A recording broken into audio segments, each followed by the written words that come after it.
What up, Kobold?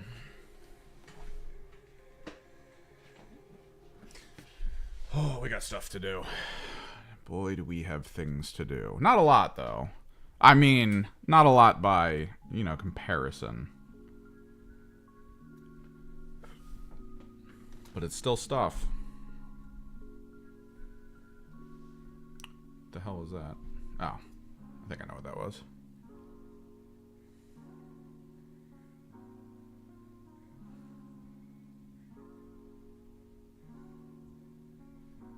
I mean, it was weird. All right.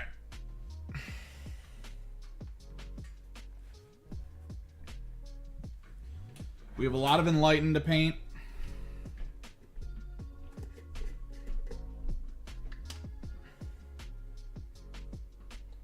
I have to update Magnus. I even started up another Emp Children Rhino. I don't think I can touch the Emp Children Rhino till later, though. My buddy has my Pro Acryl White that I gotta pick up. And then I also gotta touch up some of these, because apparently I forgot some of these. I don't know if you saw, I got a new display case. I posted it on the Discord. It looks really okay. I think I have to, I weirdly think I have to hammer it. But I don't want to, because there's a lot of glass involved. I feel like the little attachable screws that tighten up didn't go all the way into the components, so I don't know. It's okay. It's just kind of scary when you see a gap at the top and bottom of the glass doors. And you're not sure if the metal tab is long enough to actually be in there. But yeah, we've got Enlightened to paint. I think maybe we do the Enlightened first, because Magnus is just an update. These I might need to be using tomorrow, because I got some games tomorrow.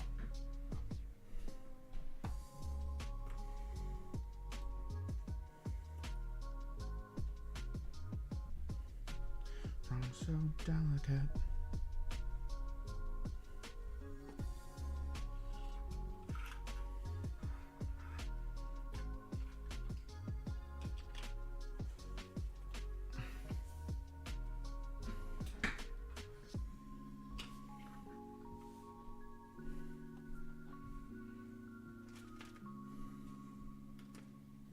I was thinking of streaming yesterday, but then I started building the display case, and it took me 45 minutes to build the 2 drawers that went into it, and I was like, okay.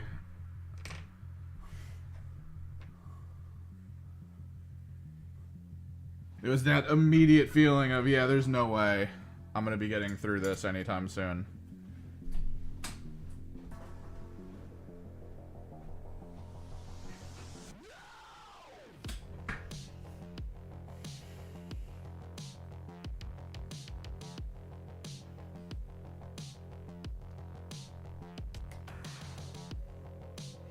What you guys up to?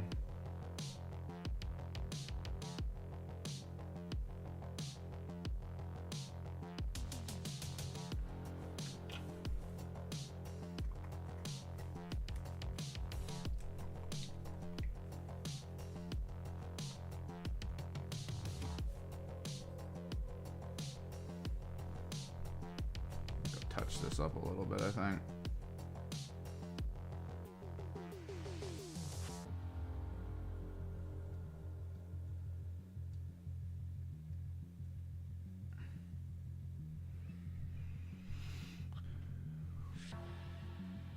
I gotta try to think of a list that'll work.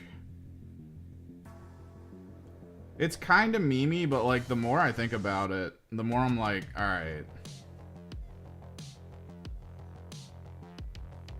I feel like the goal of list building in Thousand Suns is try to fit a Demon Prince in, try to fit Terminators in.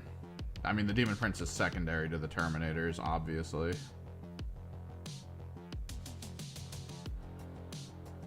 Because we don't really have any other staying power.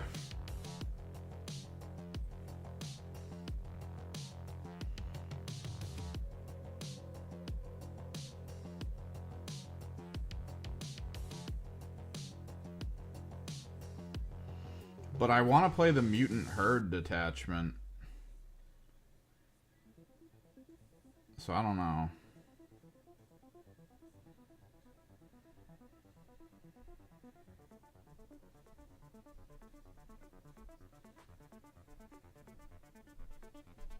It's not as good as it was.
To get the smaller brush. I think I want to hit all the green stuff on the actual models.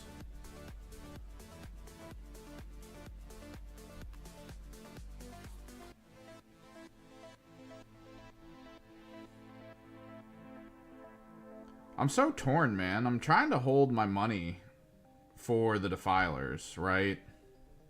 Because I do want some. But the Spearhead for AOS is right there, and I kind of want to get it. I have a plan for what's the Shaman in it's going to be. All 10 of the, or all 6 of the Enlightened are going to be Spear-wielding Enlightened. So that I have my 2 squads of Archers and my 2 squads of Spearmen.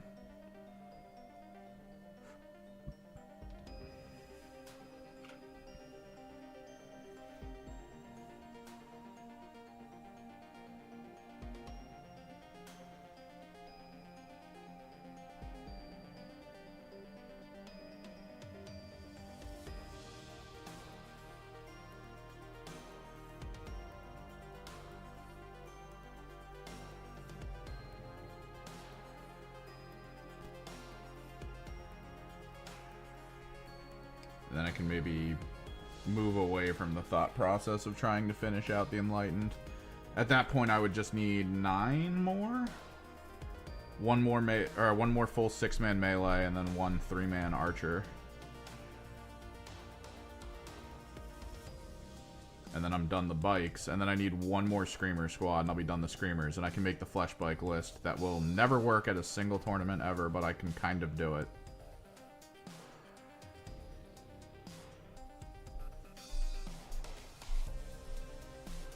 Oh, nice.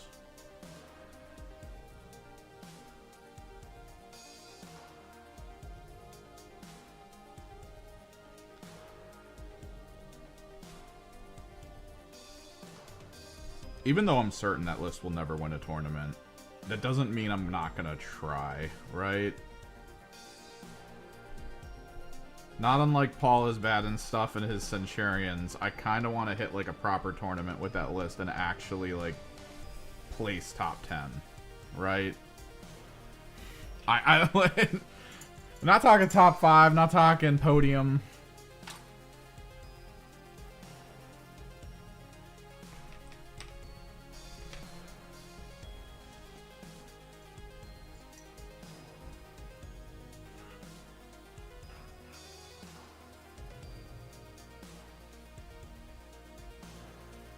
Things I need to... Sort of. I do feel like there is a level of like, man, I really just gave everyone on a 100-point game that came into contact with me that makes me not want to do it, right?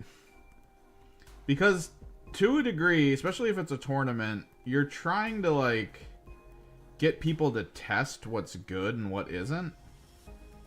And they're probably, most people there are trying to see, all right, I want to work here.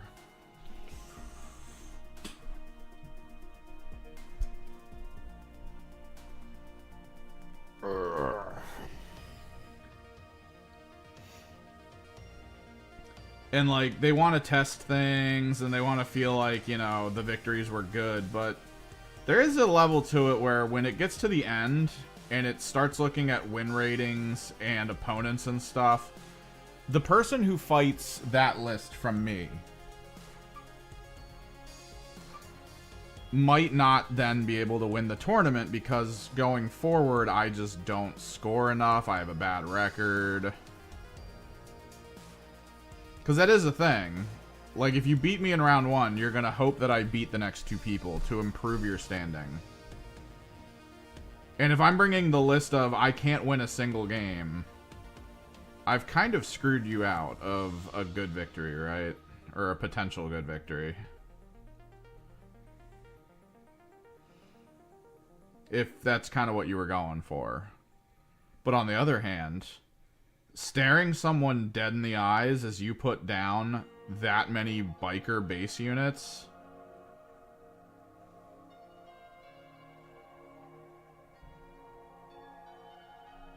oh, feels good.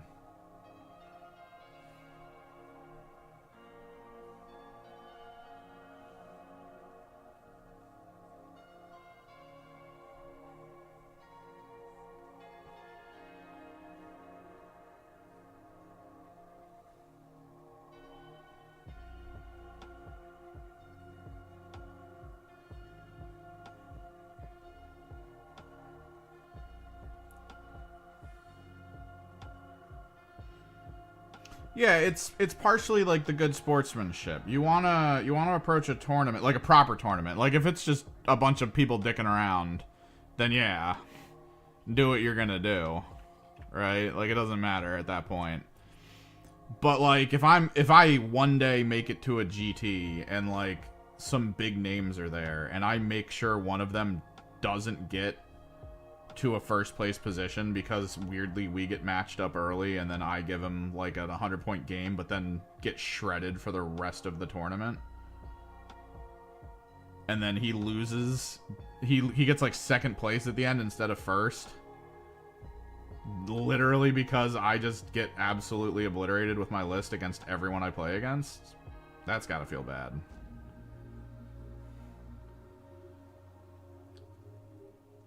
At least internally. From the way they talk, from the way a lot of top players talk, they don't really care that much about, like, that kind of a thing. Like, they know they're at the top of their game. No one's looking at John Lennon if he goes second in a tournament because he played a really bad opponent in the first turn that, like, kept him out of the top spot, right? Like, he knows everyone recognizes that he's good at the game. So, like, that's not going to change much. So they're usually good with it. But, like, at least from my own perspective, I'd rather the person I'm playing against have the best chance of getting to number 1.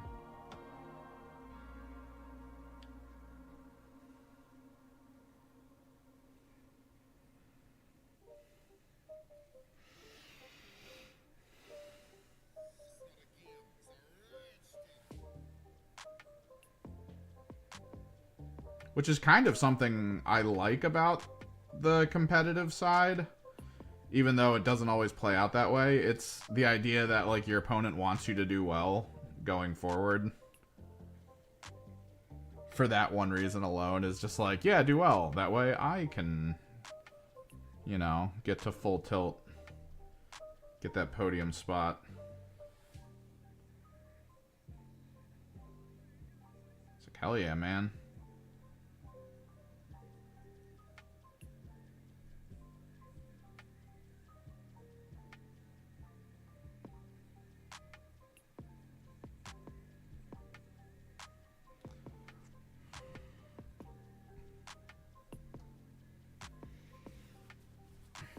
To get 2 games in tomorrow. We're thinking of doing, for our friend game, we're thinking of doing a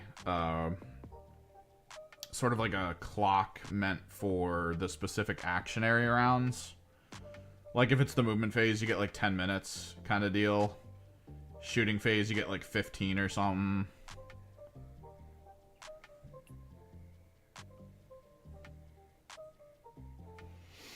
Yeah, I don't think they would all that much. I mean, they're granted, okay, everyone's different. That's not saying it's universally going to be that way.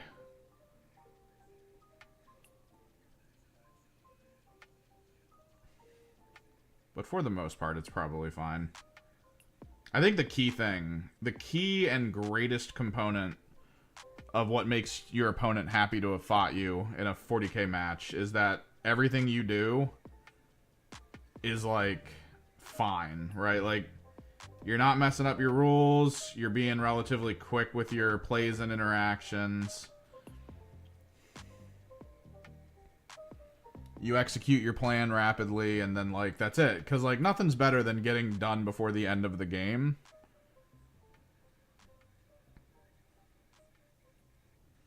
Those are the best games. What should I play tomorrow, guys?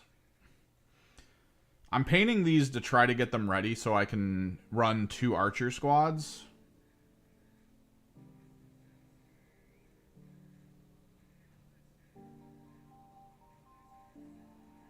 But I also kind of want to run my Castigator for my Chaos Knights. It's been a while since I've used Castigator.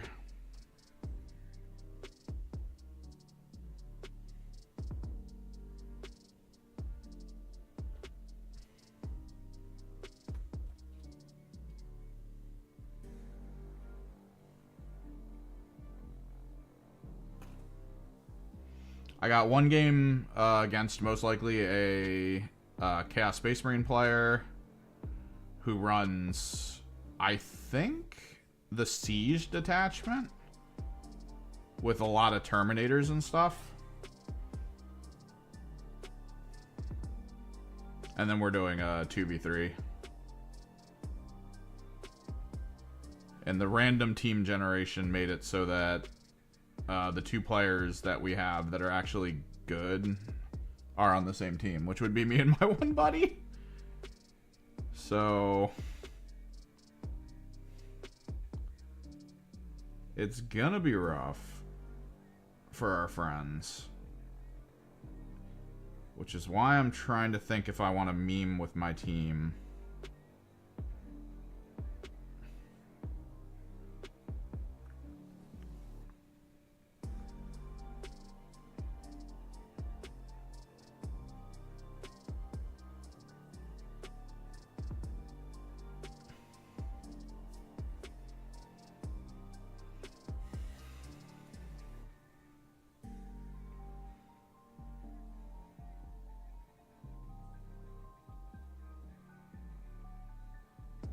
Tapeworm tells me what to do. Yeah.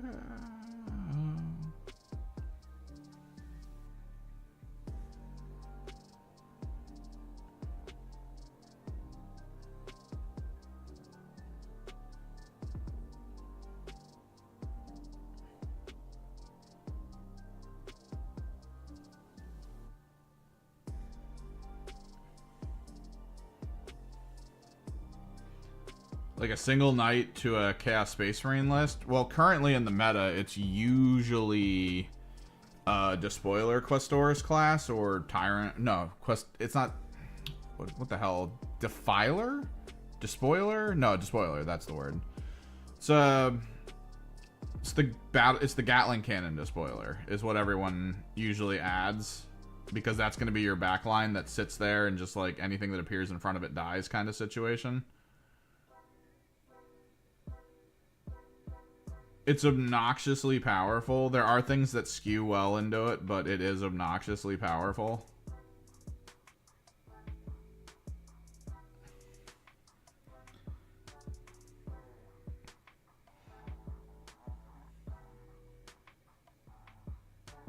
Personally, though, I would think it would be kind of cool to just add like an Abominant as something that's easily grabbable. I mean, it's a lot of wounds. It's not the greatest of vehicles in existence, but it's got that fun aura.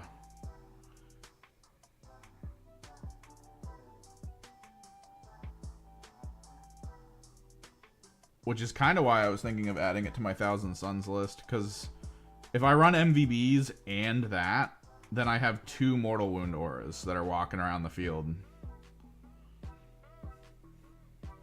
So I could reinforce one of my MVB sides with the Abominant to just start doing mortals.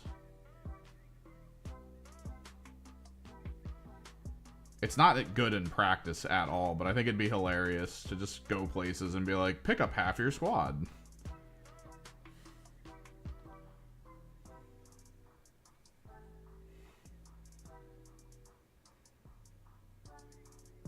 All because I get a good spike roll on mortals.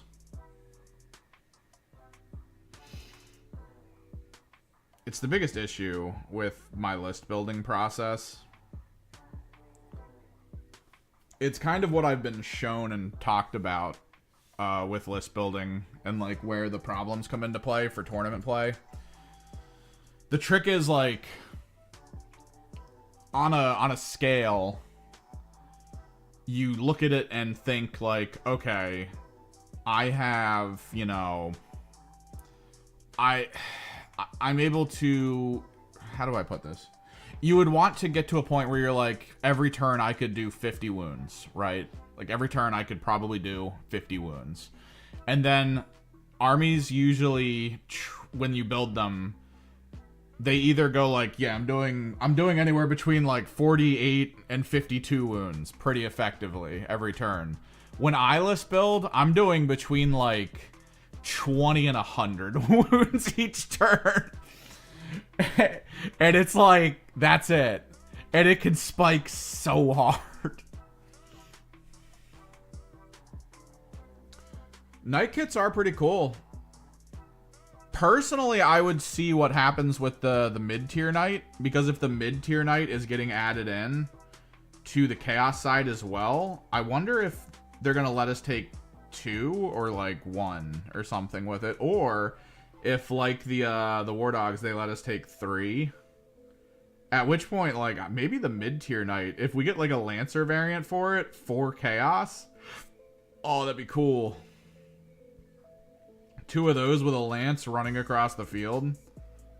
Let's go.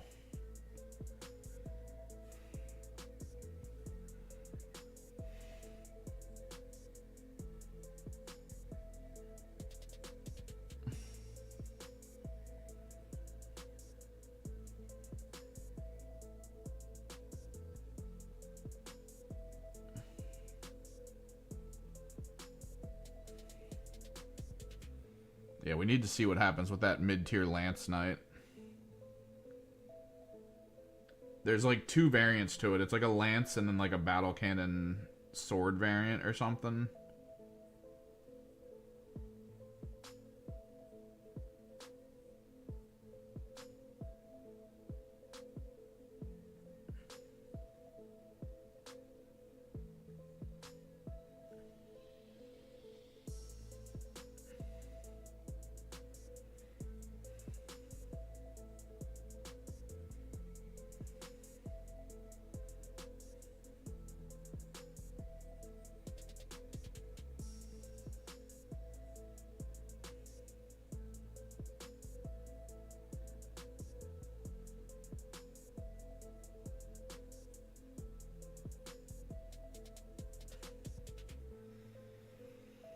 But if you want like a fun night kit thing, grab either the Rampager or a Questoris, I guess, and get some magnets.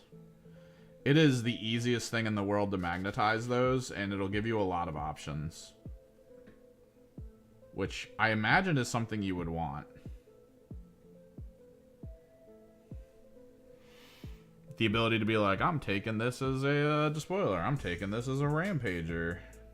Actually, I think you might need the other version to get the Rampager.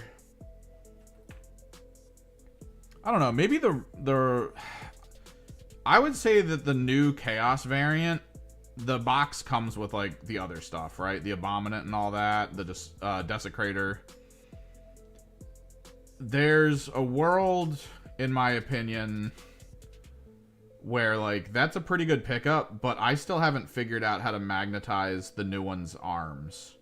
Because the new guns kind of attach to the standard guns. So I have a box of stuff I haven't magnetized yet because I don't know how.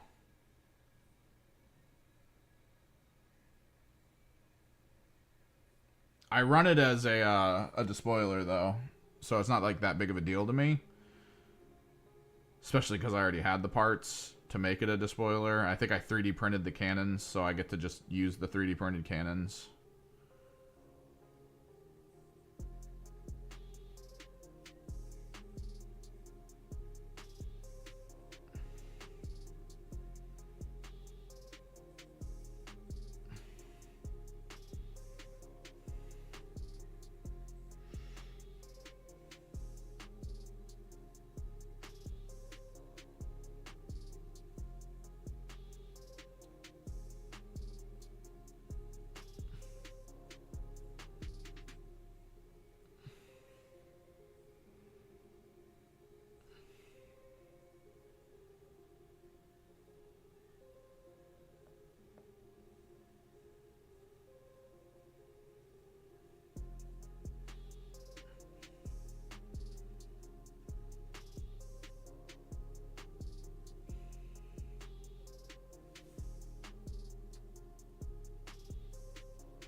I feel like in my my Questores list, I might need to do a Rampager though, or that friggin' melee variant. The extra AP that the Brigands used to get was super good, and the fact that they moved it over to an aura for one of the larger knights is a little annoying.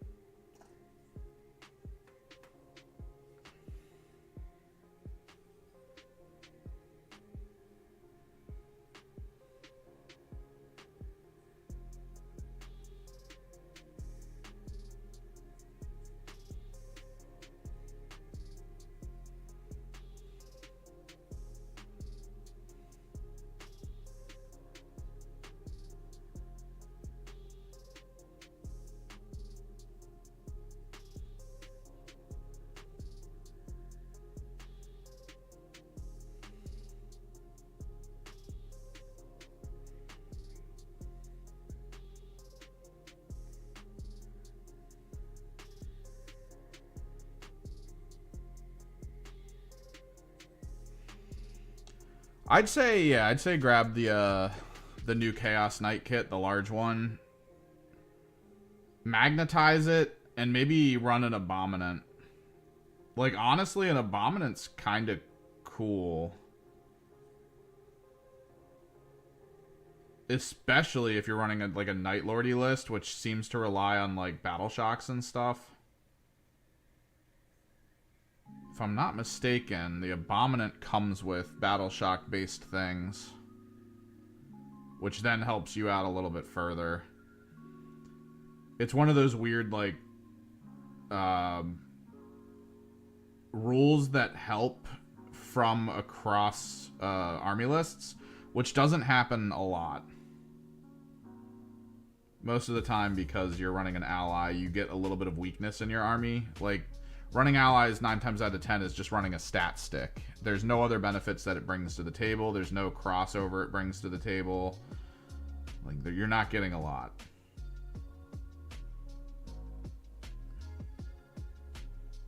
Like, if you're running a despoiler, you're not giving other war dogs around you the bonus leadership and everything, because you don't have any other war dogs. So, like, there's no value there. But that being said, I'm pretty sure the Abominant forces a single target to have to take a battle shock every shooting phase. Let me look. Chaos Knights.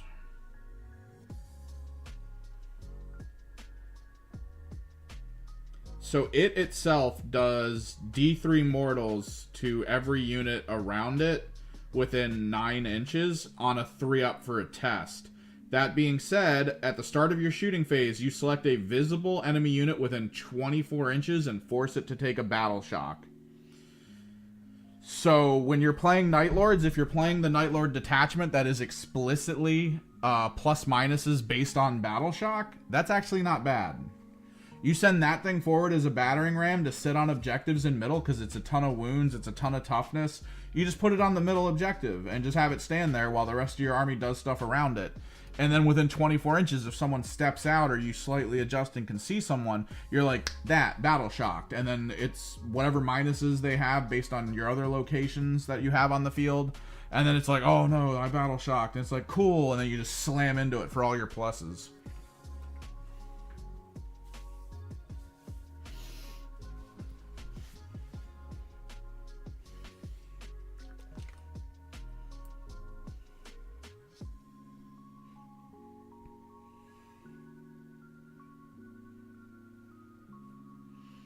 And then that one can be magnetized so that you have access to the things like the despoilers and all that other stuff that it can be super helpful. But I do think an Abominant right off the rip could be helpful for you. Get the green on here. Could have swore I had a layer brush.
And honestly, an Abominant with its tail and everything could look cool in a Night Lord color scheme, or you could pick your own color scheme.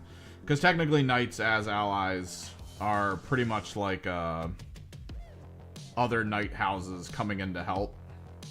So you can, there's like a Knight house that's close to a Night Lord color scheme you could go with if you wanted, and then just paint the base to look like every base in your Night Lord army, so it kind of matches. And then if you ever continue with the Knights, you can just go with that paint scheme instead and, you know, paint the ground and all that to be the same.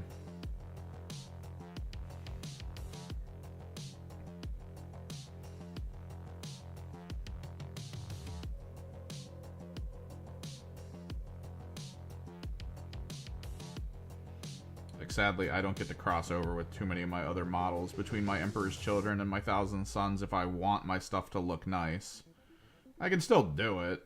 It's not that big of a deal if I really have to.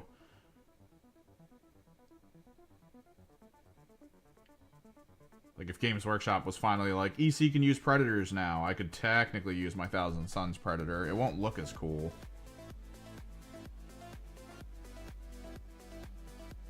But it'll still work.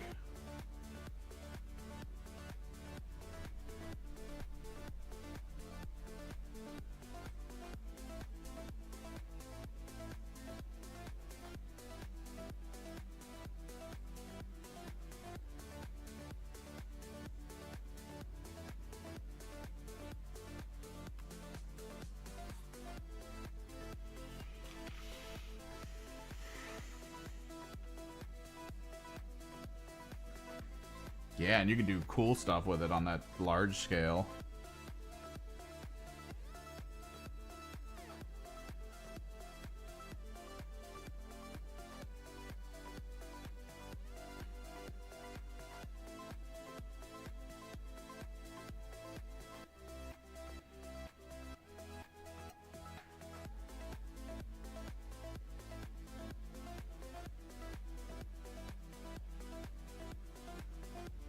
You could maybe get some 3D printed bat wings to add to the helmet.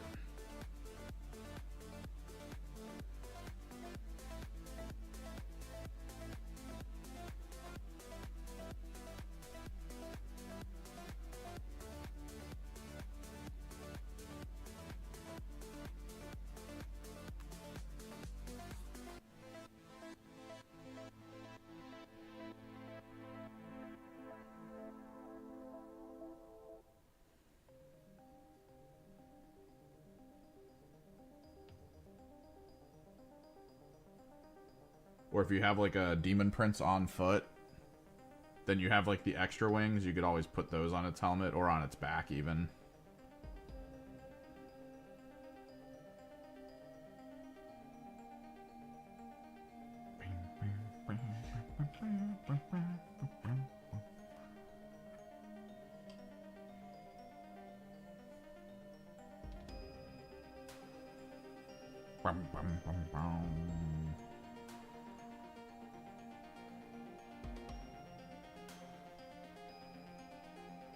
God, it was worth taking the break after that frickin' commission was done. Whew. I'm still kind of reeling from it, man.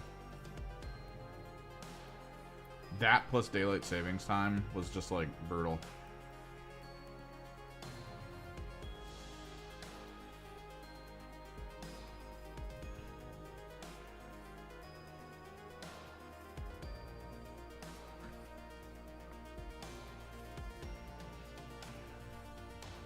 Chaos Knights are cool for that kind of thing.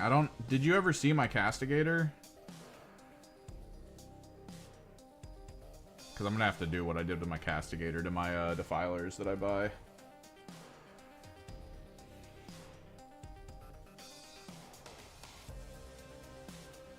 Yeah. Something on that scale. If you're trying to, like, play at tournaments and stuff, you kind of want the actual one.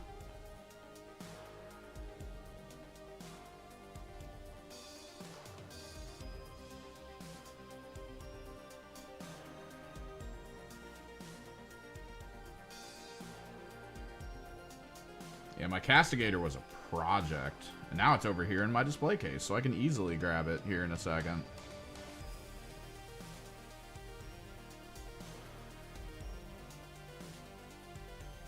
I think we'll work on my, since I got the green out. No, we gotta hyper-focus on the Enlighten so I can get them done.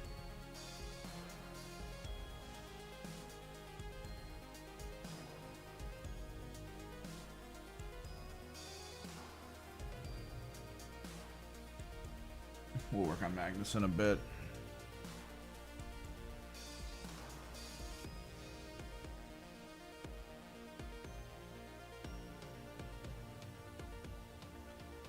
Condemned. Convicted.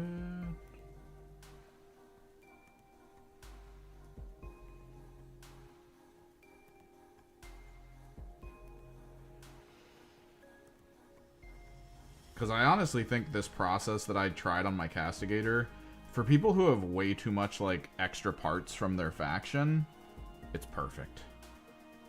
Which is why I want to do it to my, my Defilers for my Thousand Suns. Because it kind of works.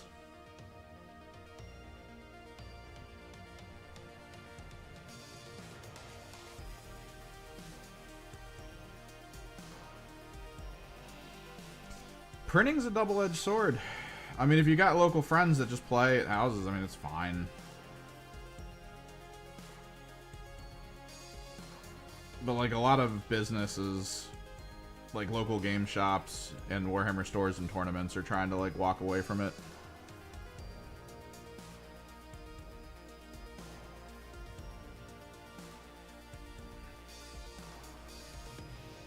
Unless they themselves are printing the stuff you're buying.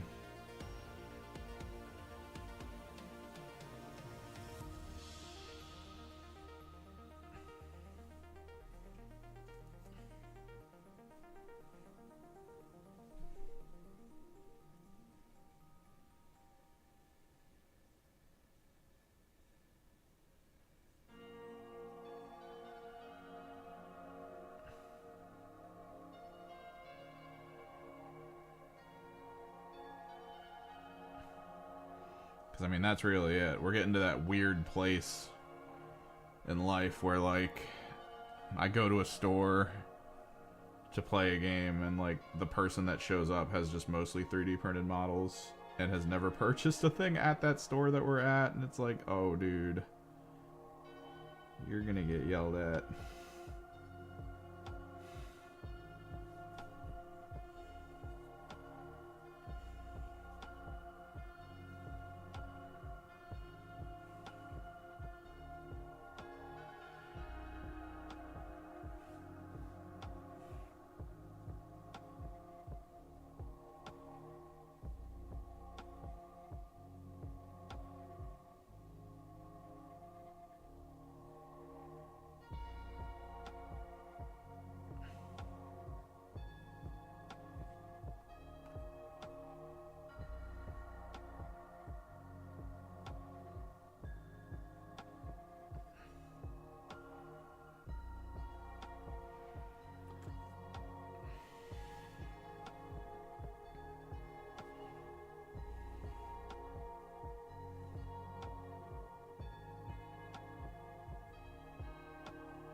I might get the spearhead. One of my bowmen broke because one of my buddies, with borrowing my army, couldn't, like, handle it. Like, he dropped it on the floor and it, like, snapped the top of the bow off. Super annoying. And I re-glued it and I was happy, but then it fell off my desk and I didn't notice, so I stepped on it and then it broke the top back off. And then I couldn't find it. So I had to, like, paint a whole new one. In terms of, like, the bow. It's this guy. So you can kind of see that the top of the bow is different. I'm hoping when I varnish it, it'll fix it. I'm going to hit it with the varnish just like I'm going to hit all these guys.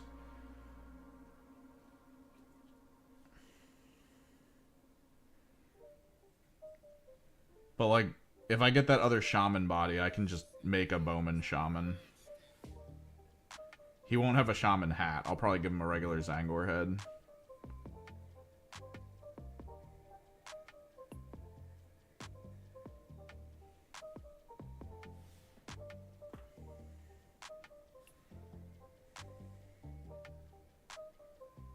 This is painted.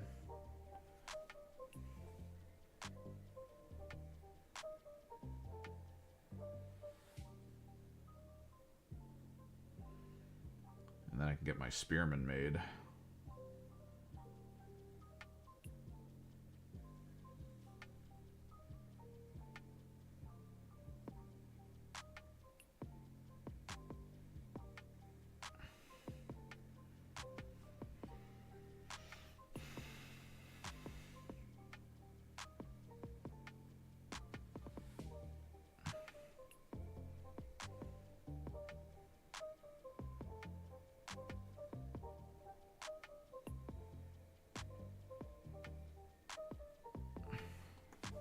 Alright. Green on. Let me grab the castigator for you. Which also means I need to pull this back.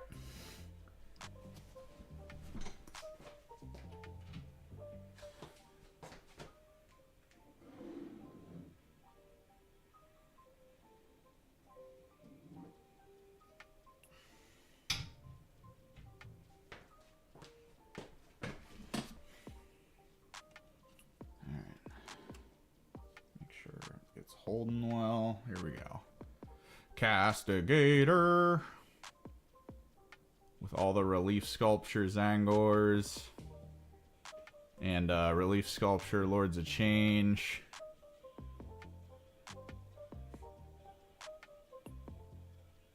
Mauler Fiend head, Mauler Fiend hand. Little brimstone on the gun. Lords of Change, stabs added to the shoulders. That's Magnus's alternate weapon with a slaughter fiend or slaughter whatever. The Khorne version of the MVB as the hilt.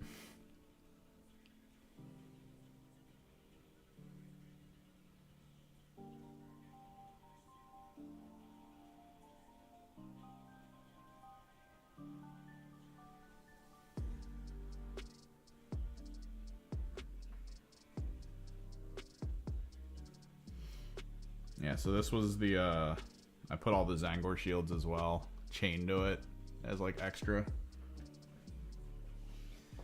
It's kind of the plan with the Defilers whenever those drop. There's a couple armor plates on the Defilers I want to hit with in the same way, where it's like a...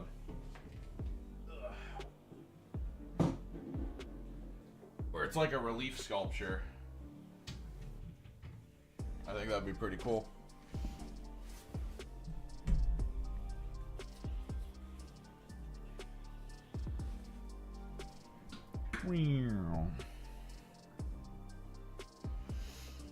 Okay. What next? I think we need to belt through all the discs. Because if we can get all the discs done, we can put the surfacing paint on them, the texture paste. That way it's usually, it hopefully dries by the end of the day and I can just get it painted real quick. So let's do that. Let me grab my paint cart.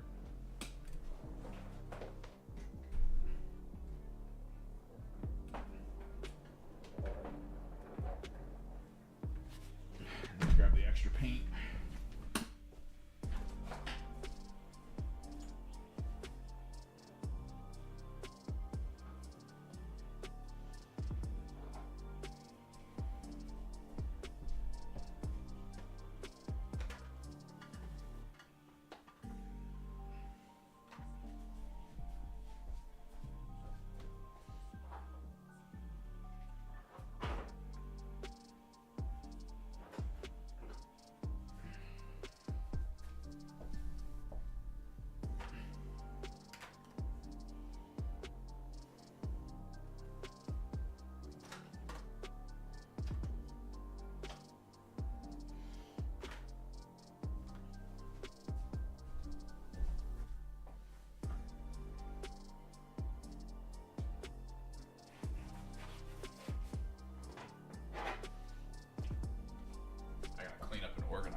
Here, I got my shit everywhere, man.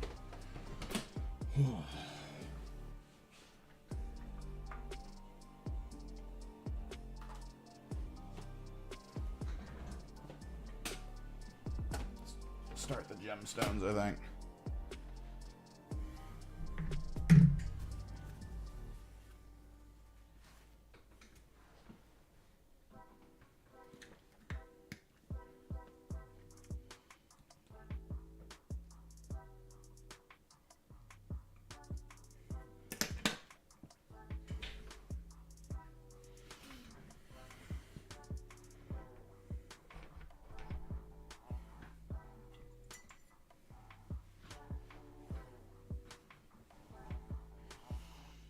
Sure I get them all. There's some correctives I might need to hit this with.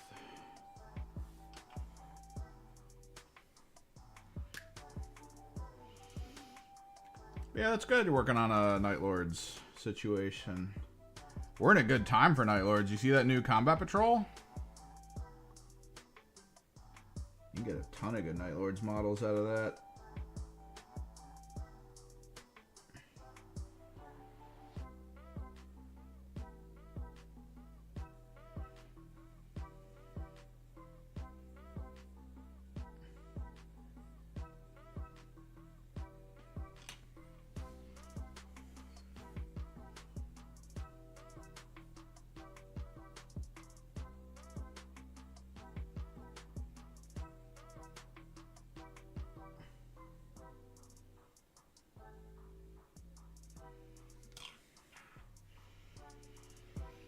New combat patrol is good. It's got 2 of the actual Night Lords kill teams in it, so it should give you a ton of fun bits to play with.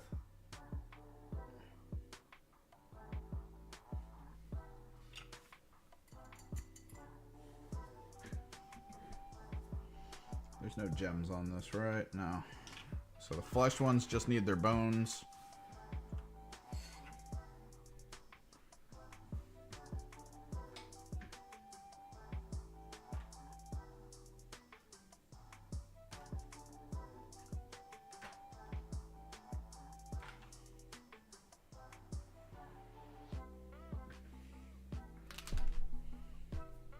Let's get the gemstones started with the silver.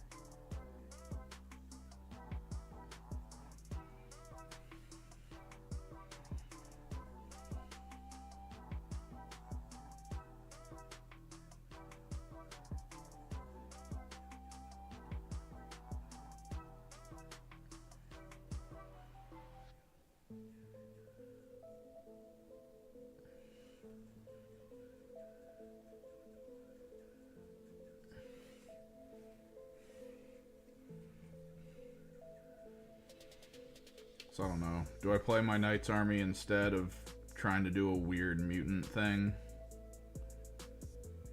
No, man. It's a rough call.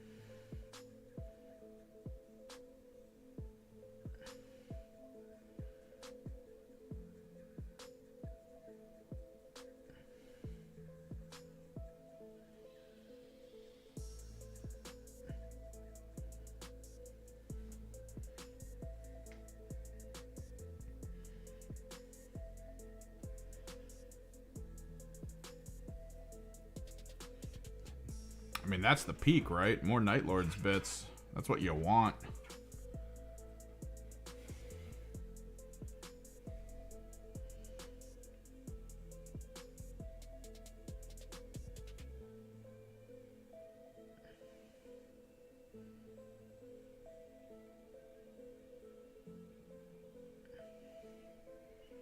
It's actually a pretty good box set.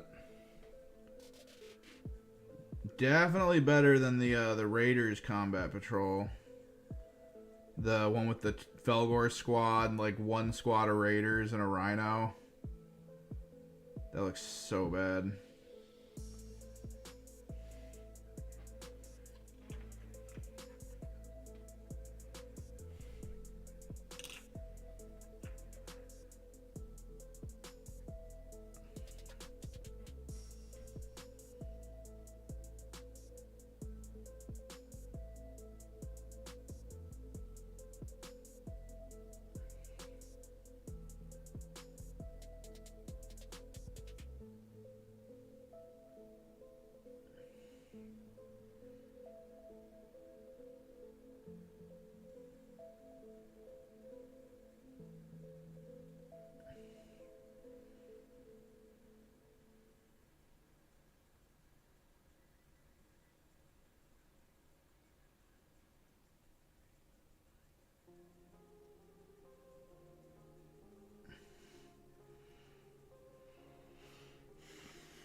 Oh, yeah.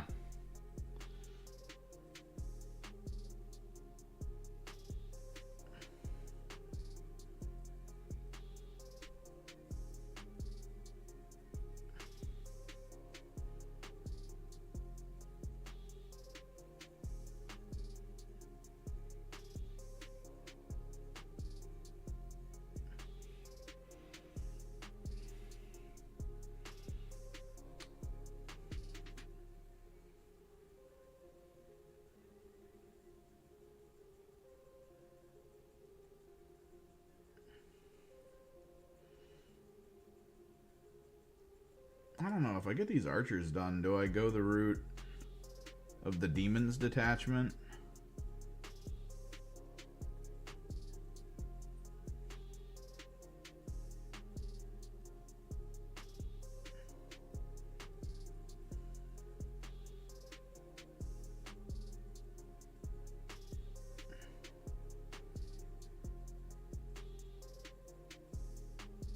I mean, these guys were kind of key for it. Although, technically I need that one extra...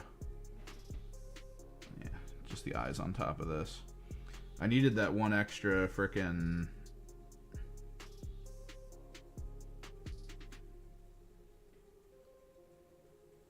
Lance squad.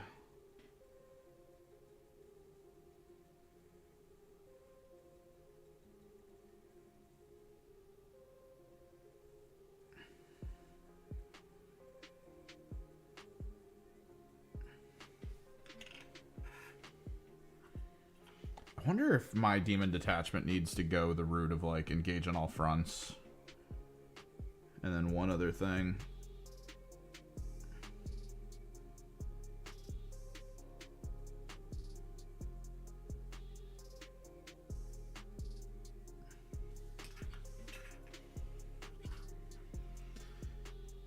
The Thousand Suns one. The one where I can get a 4+ invuln on anything near demons that has a Psyker in it. So the whole point is that I'm going to have the Archer squads with a Enlightened in them so that they have 4+ invulns.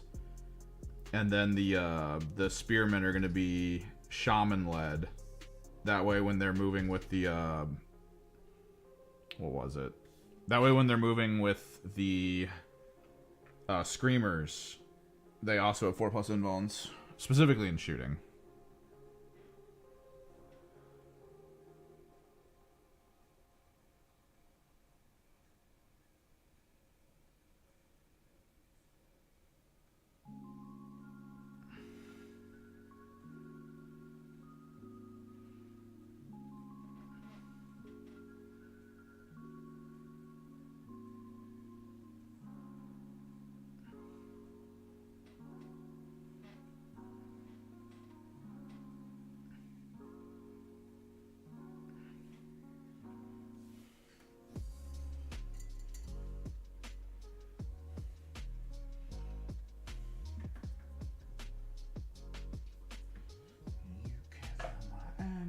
You can't feel my pain.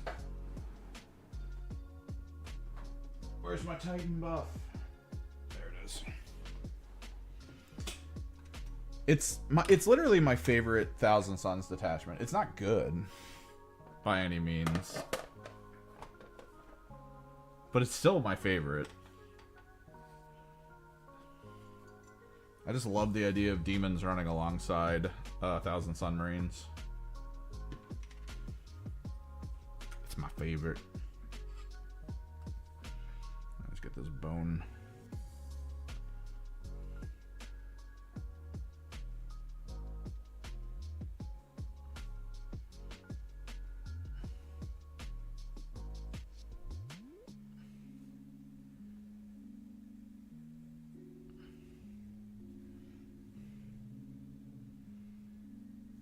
I think the key strength behind it is you can give -1 to hit to pretty much anything. I want to say that's shooting and melee. But probably the best part is that you can force people to attack your demons instead of your people. So, like, there's something there. Like, imagine getting rushed down on the front line into, like, one of your more squishy squads with a squad designed to kill it. And then you, like, heroically intervene with, let's say, a Lord of Change, right? And then you force them to swing on your Lord of Change instead. Although it might just be infantry. I'd have to double check. There's limits to it that I feel are very balance driven. Because there is a lot of, like, weird strength in that army.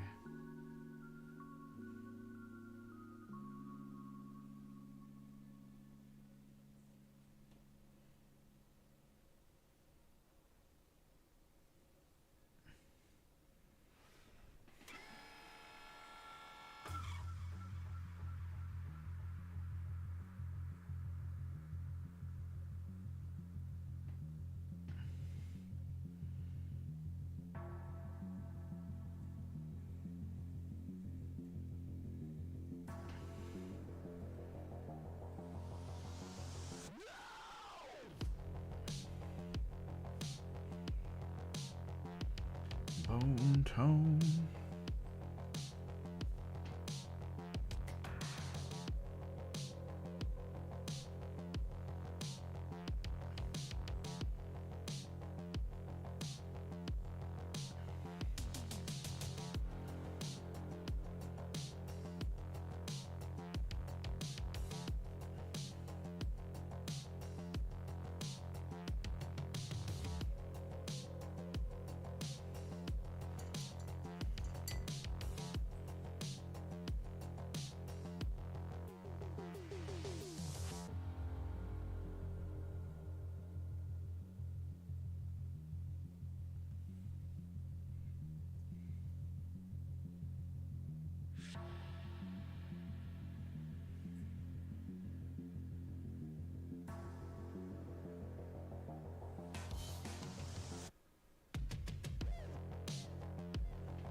Fleshy disc.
It just feels weird that my first thought with that detachment is I have to bring Terminators.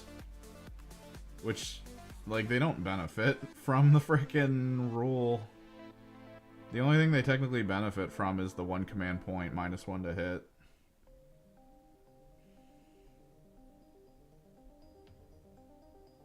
Which isn't bad. 1 command point, -1 to hit on them is pretty legit.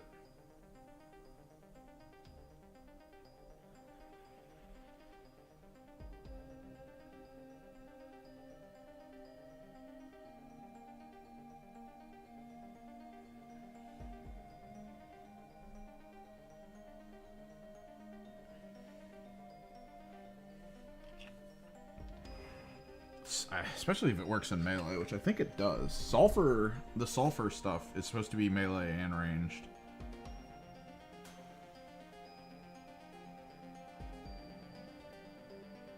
Thousand Suns.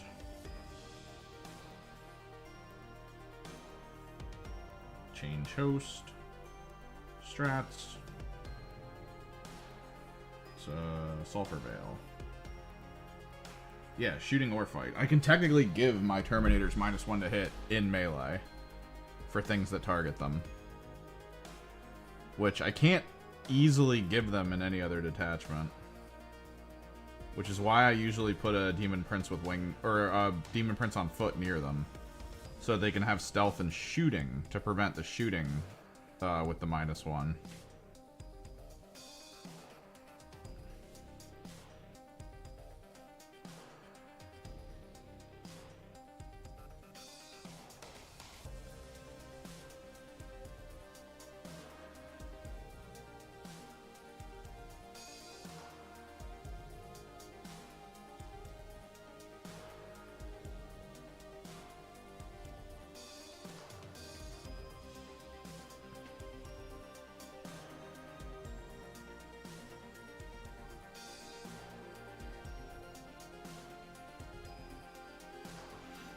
Oh, that's regular. That's the regular Chaos Terminators. Mine don't have tusks. They just have really big head ornaments.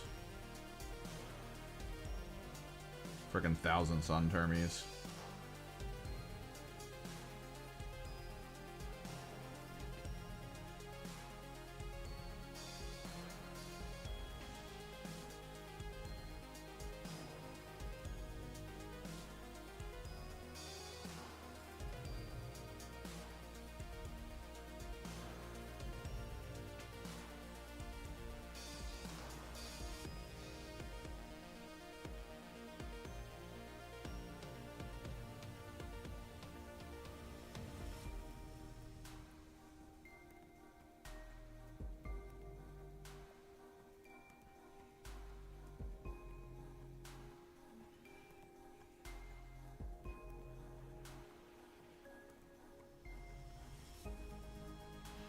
Termies were always cool, though. They're such a cool concept, but, like, rarely did any of the rules releases make them strong. But it definitely feels like Games Workshop's put a lot of effort to make you want to use Terminators with a lot of your factions. I think the only Terminators that suck right now are just the straight up Space Marine ones. All the other ones are like worthwhile.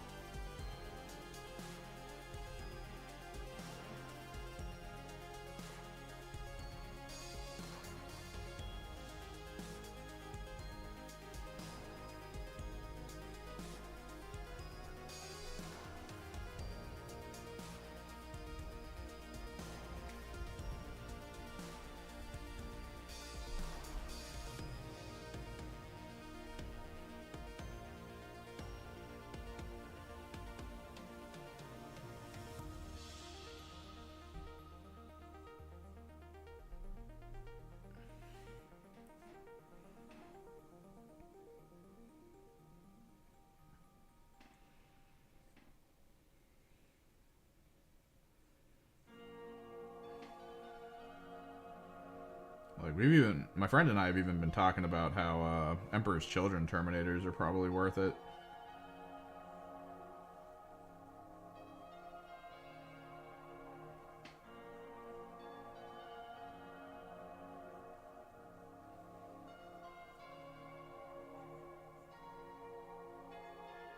Even though they probably are one of the worst from the Chaos factions.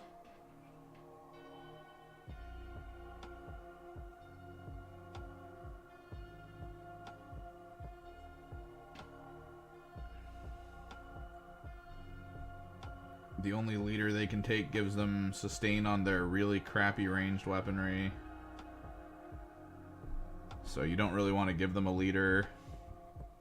The only benefit they have is to shoot a single squad to be able to get reroll charges into them. But if they spike that roll and the enemy places that squad well enough, they just pick up from the front and make the charge insanely hard.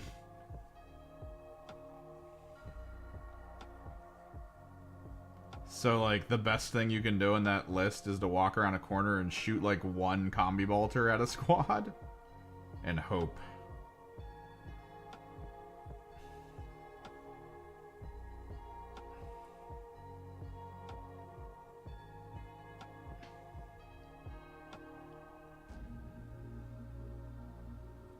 So, like, beyond that, their only purpose is to just sit on an objective. They just walk out to an objective and hang out.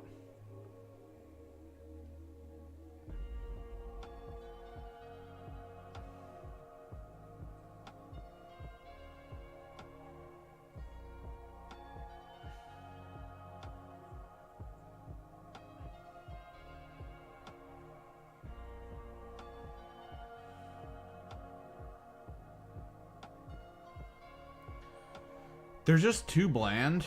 Their benefits don't really help in the moments where they would need to help. It's kind of the easiest way I could put that. Versus, like, there's other Terminators that get the -1 to wound when the whole, like, strength higher than toughness function.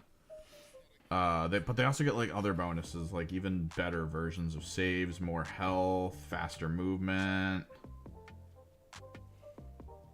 But for the points, the Space Marine standard of Terminator is just, like, subpar. They're durable, don't get me wrong, but it's easier to wipe one of those squads out with a plasma cannon than it is a squad of, like, the more enhanced Termies from other factions.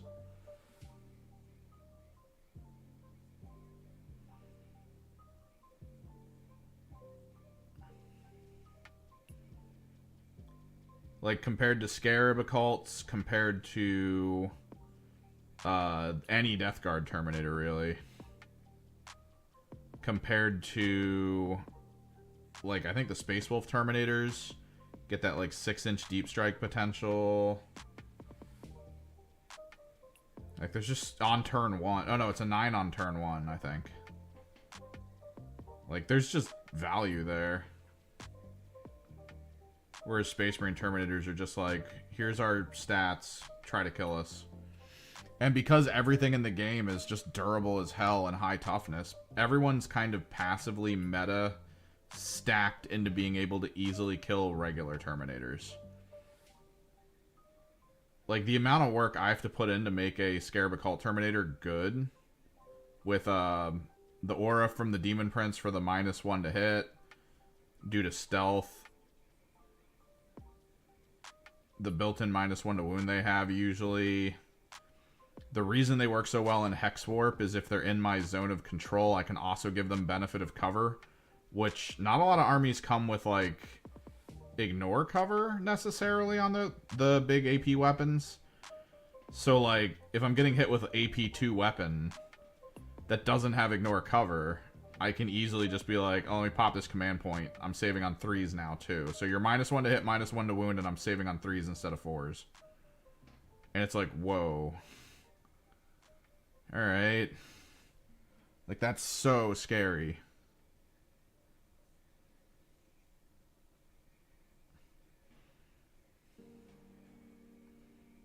And the points value for those Terminators is kind of close to, like, the standard Space Marine Terminator, which makes it worse.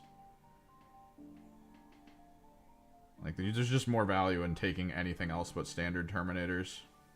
But there are good Terminators. Don't get me wrong. There are good Terminators in the Space Marine, like, repertoire. Some of the specialty Terminators are really good. Terminators that come from, like, other detachments get really good benefits.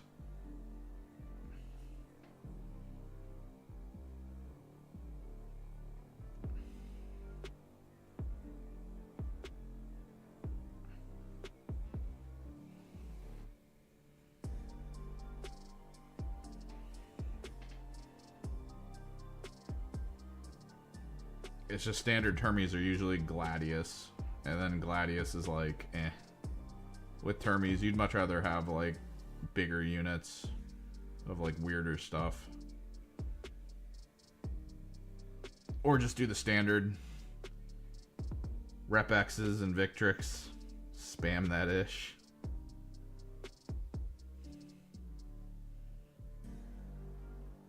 We had that one guy locally who tries to, like, get people to pay him to coach them to play 40k, but, like, he literally just spams the meta units whenever the meta is active.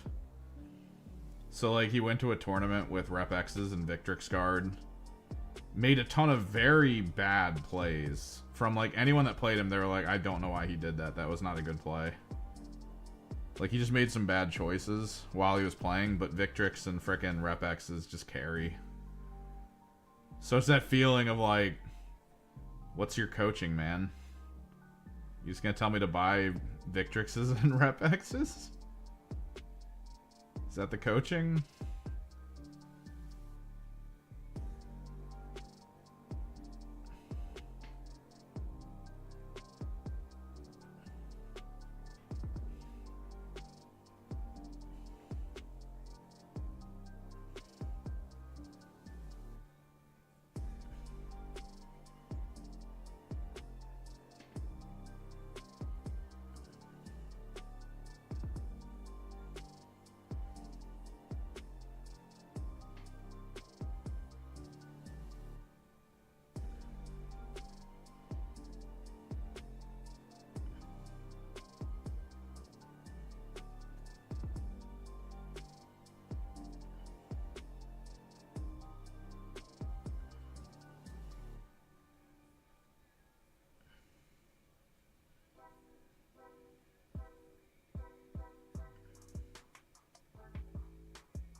Alright, bone flats put on. We gotta put on the jade flats now.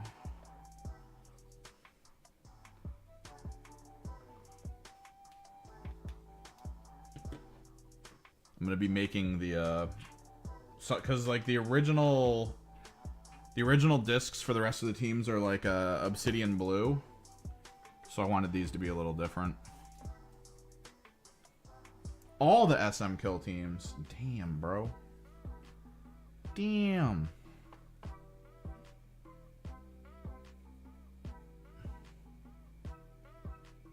Okay.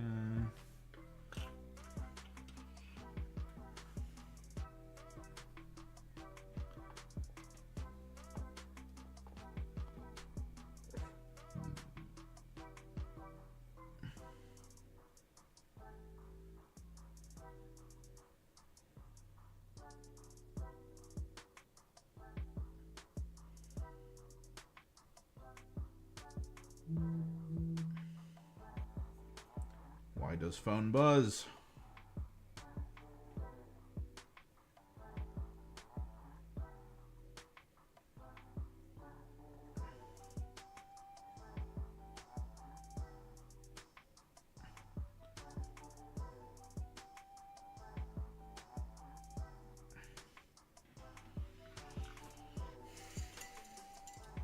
Let's try to do a different brush with this. My layer brush is falling apart too much. Oh, it's alright.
Do you have the one with the freaking suppressors? The hovering autocannon people? That one just looks cool to me. That was like the Dark Angel-y style one. But it's like more of a any Space Marine detachment kind of situation. That one came out of a White Dwarf, so it should be in the app. And what's crazy about it is the suppressors that they're like, yeah, that's what's in here. Like, you can't find those, like, anywhere.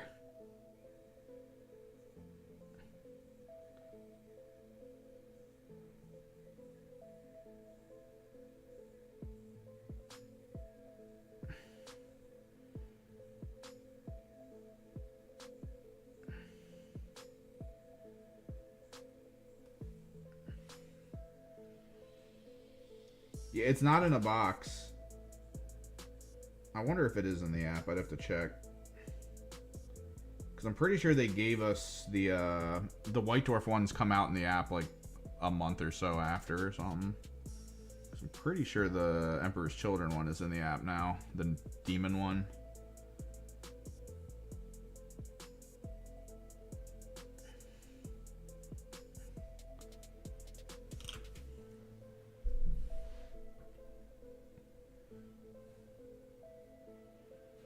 Oh, SM kill teams. The combat patrols, though, is what I'm talking about.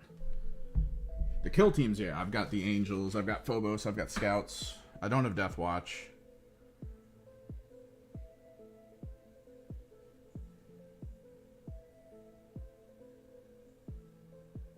You gonna try to get the Space Wolf Scouts? Those things are broke AF. They so broke.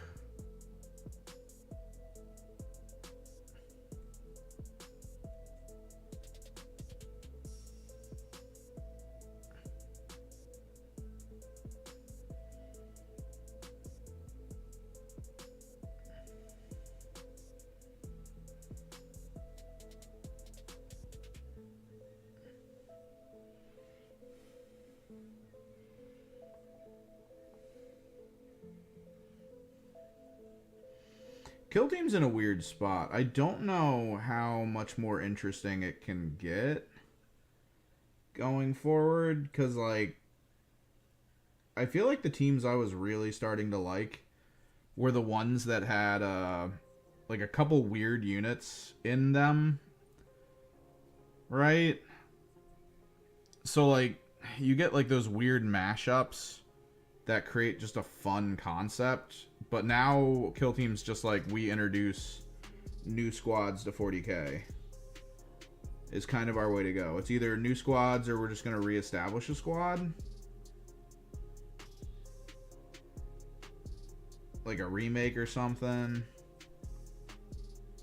So I don't know if we're going to get too many more, like, think of the Blooded, right? With the guy that has the ogre with him. And then they had to kind of split it up between Trader Guard box and then that leadership box that has, like, the ogre with it. Or however they split it up, because, like, it just didn't work necessarily as a single box.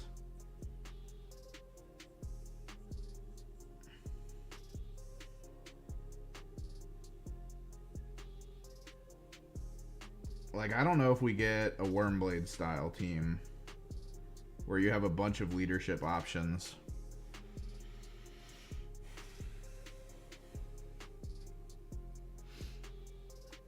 Like, compare the Hyrotech to the Canoptic, right? Canoptic is just straight up like, this is it. This is your team. Pick weapons.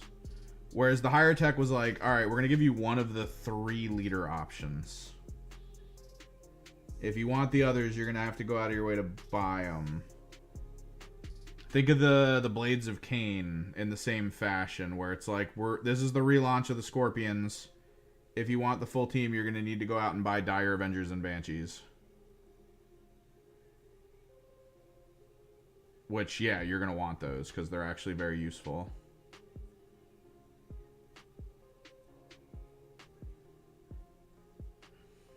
I don't know if we get those that much anymore.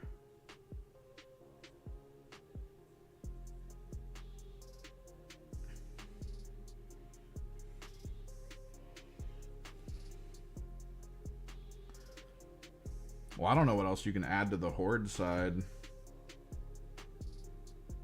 We do need that Demons team, which technically that could be Horde.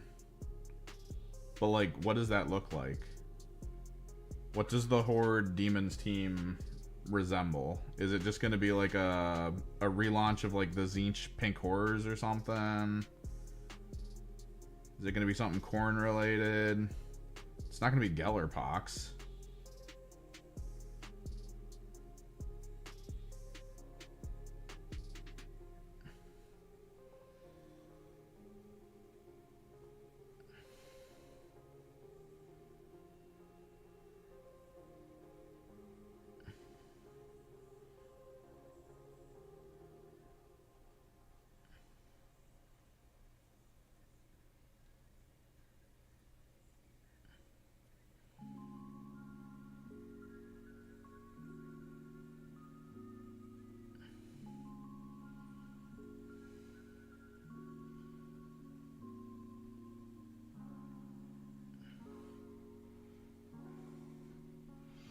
Dude, that was how it worked. It was technically... It was a command point, originally, in the old system. The Compendium system. You had to spend a command point to split your Tzeentch demon that died. And it would become 2 blue horrors. It was the only way... Technically, that was the largest Horde army in the game. You just had to time it. Like, you couldn't lose more than 1 unit a turn, basically. And you could have the most amount of units on the field. Because if I'm not mistaken, the original team size, I want to say, starts at 10 for the pinks. So if you lose 1 guy a turn, you reached pure Horde.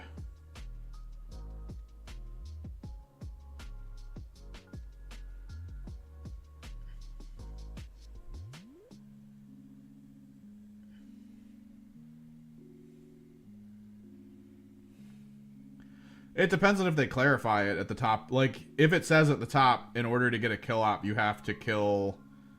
If the unit splits, you have to kill both the blue horrors. Right? Alternatively, they just say that the kill op is related to the pink horrors. And that the blue horrors are, like, inconsequential.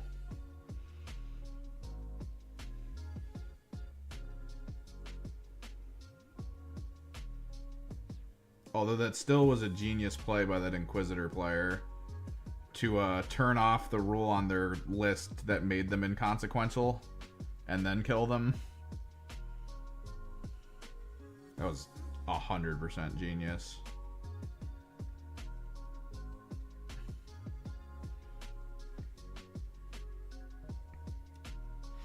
Yeah, elite teams tend to make the game... There's like a problem though. If you feel like an elite team playing it, it makes the game faster for you, you might be making a lot of, like, play mistakes, in a way. It's one of those things where you have so few tools on the table that, like, if you make the wrong play in the wrong moment, you lose.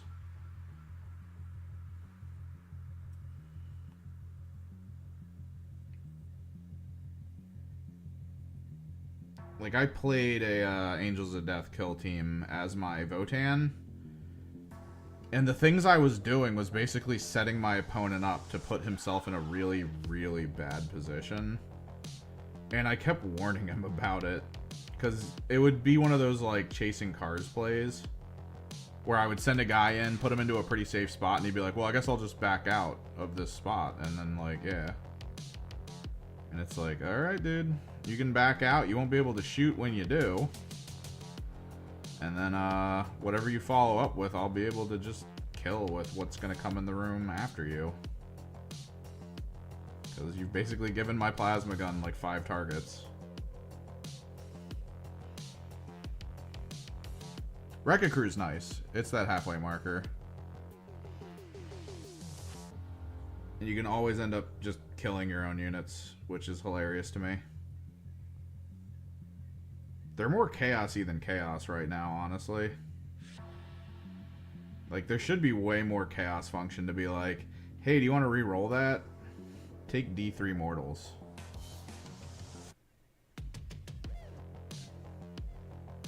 Take this test and then take D3 mortals.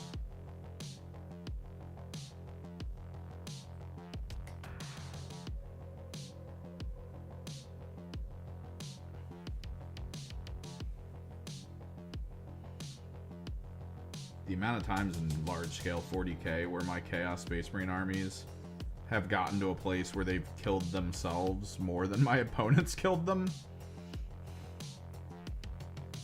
So it's a bit much, we'll say.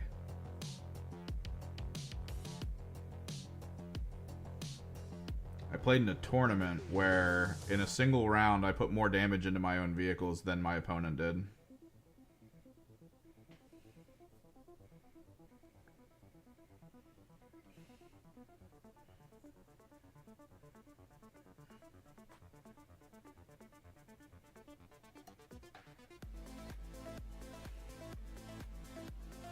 And since I'm running Soulforged, it was a lot of damage.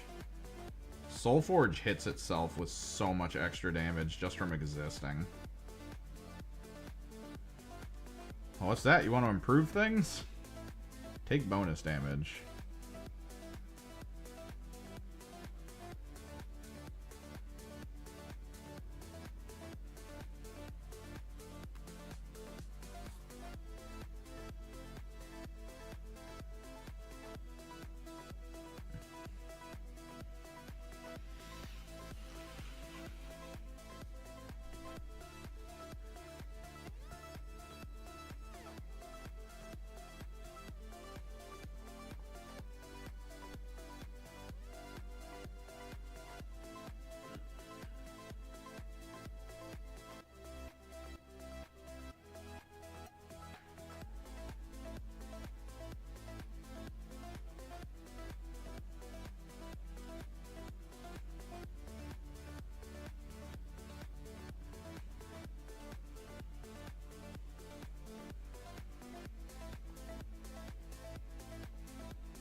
I was debating grabbing Crimson Desert. People seem pretty split on it. And it sounds like it has the issue I was worried about.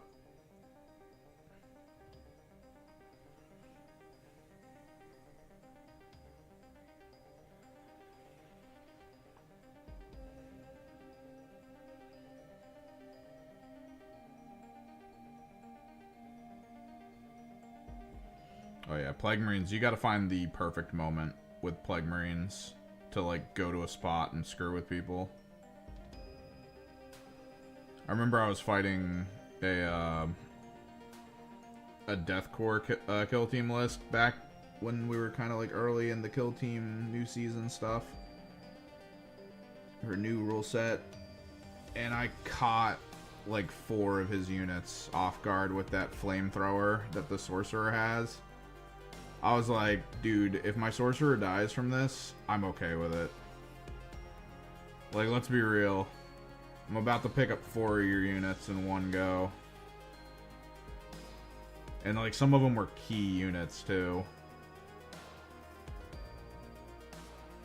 Like, I think I got his plasma gun.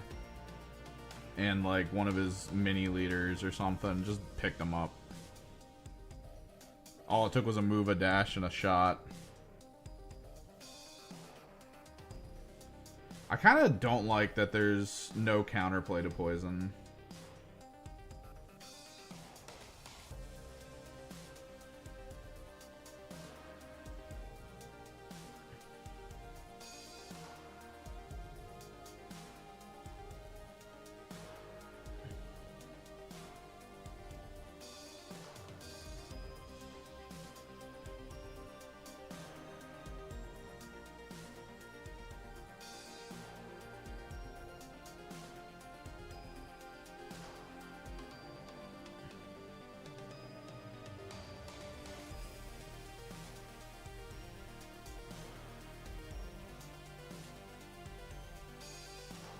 Oh, he also didn't kill my guy, to be clear.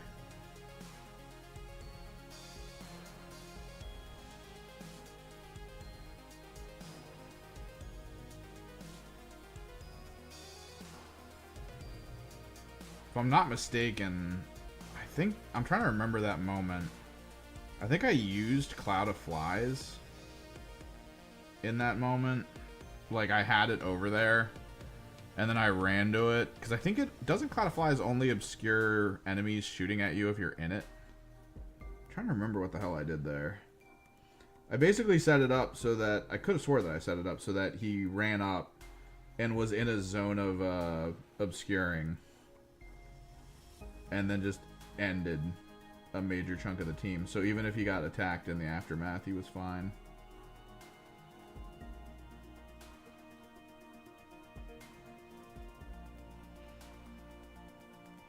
No, yeah, novitiates are confusingly good.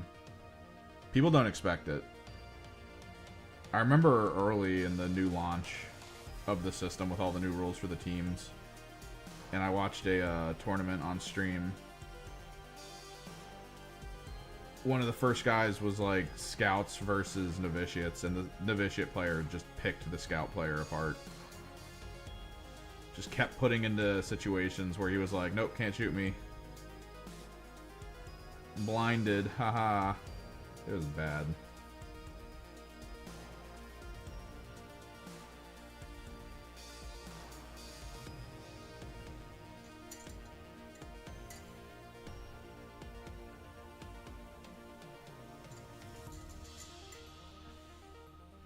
Yeah, so like I got first turn, and then I Cloud of Flies the area I knew I was going to. Ran over to it and flamered most of his units to death.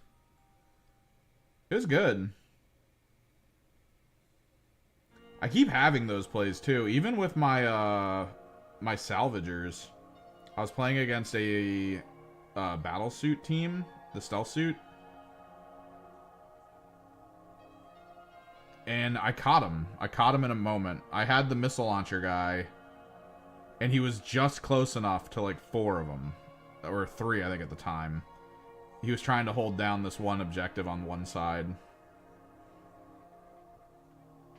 So I just kind of like move dashed up the field and then free shot into him with the missile launcher. I took out the drone and took both of the suits down to like a quarter health because I had them both marked with a bunch of grudge tokens. So I was basically like, you got hit with like 4 crits. Have fun. Like, that's the craziest part about the salvagers that I love, is those grudge tokens. Just like, here you go, buddy. Deal with crits galore.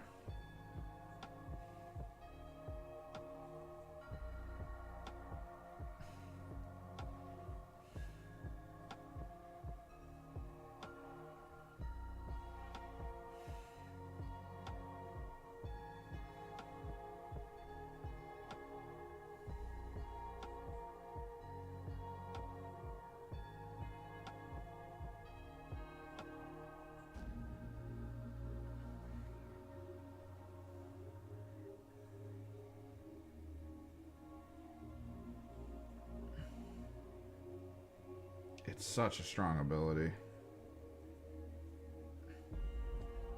It's underestimated as hell, too.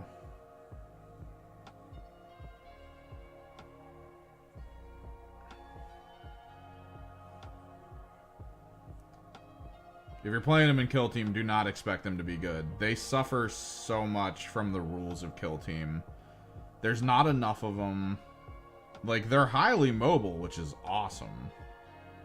They have so much potential for mobility. And from the person I was playing against, their ability to just have, like, so many command points and being able to do just so much stuff for free, it's like, it was a lot.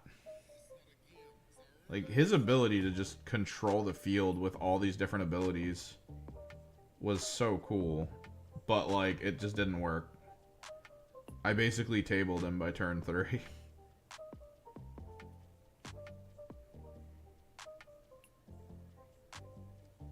I used smoke grenades like a fiend so that his fusion rifles didn't do that good.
They gotta bring something Pathfindery back to the competitive scene. I feel like just after they pulled Pathfinders from competitive, they added a bunch of cool stuff to them that made me go like, oh, these are worth it now. Or at least worth testing now.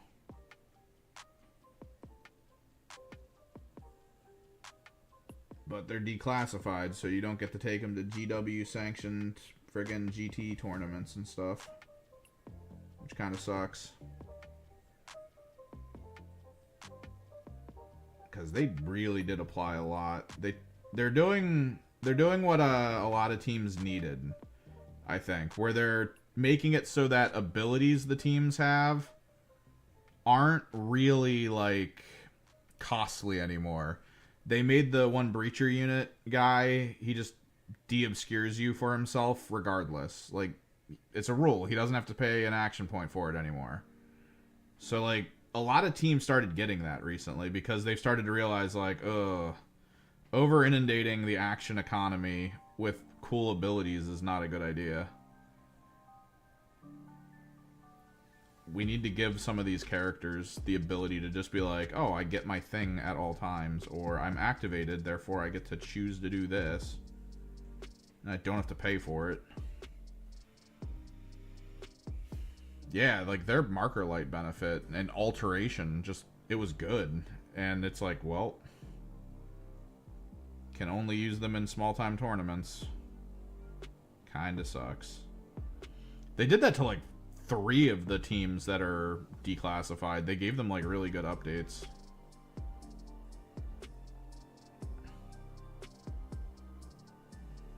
I think I might sell my Genestealer Cult. Now that I got this display case, I need to start figuring out where things are going to go so that I have room. I don't play Genestealer Cults.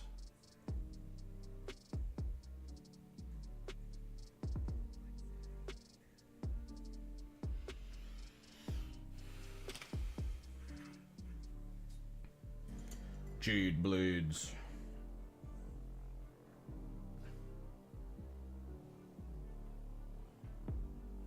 Let me look at this.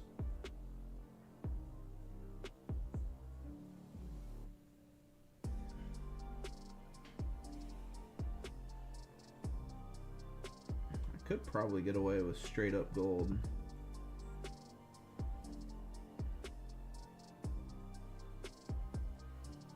Maybe we just do straight up gold.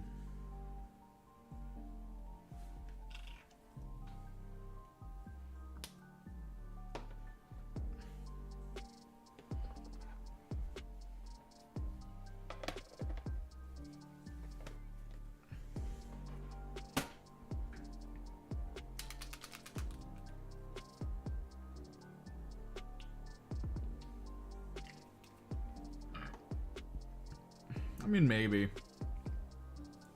A lot of their changes seem to scale them up to like where other teams are right now. So I feel like it was just something they wanted to do but were too late with doing. I don't know. Just feels a little off.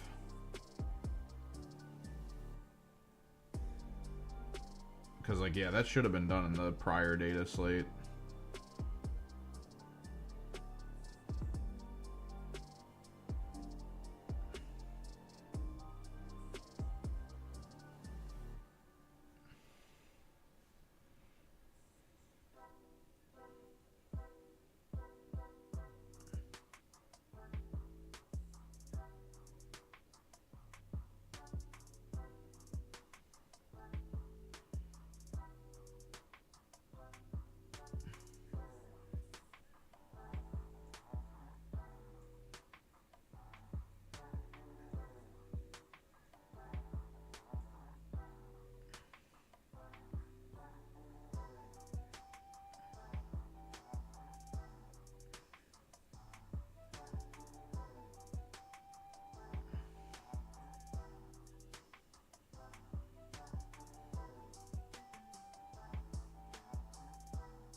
I wish we got some cool teams, though, coming up. Give me that Zangor kill team. Let's go. Some kind of like Zangor specialist team. That'll never happen. Zangors are too close to AOS to ever get something specifically 40k focused.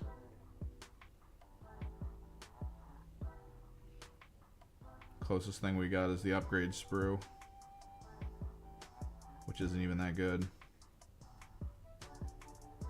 I am a little sad that the Zangor shield bearers didn't get like a 5-up invulnerable or something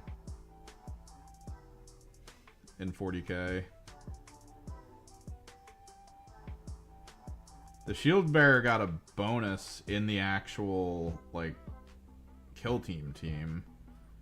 Made me really hopeful that when the index dropped and the codex came out, we were going to get some variants. That would have been cool. They were like, Zangor Blades, Zangor Blade and Shield. It's -1 to the total attacks, but you get a 5-up invuln. I'd take that all day.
So what are you thinking for the announcements? Should we live stream the announcements? What do we do afterwards? If the Defiler isn't released yet, we literally have nothing to do. Unless I buy the Spearhead tomorrow. Which I'm still debating.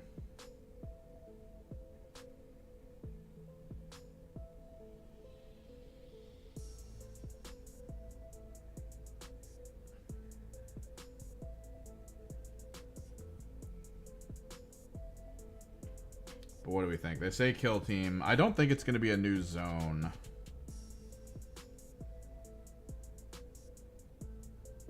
I think they're running into the same problem they did with Warcry, where just constantly talking about releasing new like terrain maps and stuff is not a great idea.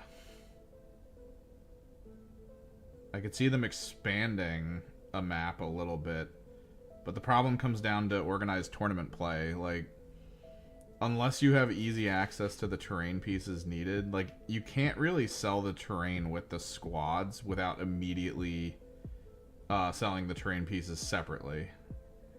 Because, like, I'm not going to want to buy, like, 10 of whatever squads out there to shore up my terrain for a tournament.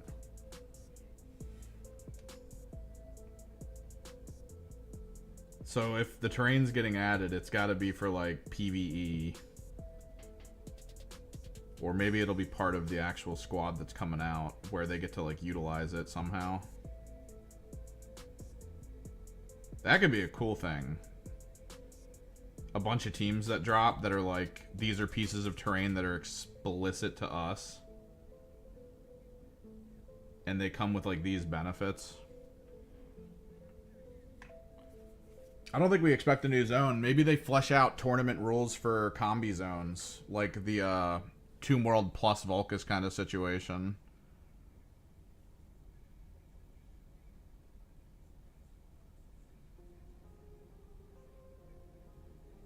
Zones that already exist and are already solo purchasable.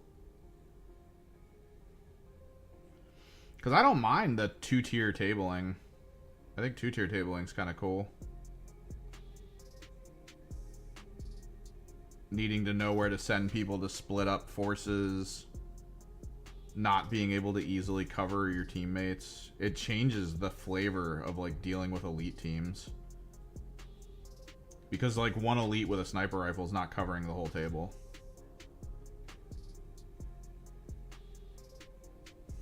It becomes more of a liability to have a unit that's just sitting on the back line on one half of the table that it can't see the rest of the half into.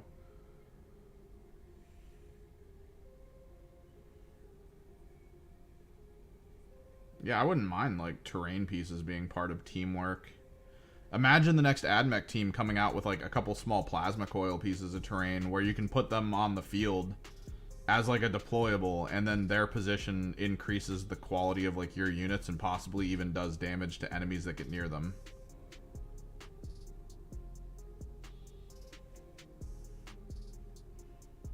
Because right now, that kind of thing is token based, right? You've got the landmines that a couple armies get, so those are tokens. You got the pillars for the Canoptics, so those are token based.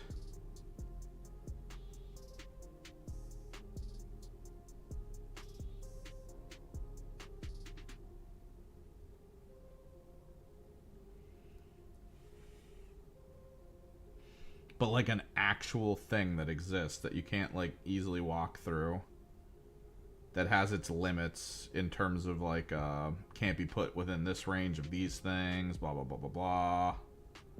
Maybe could be moved during the course of the game. That could be kind of cool.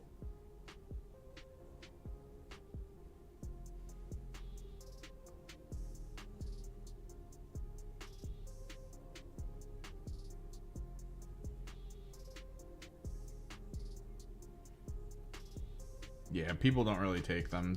One of them took them not as a meme, but he technically realized a strong element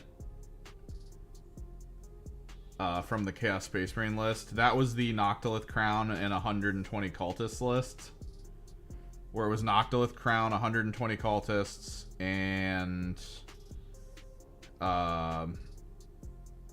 Abaddon. And the only reason it worked was because it was two separate auras that you could tendril around that gave cultists 4-up invulnerables. And the thing that made it work was lethal hits. You would just make all of your Chaos cultists get lethal hits whenever they needed it.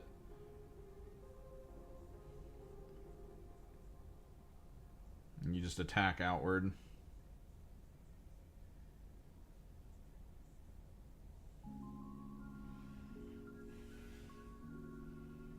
I think it had two predators as well, two las cannon preds.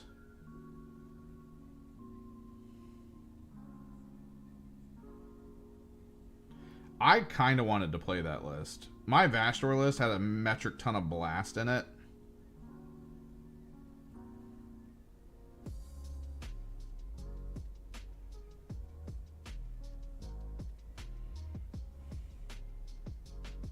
Yeah, like a Wog Tower or something.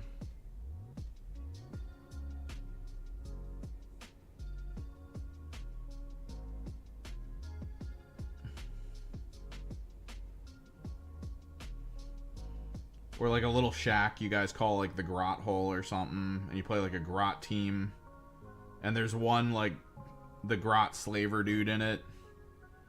And then the Grot Holes spawn like up to 3 Grots a turn to a maximum number. And you can have like 2 of them randomly on the field.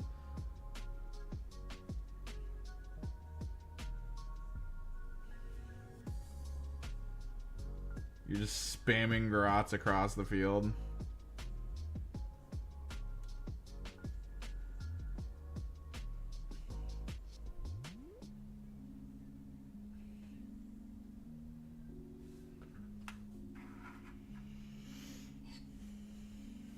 I'd accept it.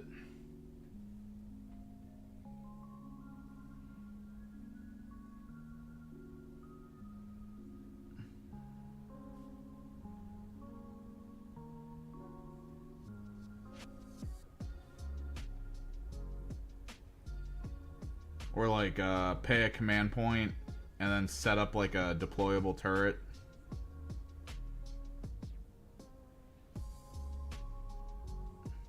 Like something that just isn't just a token, right? Like imagine a team that could call down like support turrets that appear, open up, and then just, rather than being an activatable unit, it has stats that can be killed. It doesn't need to be readied. It's never considered exhausted or readied. But like if an enemy ends a move in front of it, like once per turn or something, or twice per turn, you're able to be like, I'm counteracting it, sort of. Like you can stop the interaction right there and then roll to attack. And maybe the attacks on it aren't great, but then maybe there's like a couple variations of turrets you could call down.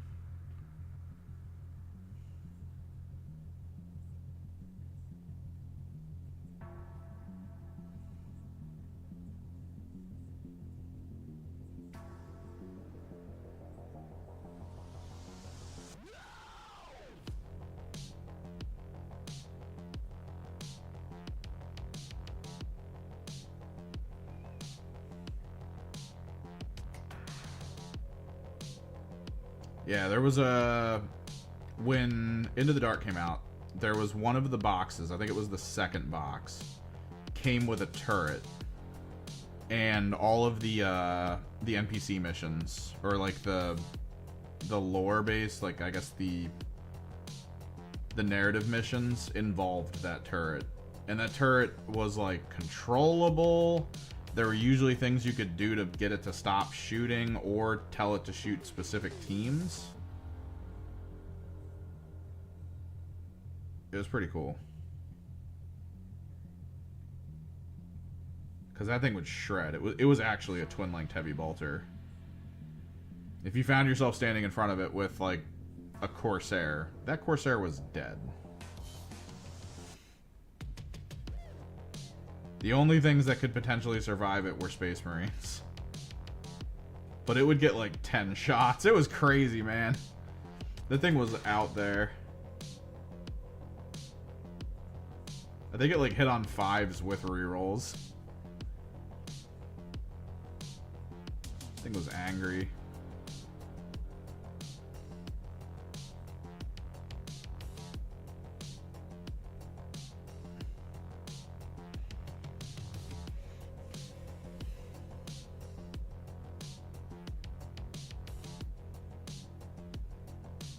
In a competitive level, people wouldn't like maps to involve that. It would have to be team related, because then at least it feels like it's part of something else. But if like a map existed that was like, yeah, there's guns here, and you have to turn them off in order to like get to the scoring part, that's too much RNG in like an area, like a single section of that game, where like you could lose units not to your opponent. And you're basically, the map is helping your opponent, and that doesn't feel good.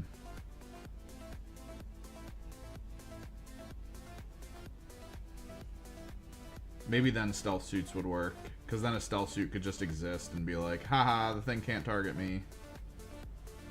I get to walk around in the open and leave the turrets on. Come get me, bros. Get machine gun down.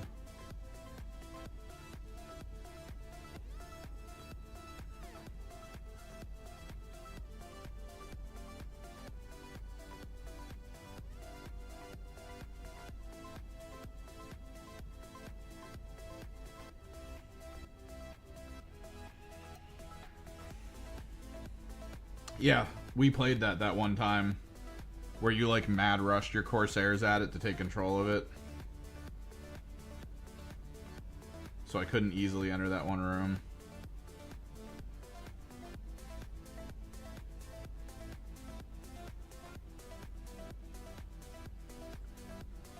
I might buy that spearhead, man.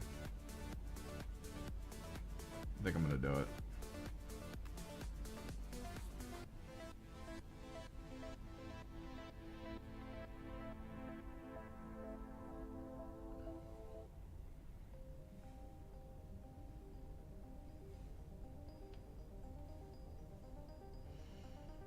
Yeah, it'll be extra Zangs. I think I'm gonna build them as bonus Zangs.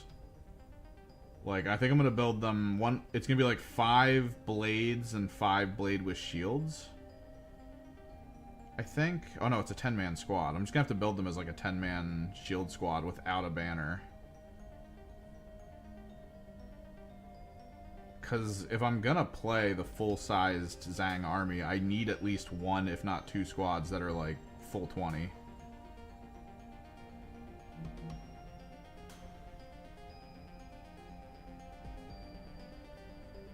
Tendril that 20 man out from a Demon Prince, giving them -1 to hit.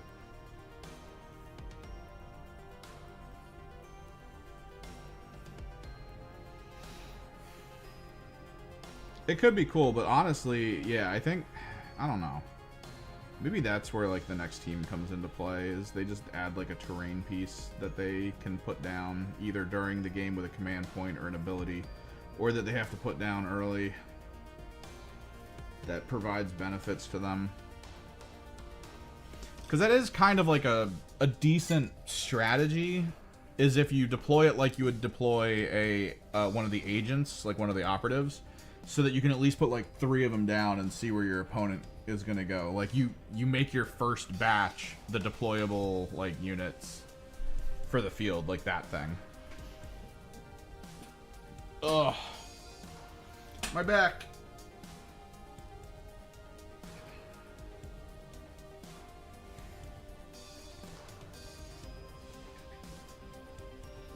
What do you think, Rand? Do I try to play my Zangor detachment tomorrow, or do I try to build a list for my Castigator? I got a game at 3 o'clock before we play.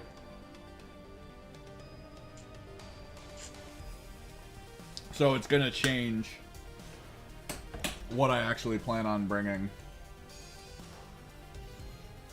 Ugh. I want to play both.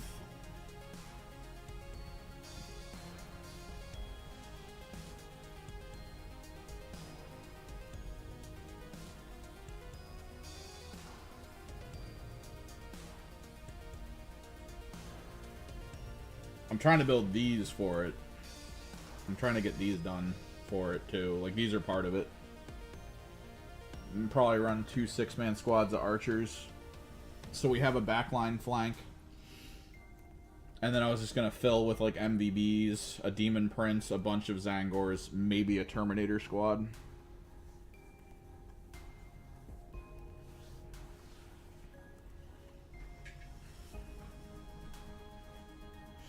Alright, let's grab, I think, blue? The blue gem?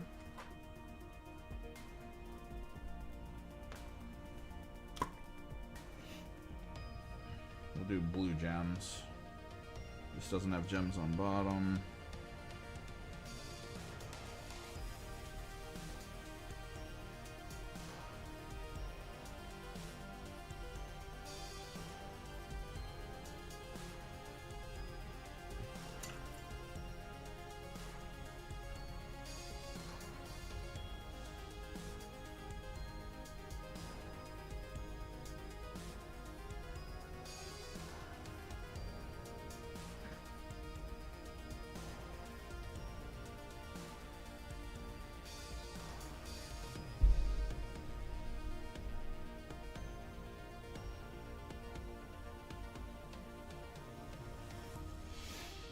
I'm hoping I get these done, though. Because I got that 2K beforehand. I'm gonna need them. I'm starting to try to figure out how this Zangor detachment quote-unquote works.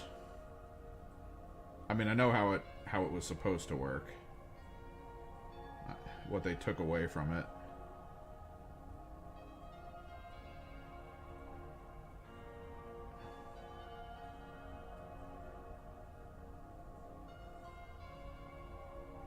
But I do think there's like this mini value to it of needing to find the right moment to just like obliterate your opponent with all the pluses you can give yourself. Because they cost health. And the health is recoverable on regular Zangors, but it's not recoverable on the Enlightened, which is why you need to take like full-size squads of Enlightened to make up for that fact, because you could lose at least 1 bodyguard per time you use it.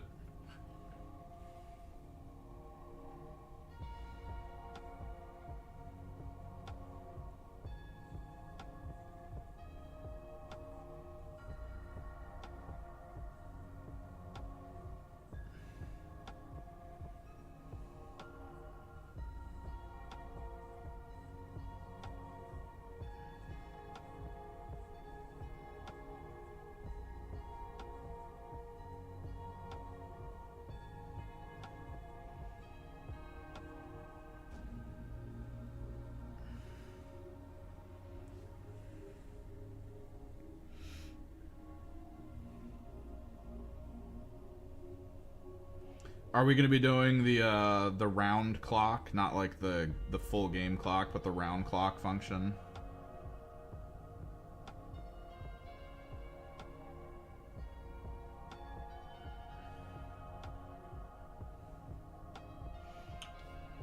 I'd be surprised if they get 30 points. 20 minutes in a round each side. I could see that.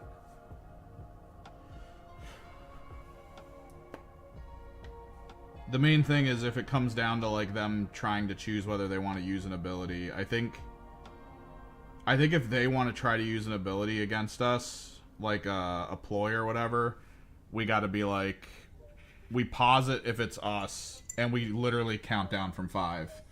And if like they don't do it, if they don't make the call by 5, we just tell them they can't anymore, and we just keep going.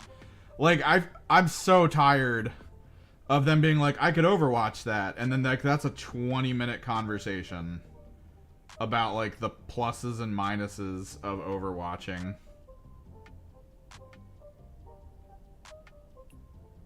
It's like, all right, choose 5, 4, 3.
Yeah, like that's the worst part, is that it has no impact on the score, but it still takes 20 minutes for them to decide if they want to do it.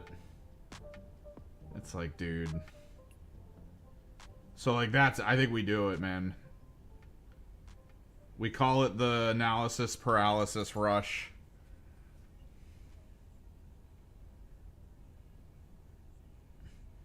Because they do need to start understanding that, like, while we're playing, while you and I are moving around, they can be talking to each other.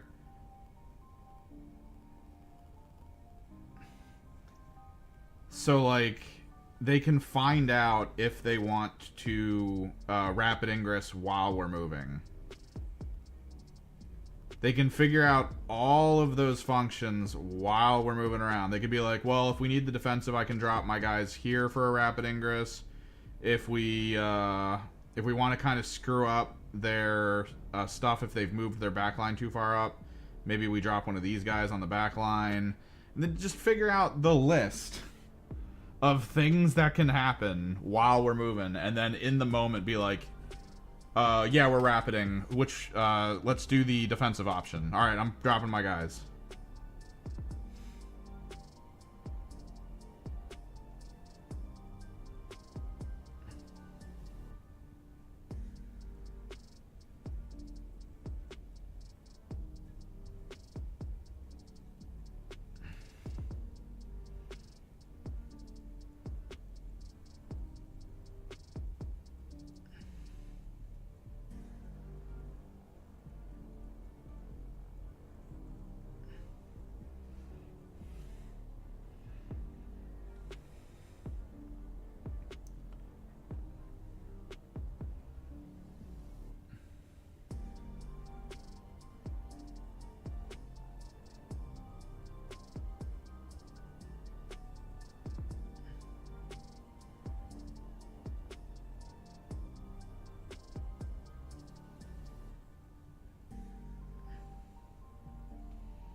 Hell yeah.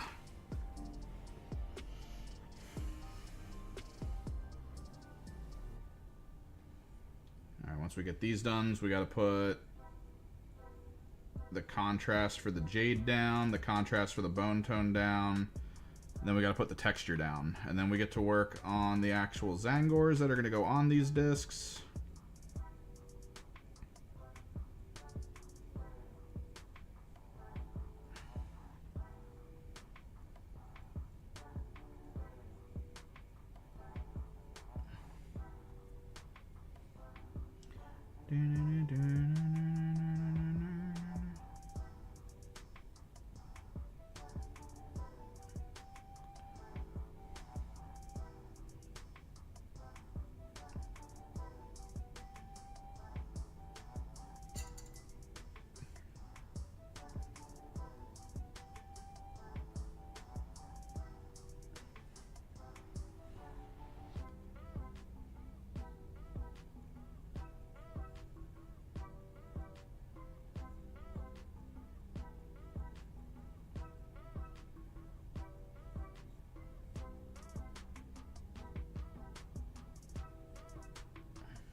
Fate skimmers. I got one in my little display case over here right now.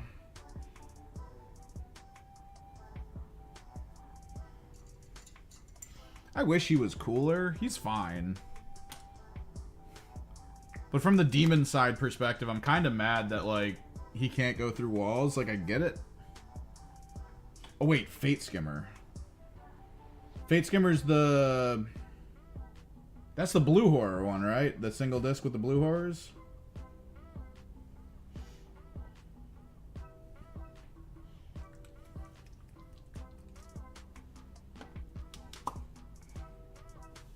That's a different one than what I'm thinking of.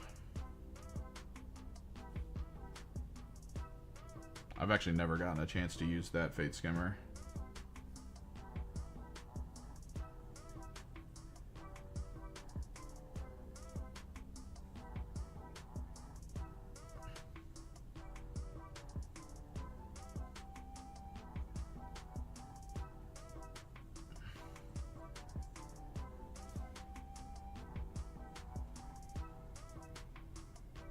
Oh yeah, no, that's the other one then. Well, no, the little, it's the same kit as, what is it? The Half Moon Head, and it's the same kit as the flamer that can go on that same thing to become the flamer tank.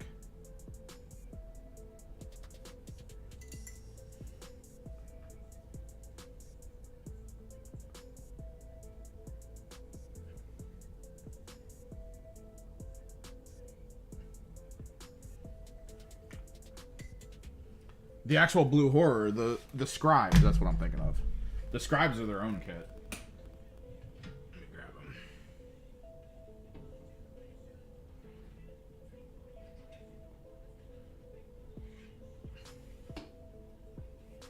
Yeah, so it's this one.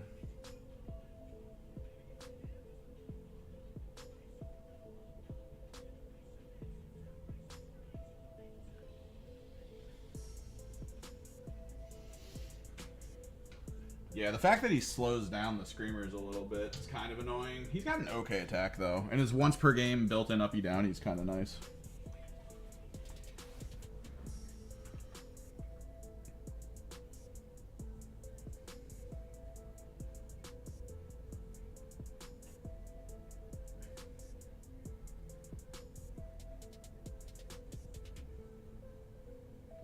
Yeah, I'm a Tzeentch fanatic. There's the lore drop for all you nerds out there. I am a Tzeentch fanatic. I'm pretty hard-coded into Tzeentch.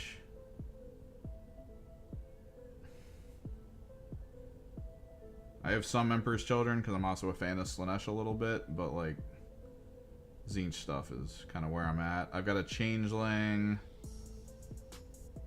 I've just got a boatload of demons. I've got almost a full collection of Thousand Sons. I play Disciples in AOS. Big fan.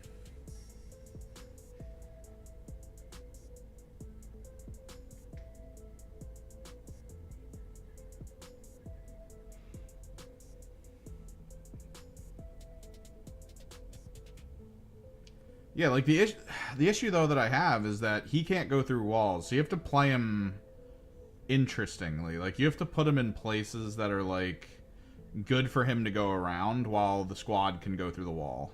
Like that's what you have to do. Because that's probably the biggest strength of the Screamers is that they're beasts, so they just go through walls. They just walk through shit. Appear in the worst places possible for your opponent and just do stuff. The fact that he slows them down is just annoying. But I do think that once a turn uppy down, he's nice. Sadly, they didn't bring him over to the Thousand Sun Codex for their demon allies, so like I got him, and I only technically would play him in Scintillating, and I don't even think he's necessarily that good in Scintillating, so I kind of don't want to. But I don't have enough, like, random stuff to take in Scintillating to not take him.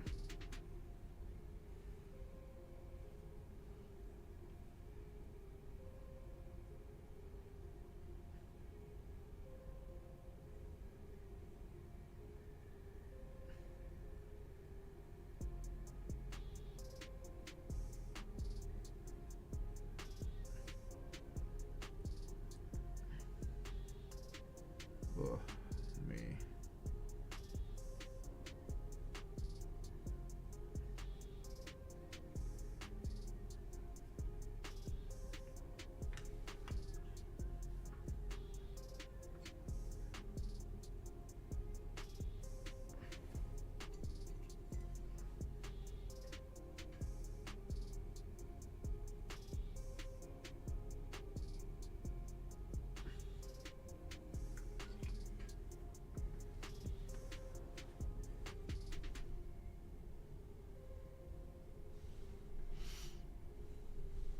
Skip that one.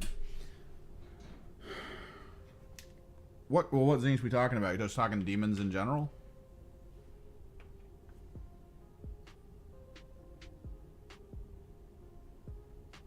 Move that over there. Like, do you just have demons, or are you also playing like other things, like AOS-y type things? Demons for now. Okay. I mean, have a plan. IMO airbrushes are your best friend for those kinds of demons. But, I mean, you don't have to go the way I did. Like, check this out. My Screamers, their biggest thing about them is just the airbrush. It's magenta, and then I hit them from one angle from the front and back with teal. So that it at least... it makes them look like shimmery and weird. I use a lot of shifter paint. It's not easy to see on camera. You can kind of see it. It makes it glow a little bit more blue and a little bit purple, depending on where you're looking. And then I just do the green for like the teeth and the spines and stuff. It's my aesthetic. Not everyone likes it. Sometimes you want to go pretty crazy with the details. Dry brushing could be your friend though. Trying to think of like major things to think about. Like, you don't have to sub-assemble some of the characters. Again, if you have an airbrush, you're just easy. I mean, what's a pink horror? You could just straight up do it pink normal and you're done. I did a blue with pink above. I kind of like the idea of the shadow looking like what they split into.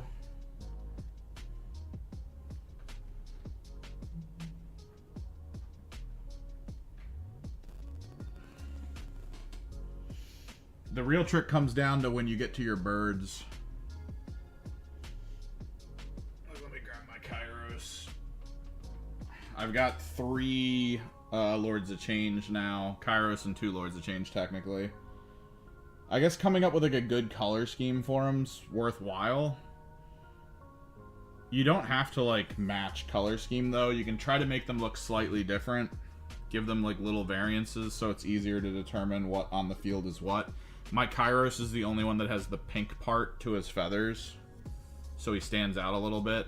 I mean, of course, he's the only one that has 2 heads as well, but it's just a way to differentiate.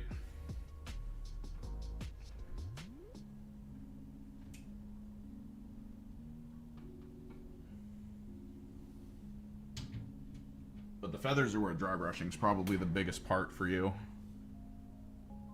Dry brushing is really nice when you do it on the feathering. Because you just start with the dark, build up to light through dry brush. And you're pretty good.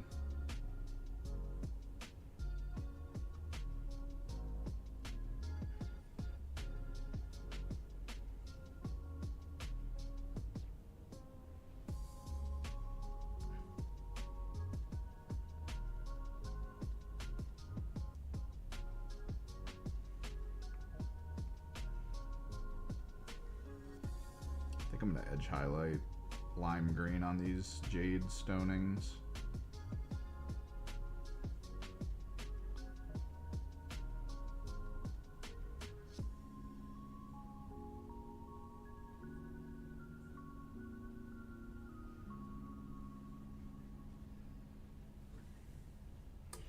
Kairos is big in any direction.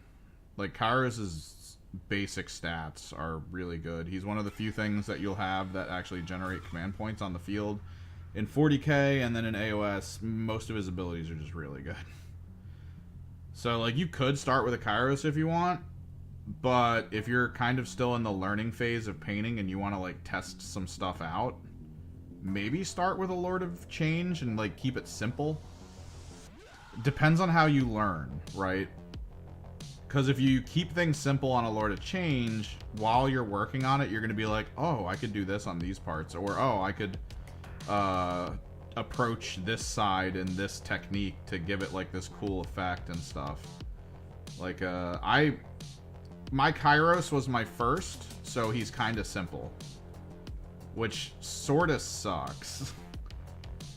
Because eventually, with the other ones, I did get to a place where I was like, oh, this is really cool. Let me make sure we hit everything there. Let me show you my last one I've made.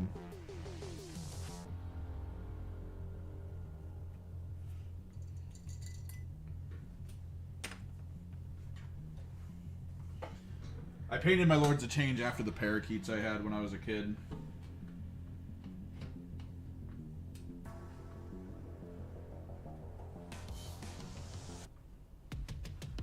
So one of my Lords of Change is the blue and white that parakeets can be. And then the last one I painted was like the alternative parakeet color scheme. This is not easy to pull out of here. But this was done with like a slightly different technique, right? So I actually masked off areas on the wings to paint like different color to make it look like energy that is materializing into the actual physical wing. So this was more of like an interesting approach to a different version, because like Kairos isn't underglow lit, he's more just like straight up normal lit. So is my other Lord of Change. This one I wanted to look like it was phasing in from the warp, like coming out of energy.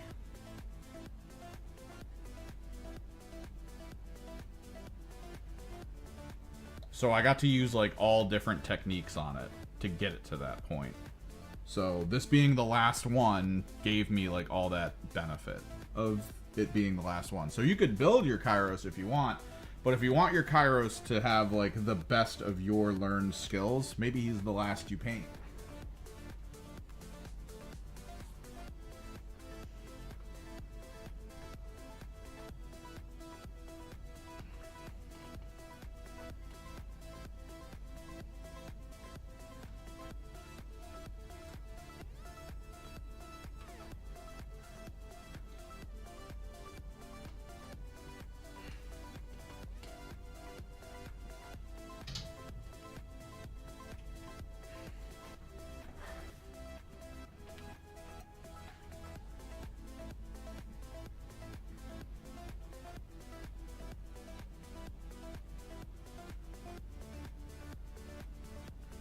Because who knows, you might figure out some fun stuff.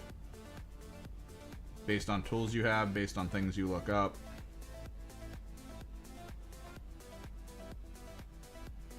Maybe there's some fun things you could do.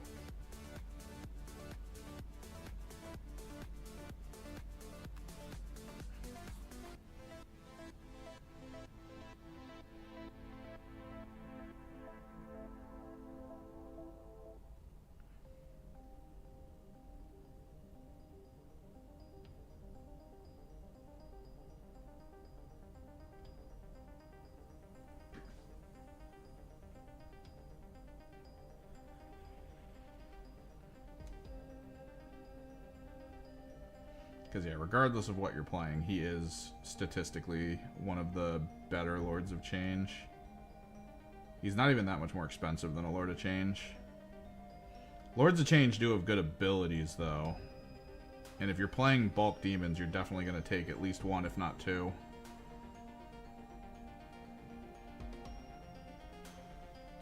What's cool is to keep a Lord of Change near a Kairos. That way Kairos' big attack is actually pretty high on strength. I think it's like strength 10.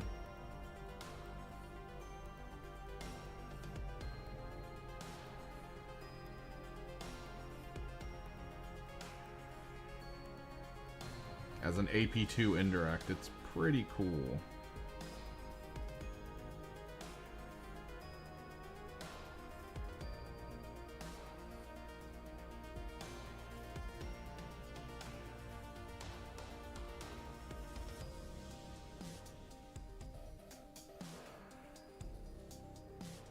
That thing just shreds.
But yeah, enjoy the journey, though. Demons are fun to paint, because they're like... There's so much you can do in so many different directions.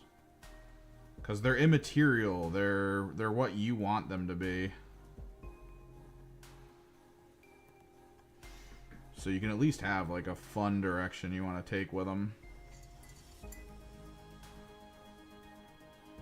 Don't need to limit yourself.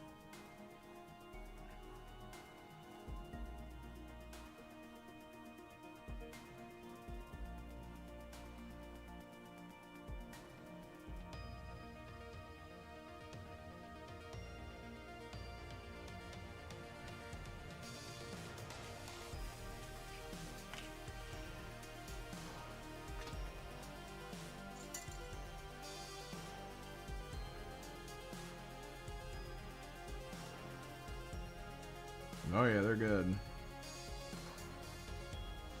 I mean, you can have pretty fun with a ton of different demons, but I don't know. The Zinchi ones just feel a bit more Eldritch in nature. I mean, Jesus Christ, look at our Mutilate Vortex Beasts. Giant portal on its back, tendril mouth.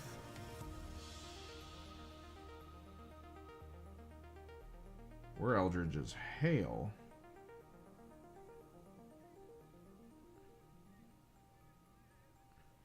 It's what lets you look into like fun tools and things that you wouldn't normally look into, like shifter paints and stuff. And you can have fun with them.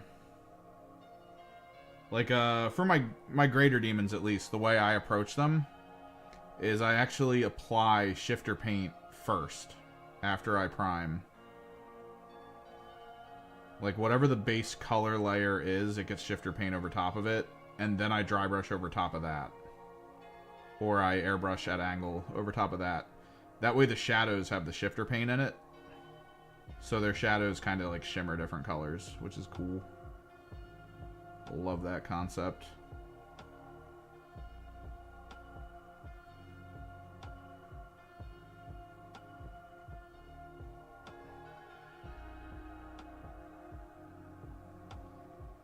I don't think I get that same leeway if I were to play like Nurgle or something. I mean, you can still paint all the other demons whatever colors you want. This isn't whatever that other game is. I think Flames of War or whatever. That game was called where you lose tons of like victory points if you're not painted perfectly to represent where your army's from.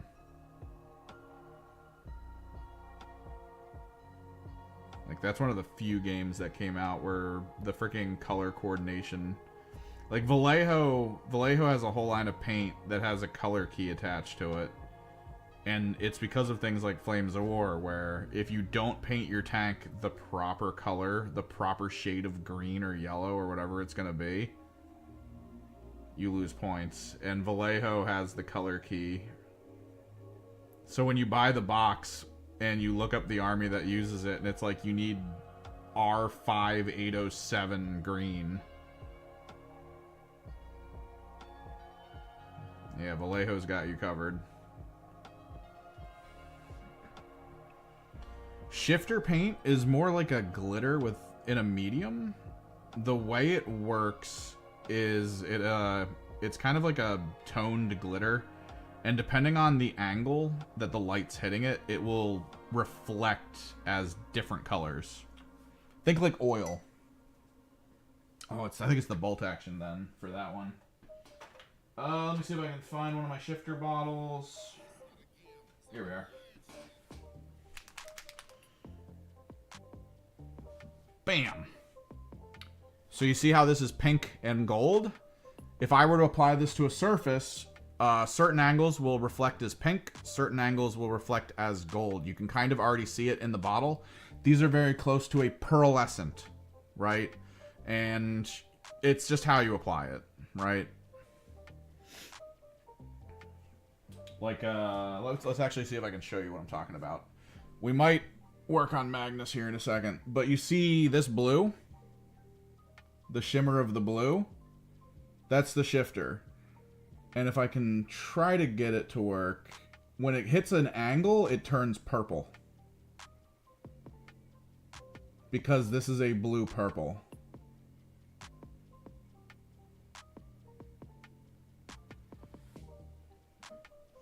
It's specific toned pearlescent. Because pearlescent, like, serious pearlescent is just a ton of colors that will, like, be weird. But shifter paints tend to just become, like, one of two colors. Although I have purchased pearlescent ink that exists as, like, two colors. So technically, I think shifter is just pearlescent. So you might be able to purchase pearlescent from, like, other stuff to create the shimmer effect.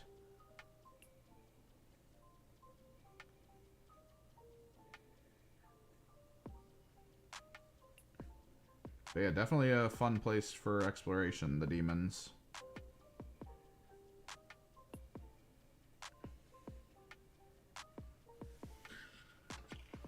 Alright, let's try to find my bone tone.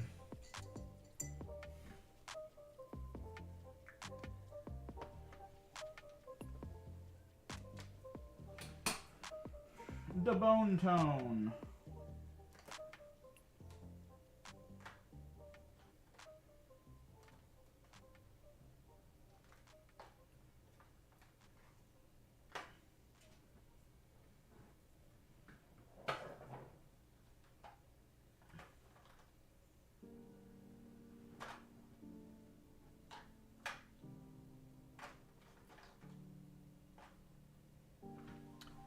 I mean, there are people in the 40K like player space who are like, "Oh, you didn't paint yourself a chapter. That's stupid."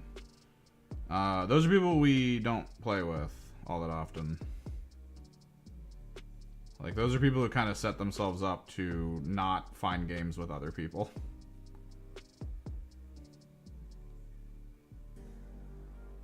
It's like, it's cool they can exist, but I mean, that's no fun to just hop into a game where you've painted your army in a way that you like and they're just gonna shit on it the whole time because it's not the right shade of blue. It's like, alright, man. You didn't make it look grimdark enough. Cool, bro.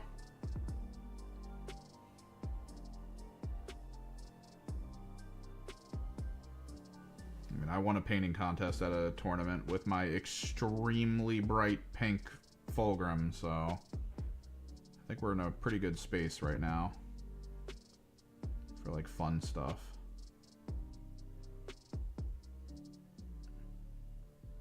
Granted, that did feel like an inside job since the person who was determining who won was from my store.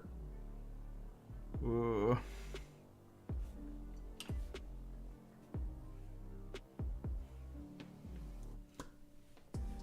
Stop the count.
No, exactly.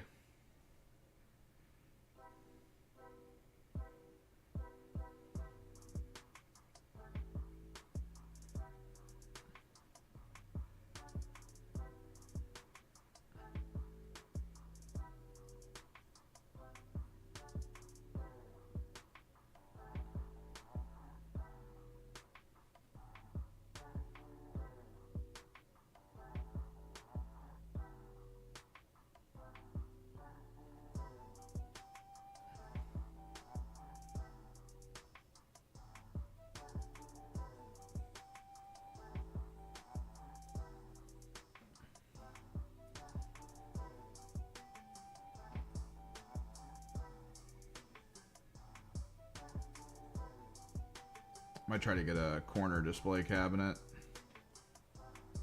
I got another spot I can put that stuff.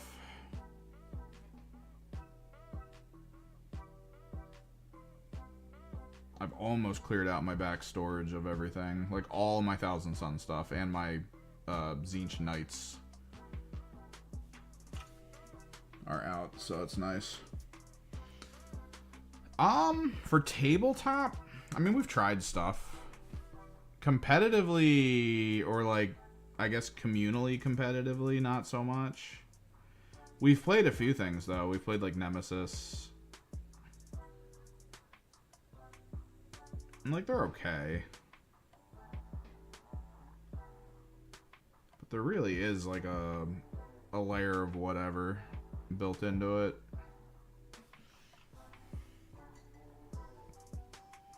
Like, we played Mice and Mystics. That was pretty okay. A lot of weird buggage to it that we had to, like, find FAQs for. We almost beat it, and then we died at the end. Because that last mission was straight up like, and difficulty spike. Have fun.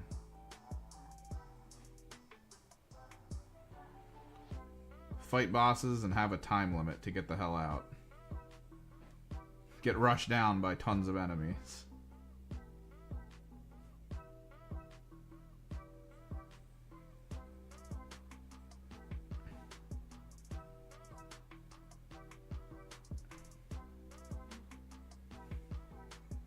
Trying to think of what else we played. I mean, I've played D&D before from like forever ago, but I'm not that huge into it now. I watch a few content creators that do it though, Legends of Evantris, stuff like that.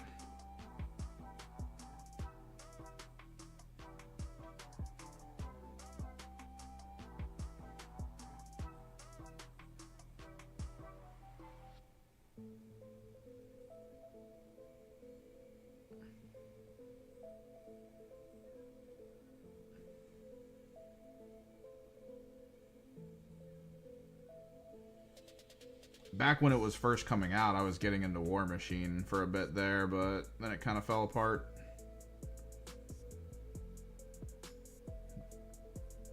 The local scene sort of collapsed all at once, and then there was just no reason. So sadly, when it comes to like general tabletop-y stuff, at least in the area, like it's, at this point, it's like GW or nothing in this region.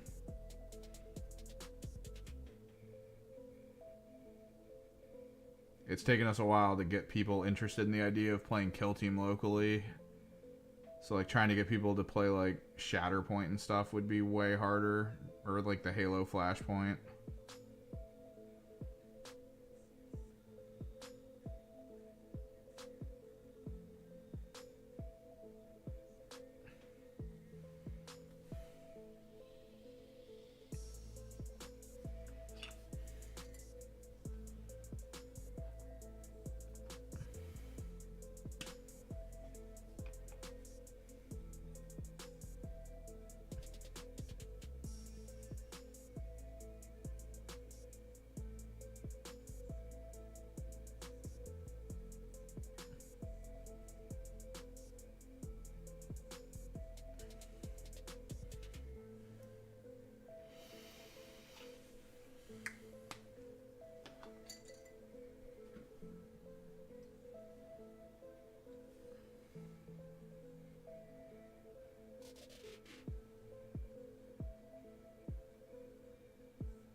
I know for a while there, I think it was the Flames of War, because Bolt Action was the newer Flames of War, right? Where people were trying to be a little bit better, I guess, about not being assholes, but I mean, maybe that didn't work out.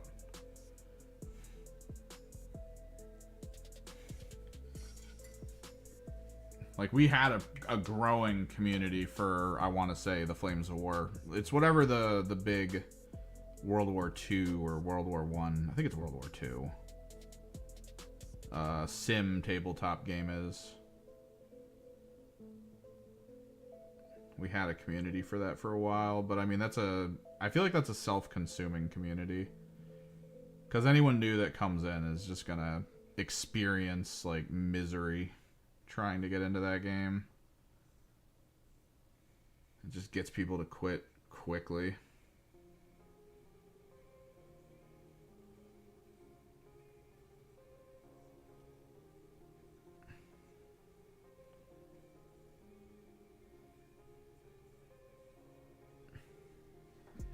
I thought Bolt Action was the new one that everyone left the old one for.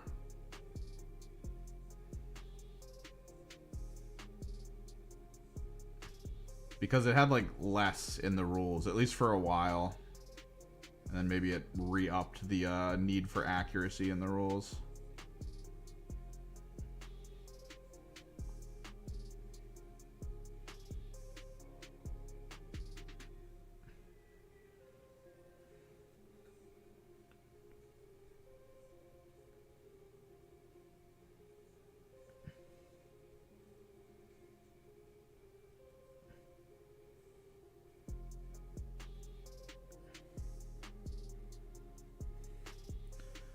I heard Star Wars Legion was like okay. I'm always wary about like the brand name games that come out because like we've seen too many times a big brand name game come out from like a third party company. Like the big company attempts to see if it's something that's worth following.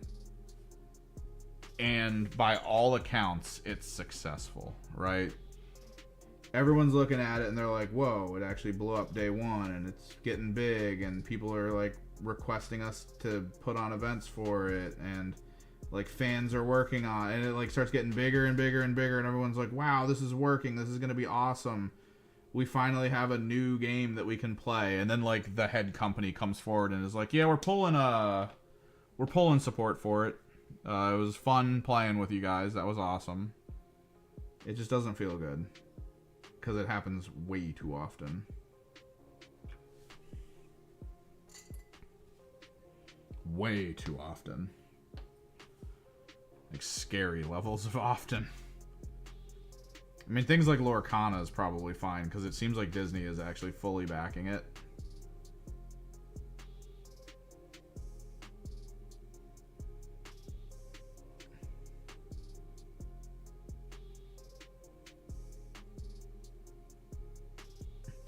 But when you get like, oh, we bought a license to make a Star Wars game,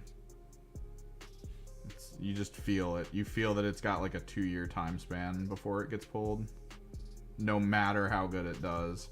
Because the next time they go to the table, if they go to the table with, oh, we're a massive success, then the Star Wars people go, oh, that's awesome, then you can pay more. It's like, oh, man.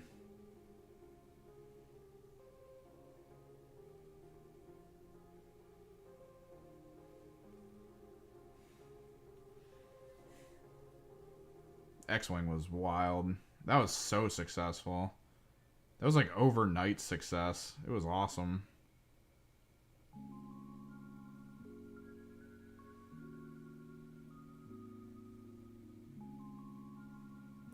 I've seen a bunch of those like space battle like with ships games in the past couple like years that I've been like looking at stuff. I don't get it. I guess there's people who really like the naval level of strategy games with like facings and like components and stuff. Like that's probably fine. But like, wow.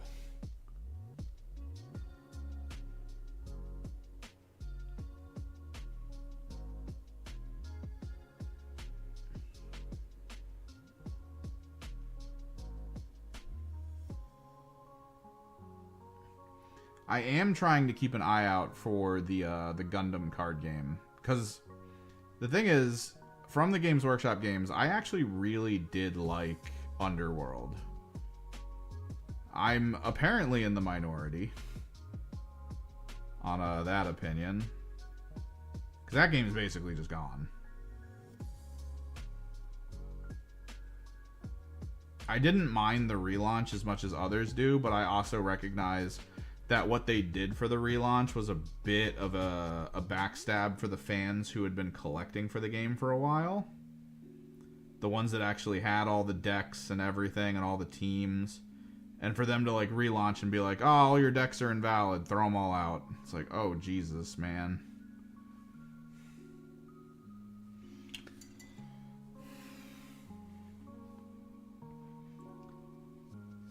Like, the general rules for the new game I felt were, like, a little bit better. But the way it rolled out just felt pretty rough.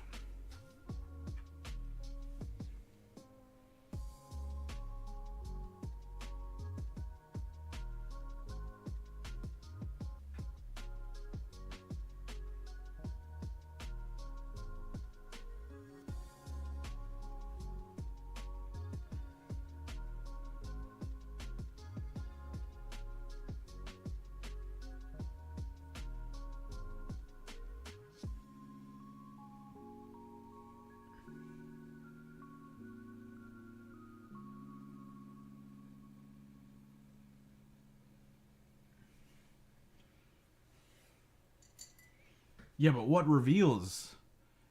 The reveal, the biggest reveal alone is that they're talking about it. Like, that's crazy to me.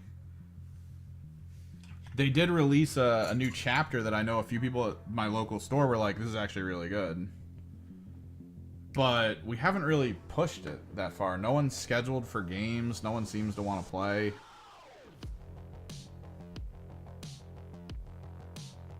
But yeah, I'm looking into the Gundam card game because, like, maybe that'll work out. I mean, it seems to be doing well over in Japan, where, like, the main test market is, and they're doing it over there before they release it here for the most part.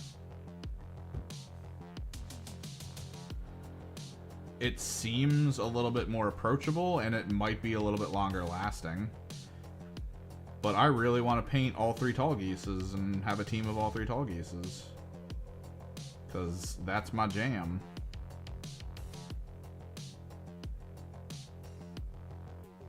I want to see how it works.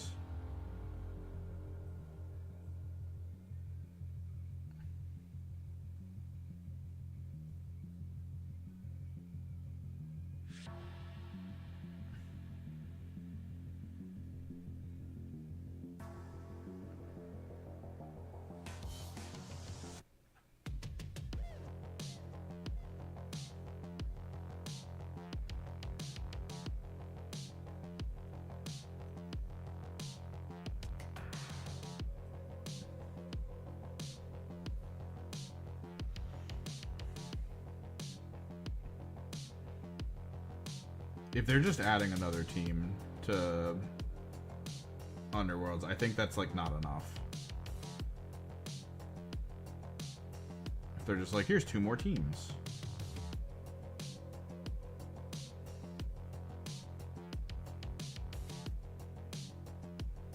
God, that game is so cool. I don't know how familiar you are with, like, computer games and stuff or any of that. There was a game that was coming out for the longest time called Duelist. I loved the hell out of Duelist. The idea of it being like a build your own card deck situation. You have characters on the field. It's actually like placeable tokens. Some of them interact differently. Like, there's some characters you can summon that you don't get to control. They just do what they're gonna do. You cast spells and stuff. It's all about stringing between summons and your sorcerer that you have on the field. It was so cool. And then the company abandoned that project to make Godfall in the same exact universe. That game didn't exactly get toted that well. And kind of fell off, and we haven't really heard anything about them. The fans of Duelist have been trying to sort of make Duelist a thing. Like, I guess someone bought the Duelist name rights and made Duelist 2.0 or whatever the hell they call it now.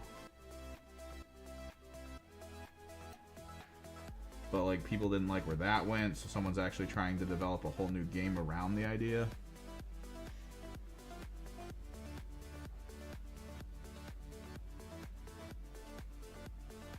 Alright, man. Yeah, I'll probably be here for a bit. Gotta get this crap painted.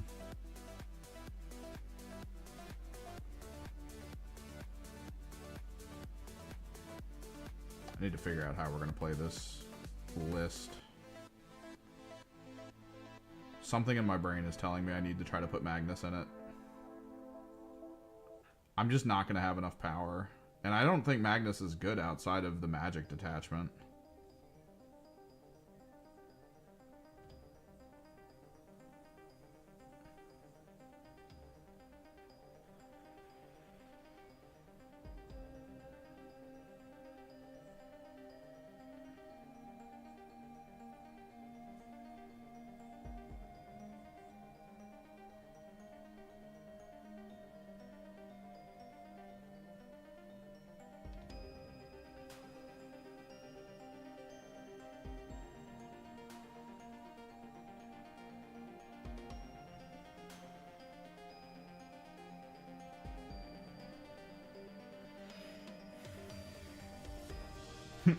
Dude, we're gonna have such a good game.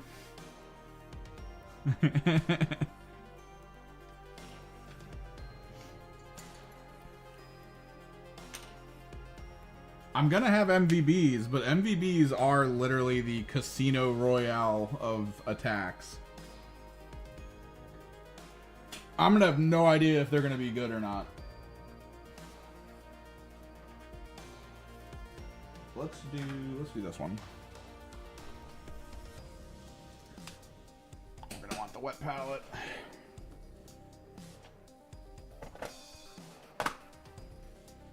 Like, we're basically crossing our fingers.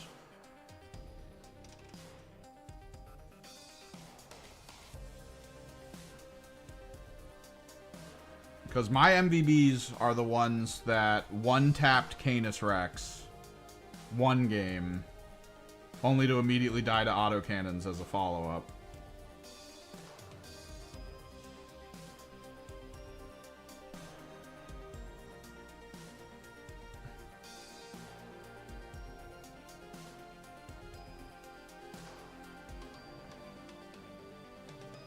Also, I really needed to grab the Pro Acryl from you the last time I was over there. I completely forgot about it.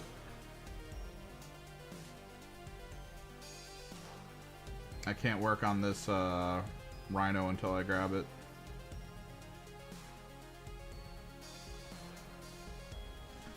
Oh, I thought you had it. I thought you said you had it.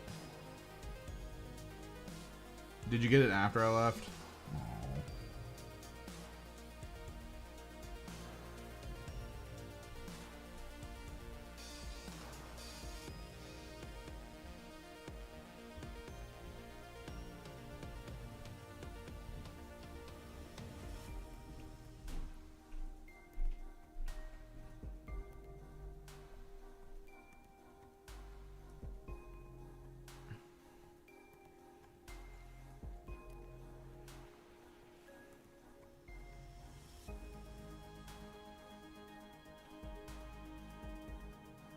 Alright, well that's fine then, either way. Because yeah, I can't paint this Rhino till I have it. I have to paint the exhausts white so I can make them look like overheated charred engines.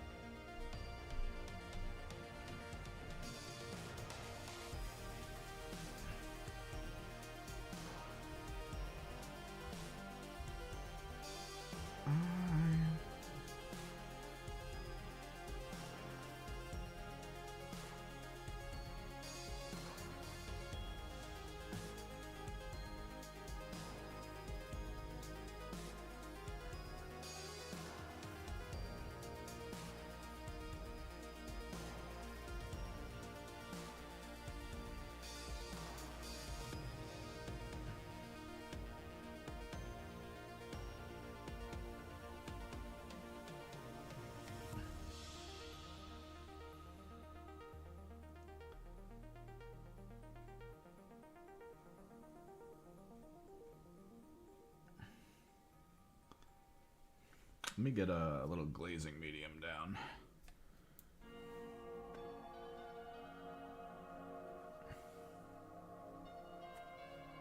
I mean, it was 2 a.m. when I was getting out of there. I needed to grab it at the beginning of that day or I wasn't going to remember shit.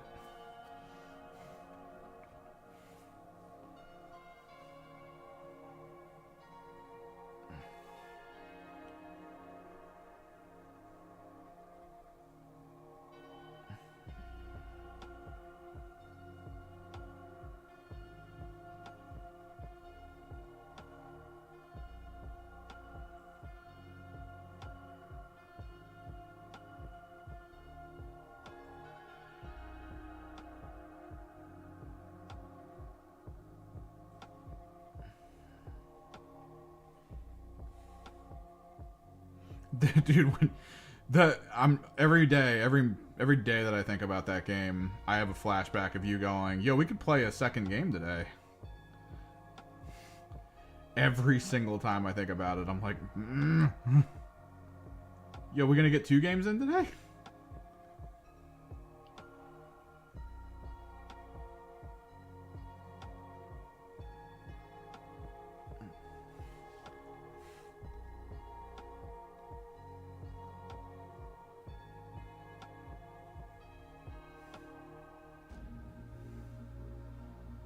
I think that's officially up there with something we shouldn't say anymore. Like almost like superstitiously. Like saying what could go wrong out loud.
I'm just glad my one Zangor could bait out Angron. That was beautiful.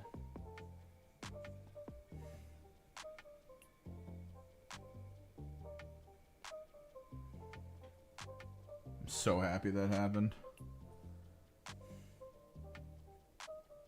It's the whole reason I put him there.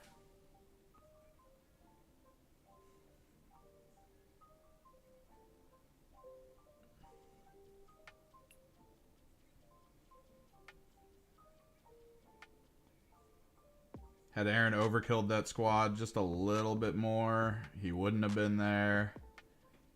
Angron might have still been like in cover a little bit. Would have been so much harder to kill him.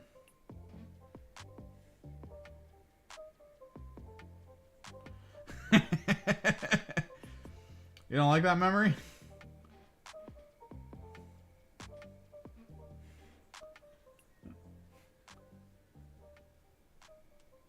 The what, 300 400 points that got traded for like a 40-point squad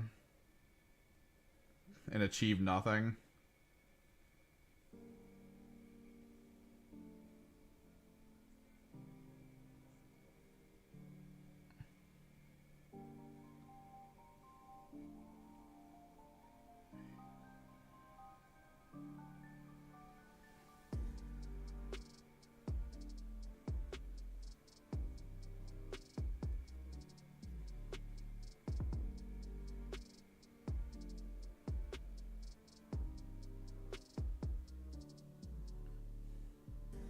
Or the version where we talked about recover assets, and he thought it pertinent to send his one wound Angron across the field rather than recovering assets on the back line.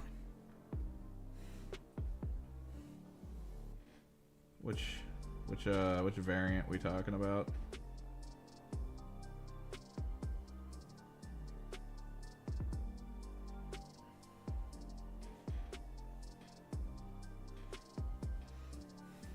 Yeah, I mean, because you could. But you fixed it with something that could have done so much more than a single wound. Like, dude, he killed a little creeper dude.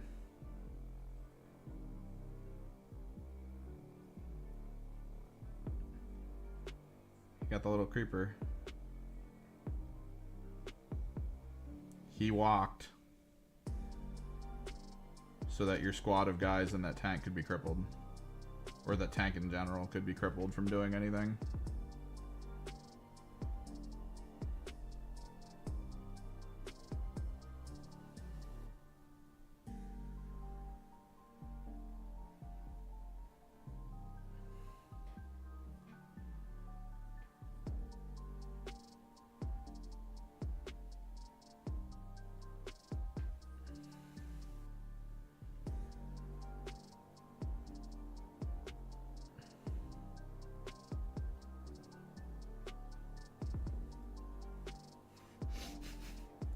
You think we get 100 points? Are we going to play the most memed out team and get 100 points?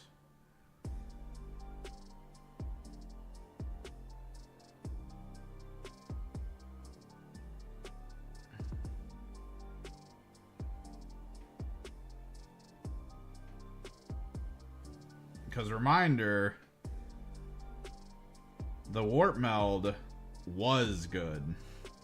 Warp Meld had like a 60% win rate when the rules for it were what they were. I'm bringing the version that's a 30%.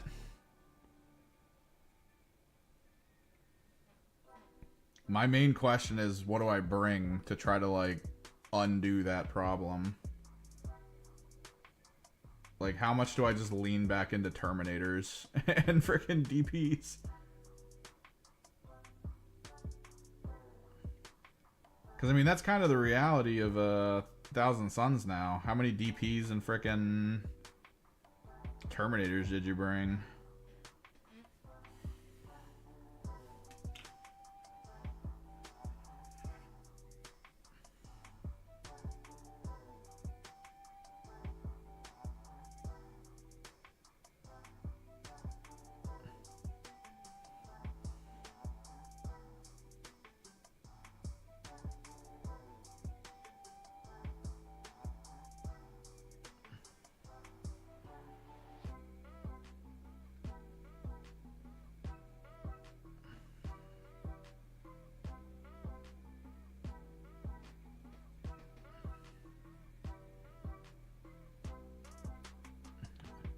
I was so scared carrying my my display cabinet downstairs. The thing weighed so much. I actually slowly moved it down each step. Every time I picked it up, I could feel my spine compressing.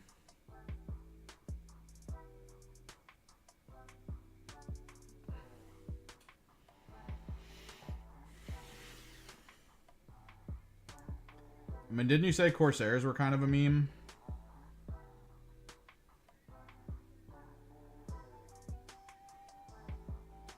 Like, they get worse the more you take in the squad.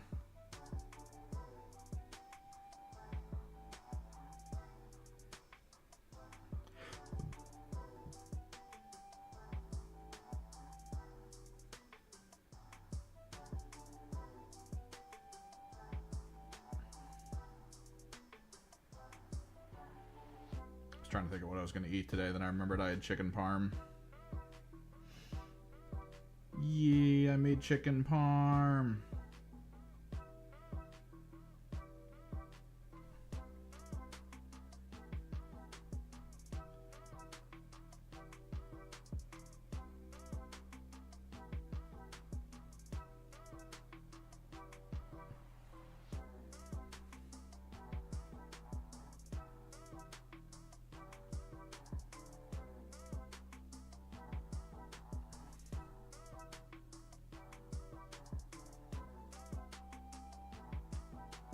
Is your game plan to have 3 squads of Reapers on the back line? Are you okay? How much stuff are you putting on the back line? To be clear, because I didn't see you say you had a lot of like backliney stuff in the list you sent me, so like it's probably fine. But if you go Corsairs, do I need to reassess based on the understanding that you have more backline?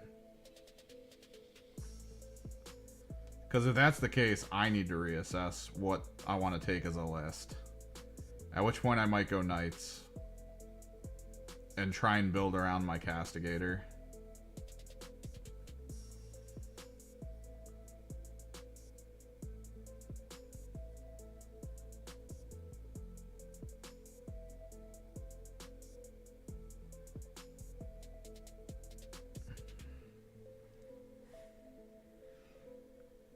So you do have backline. Okay. I mean, I can kind of play with my archers aggressively a little bit.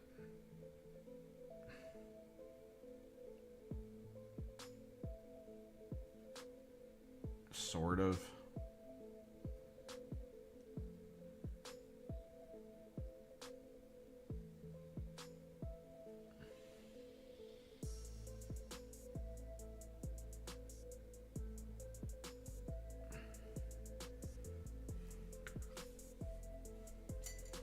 All right, let's try to get some basing done.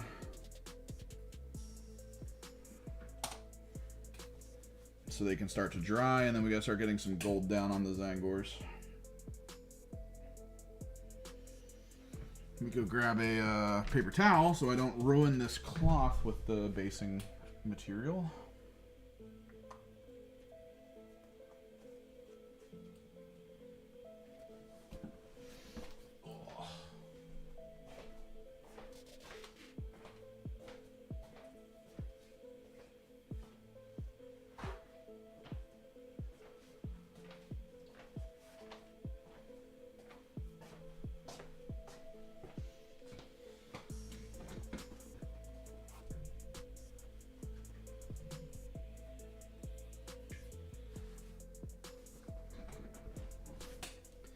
Because that's the other question. Do I bring Magnus? Do I try to fit Magnus in? Do I actually go the spellcasting detachment? Technically, Magnus is good in Hex Warp as well. If you keep him on your side and peek him around corners, you can do +1 to wounds on all his attacks, which is pretty crazy. Like, +1 to his wounds on his attacks is usually 2 up to wound, even into vehicles. It's freaking crazy, man.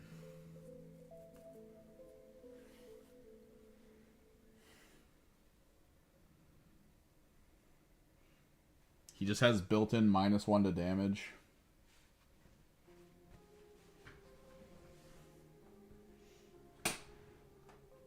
Ugh. Well, I'm also partially thinking about my game I'm going to have earlier in the day before I get over to your house. Because I'm going to be playing someone at the store. How do I want to do this? Do I even want to do the coarse gel, or do we just want to do crackle paint? I think maybe we just do crackle paint.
Do I bring a Helldrake?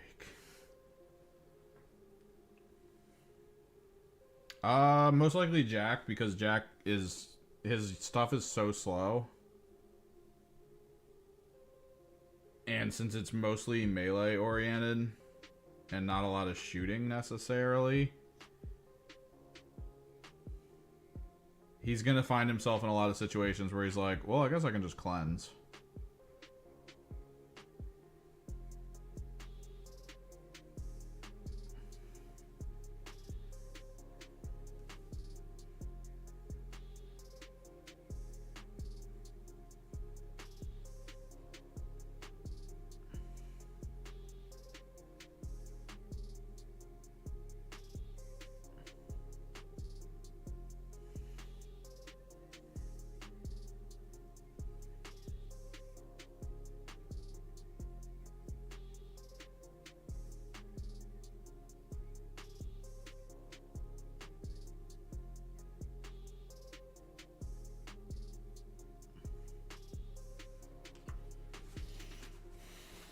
That's what I'm saying. He's going to be too slow, so he's going... Depending on when he gets the cards, he's going to be in spots to do it.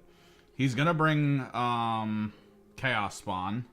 So the Chaos Spawn are going to be the ones who are going to be in position to do Area Denial or Establish Locus turn 1.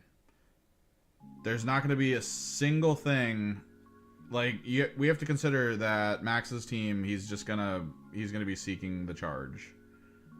So, like, I'll put some Zangors on the front line so he can charge them, and then I guess you can, like, kill them or something. I don't know.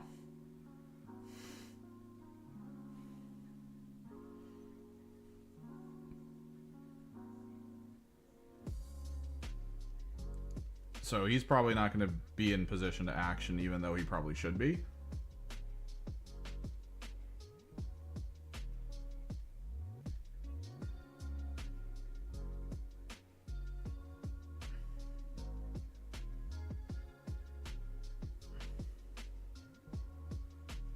Aaron might be in position to score. It depends on what he brings. If he changes up what he's been tinkering with, like if he actually brings those more scoring units like the squid, the question's going to be whether or not he pays attention enough to realize in the turn where dropping the squid to get himself 10 points, or the Glocktopus as people call it, in that turn, it's probably better to get the points rather than come in and try to shoot a target to try to like bring it down and then not get the points. Right? Like,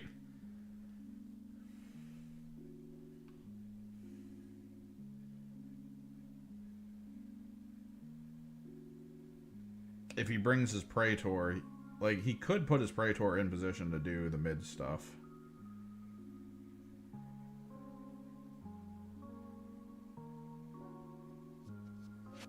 So that Jack doesn't have to. Although Jack doing it first might be a better idea.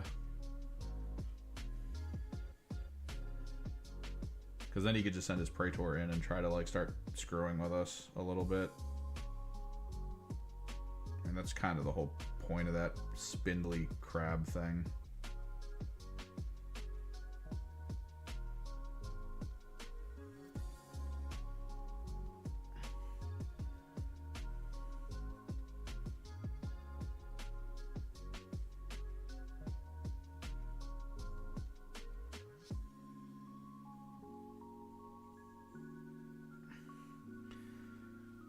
Because this is where conversational tactics come into play. If I have a squad near mid who is entirely meant to do like the middle objective-y stuff, and Aaron sends a guy in to charge them, even if it doesn't kill them in melee, that means I can't fall back and do the actions. Because that's just how it is.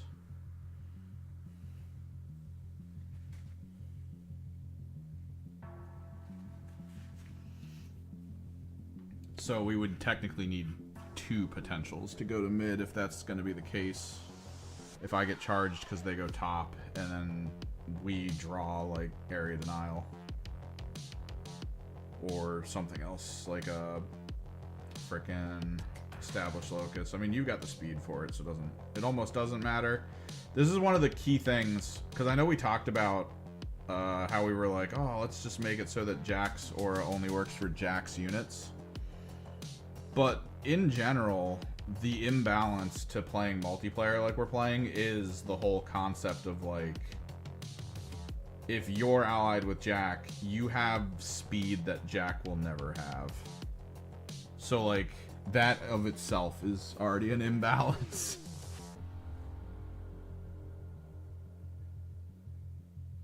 It's for him to have his Nurgle ability and durability while having a pocket couple of units that can be on the other side of the field in an instant.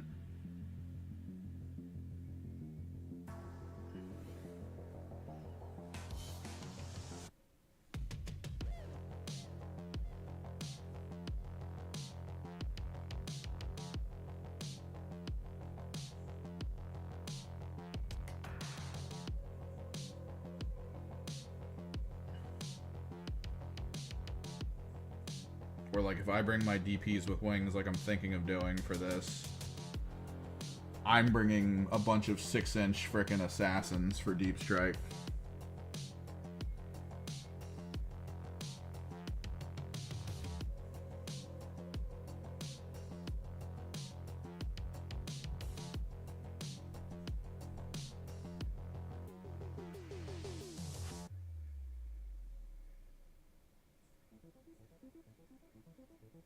I mean, potentially.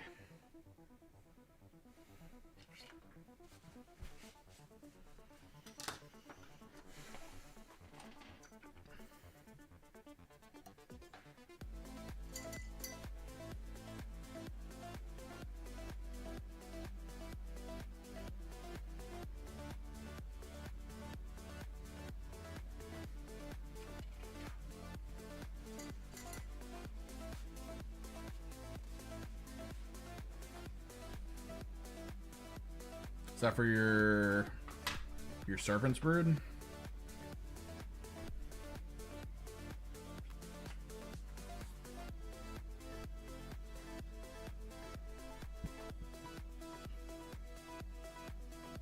Oh, Baharoth. Yeah, but yours doesn't get full rerolls into like character squads and stuff, right?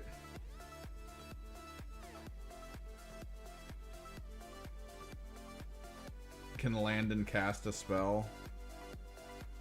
Like just straight land next to something, doom bolt it, then shoot it to death.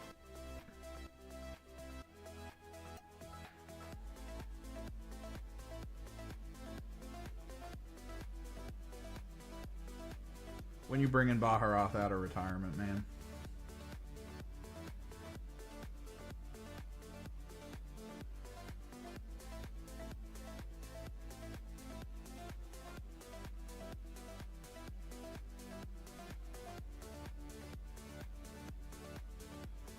Ooh, we getting Baha. Nice. I'll get us a complimentary box of Zero Sugar Baja Blast.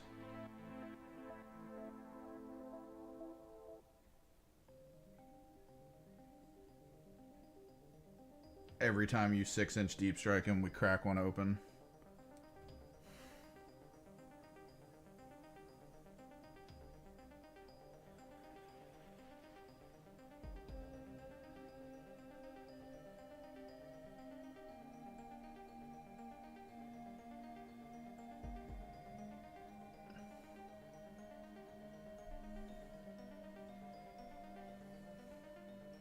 Get him with that Baja Blast.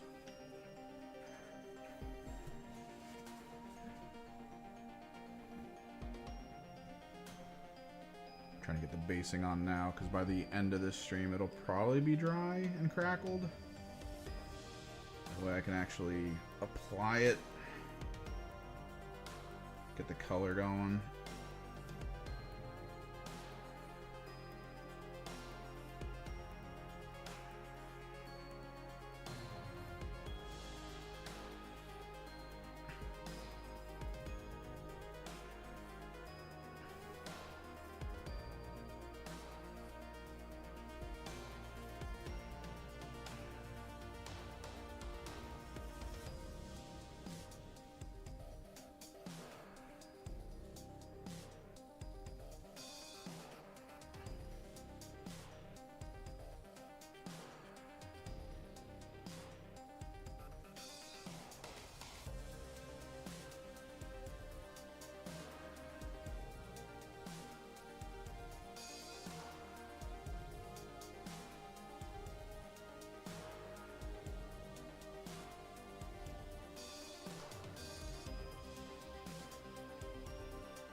I wonder if I hybrid combo tomorrow.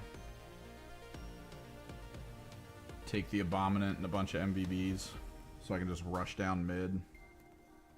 Sit in middle with 2 auras that cause AoE mortals.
Yeah, I might grab that spearhead tomorrow.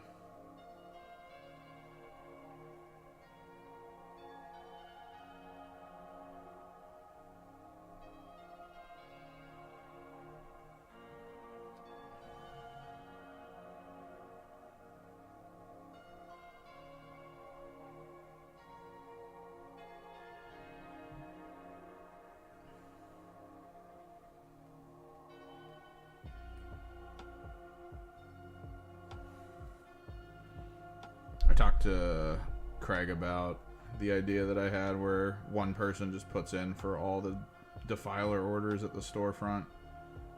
And he said most likely there's going to be a cart limit for them.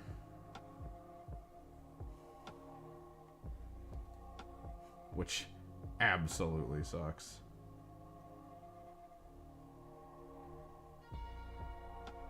So yeah, I'm probably going to try to figure out how to get 2 from my local store. While I'm there, I got to ask him how much I need to spend to get the gift card as well. Because then I might as well just spend it. Either that or it'll be like 1 Defiler, full price, and then the next Defiler would be gift card. Because it's got to be about as much as one of those Defilers is going to cost. And then I'll try to get 2 from that store as well, maybe. With Craig.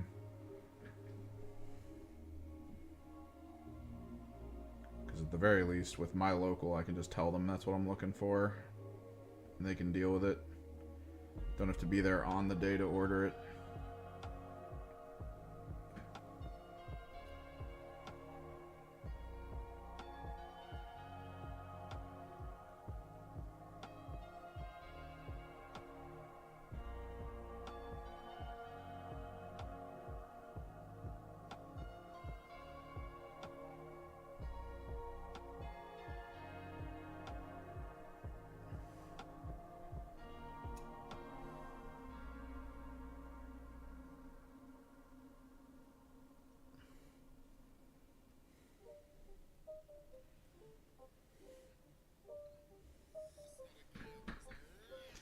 I want to try to get some money spent at Craig's. And if I do the spearhead, I'll feel like a little better. But like, I do have that built-in feeling of like, I've been using his store as a place to meet people to play games.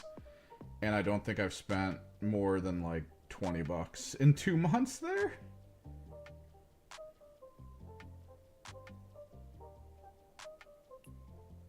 So like, I do have in my head at least the concept of like responsible patronage. Like, thanks for giving us a place to do this. Here's some cash.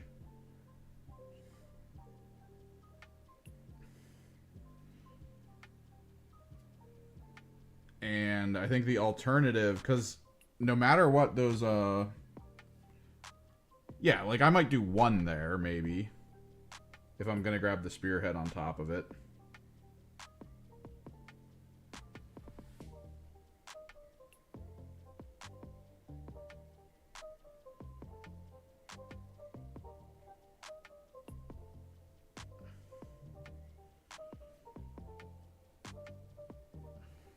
There we go.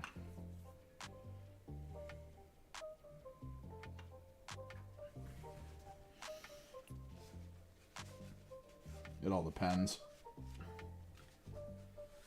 But at least from my local store, I'm going to be getting a better deal based on where my spending's at with them than anything Warpfire could give me. It's going to be literally like 45% off. So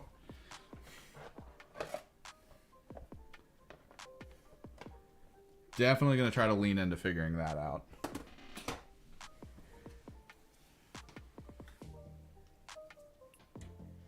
Would have been easier if my local store ordered anything from the frickin' Disciples of Tzeentch launch.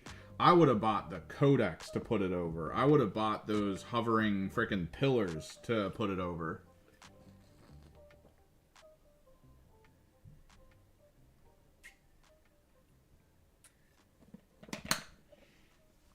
Any of that would have been cool. But they literally got nothing for that release. I start getting the gold on.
Behold the simplified Zangor process.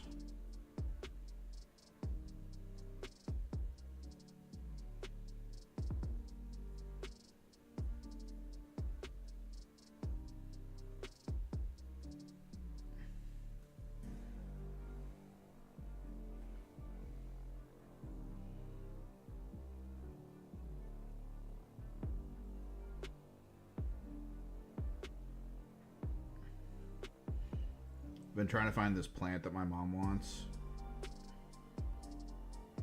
because it was her birthday, and I went into this store near me that's like a flower and gift shop that I've never been in before. So like I was like, maybe this will have it. Like normally it's at grocery stores, but none of them had it this year.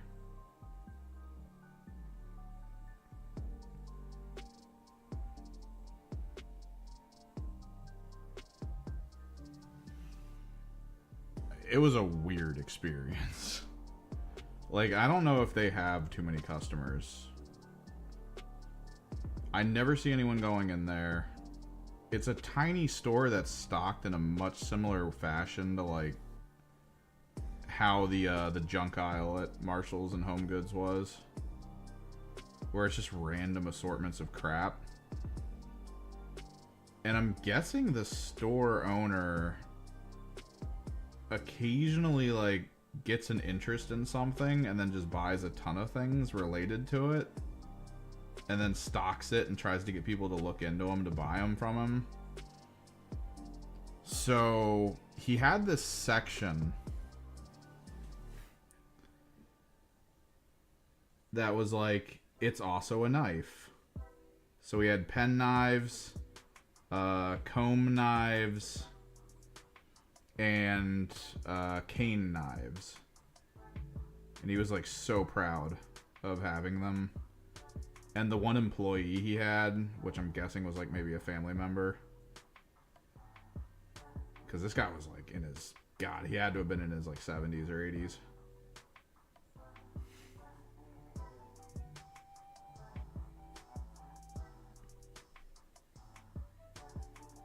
Like he was actively like, yo, these are the coolest thing ever, you should probably think of getting one.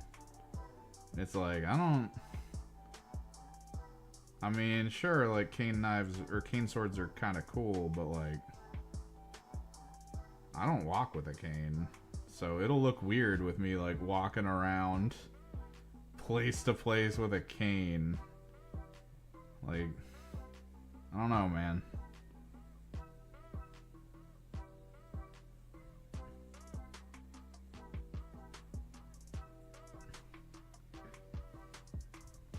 So that store has been there since I was a kid. I know that store has been there since I was a kid. I don't know how. Like, they must have an insanely good deal on rent.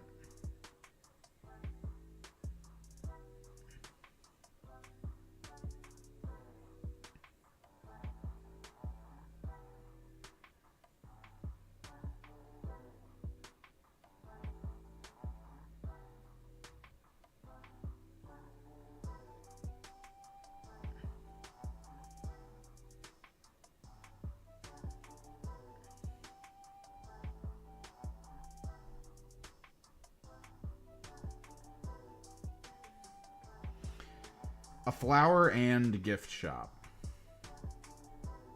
They tote that they have like a bunch of interesting gifts and stuff, which would be the knived objects. They had like just, it was literally almost like a Spencer's Gifts.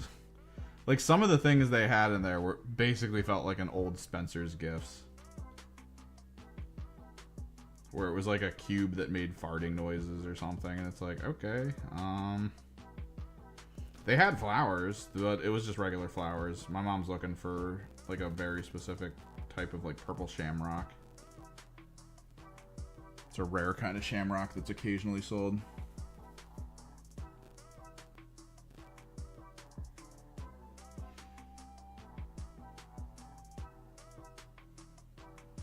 But it seemed like their sales pitch was that they were excited about the objects. Like the one person that was there when I was like standing checking their flower section, she came over and was like, "Oh, hey, how's it going?"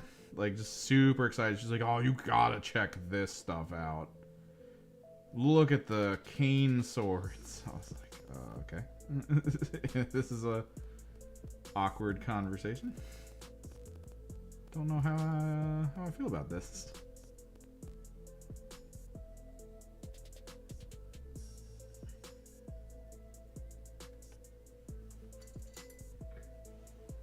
I have Baharoth Blue accessible. Where's my Baharoth Blue? Hold me now.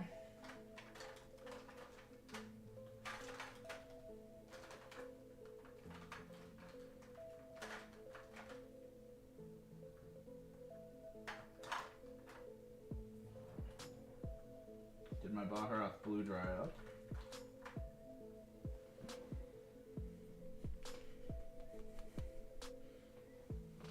They have to have like a good. They have to have like a good a rent rate or something at places like that, right? I don't know. But like, yeah, it's been there since I was a kid. And finally walking into it and seeing what it's like was just like, whoa. It wasn't even like, they weren't like classic cane swords either. They really were like the edgelord cane swords. Like one of them was like a fake marble with wolf head at the top of it.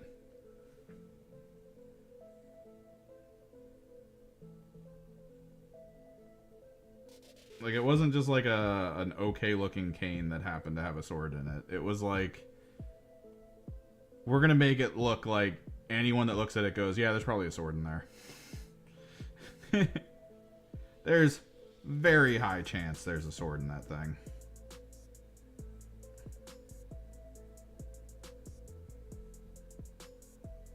So you're not fooling anyone.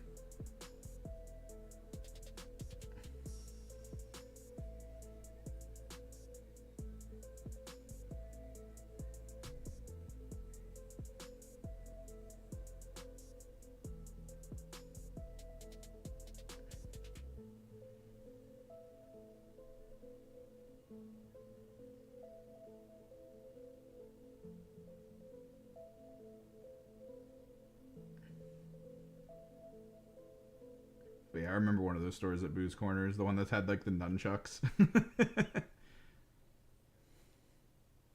remember the hell out of that. You can buy lighters and nunchucks from us. It's an intriguing combo. Oh, I haven't heard this song in fucking forever. Holy shit.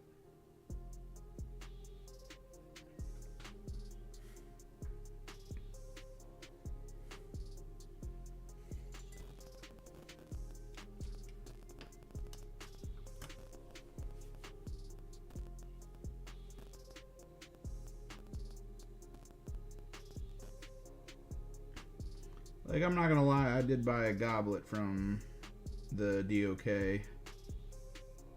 with a dragon in it. Don't know where it is right now.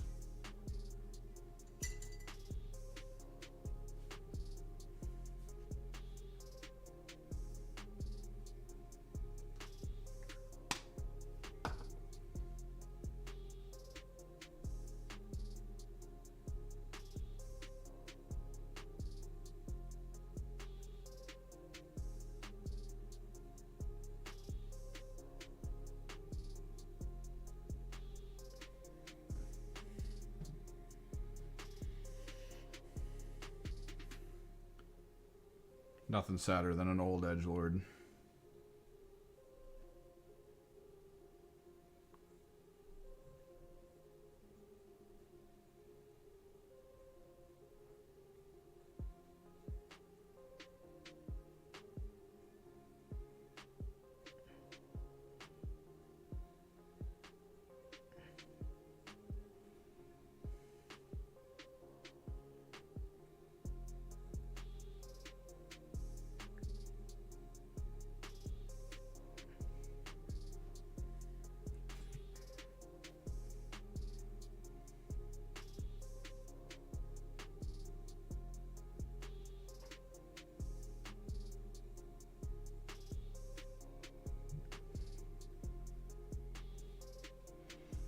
We might try to multicolor their tendrils or something, I don't know.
Clipping together a tank. You gotta get that blue tape.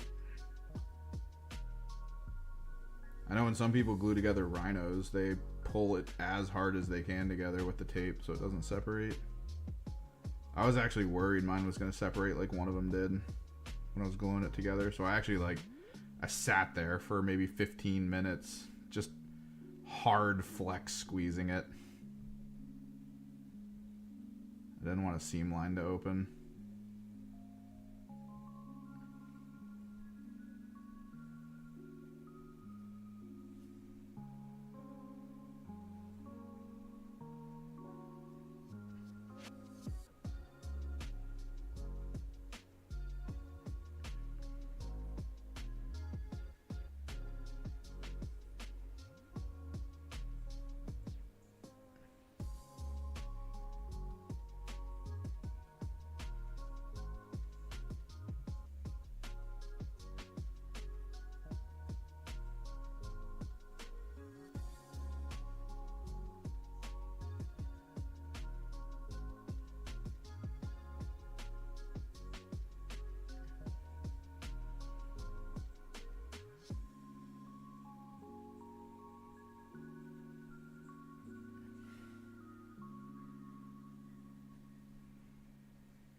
If you get the fire prisms done, would you put them in your Harlequin side of things?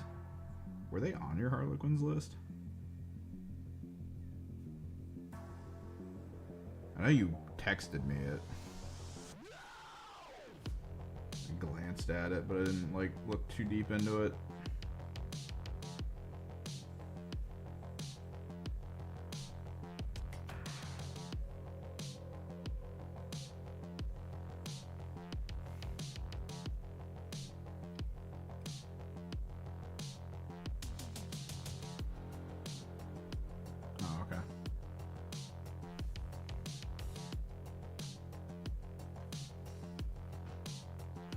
one down with gold. These always take so long, man. It's not bad, but it's annoying. This is genuinely the best way to get them to be painted, though.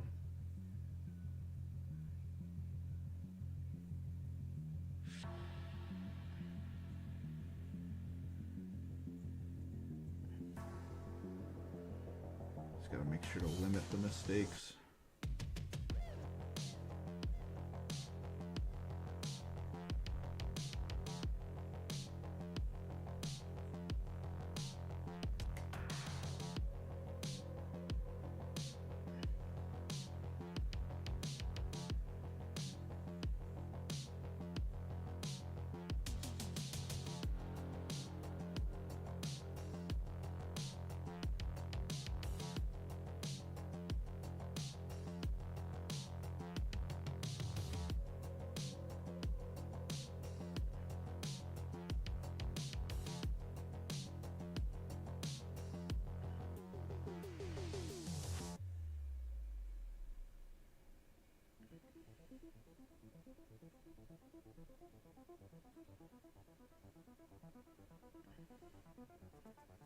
There are hanging feathers on this one, so we gotta be a little careful.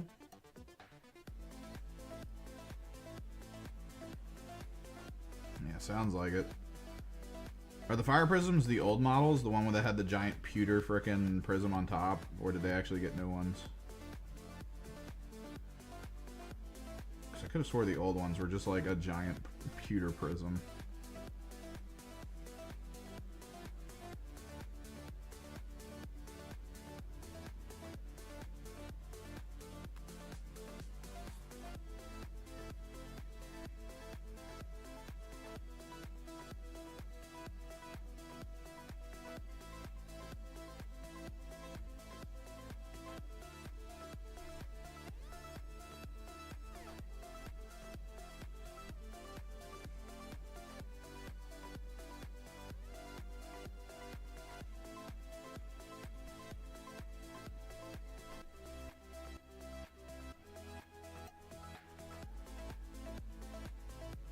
Gotta make sure to have 20 bucks on me when I go tomorrow.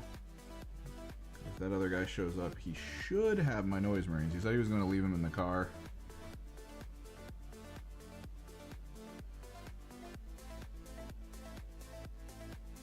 That way I can get started on painting them too with the airbrush.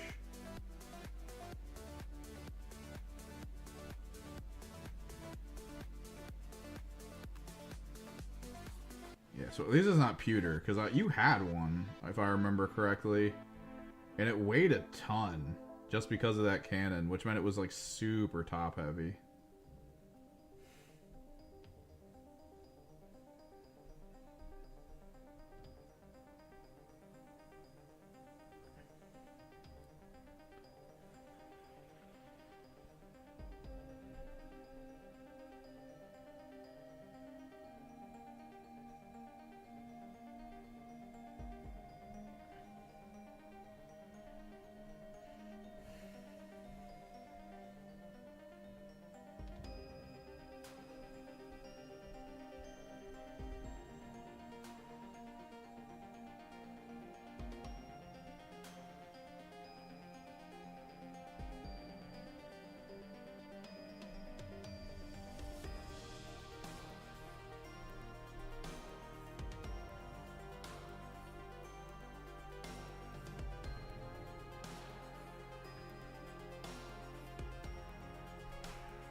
At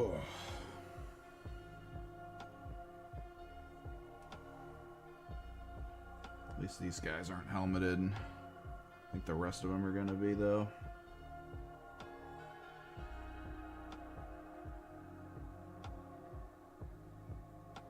I actually don't know if these are going to be done.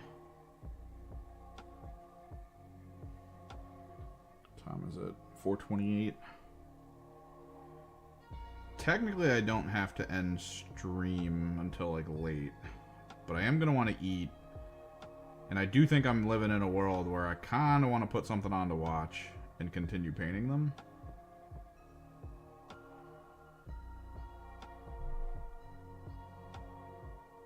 I'm also going to want to wander around.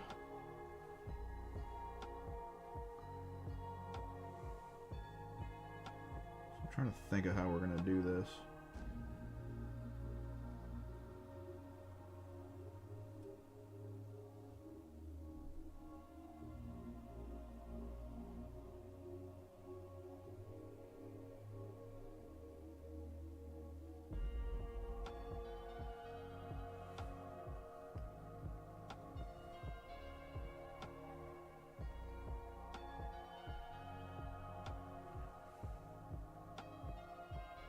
Guy going all in on the Aeldari collection.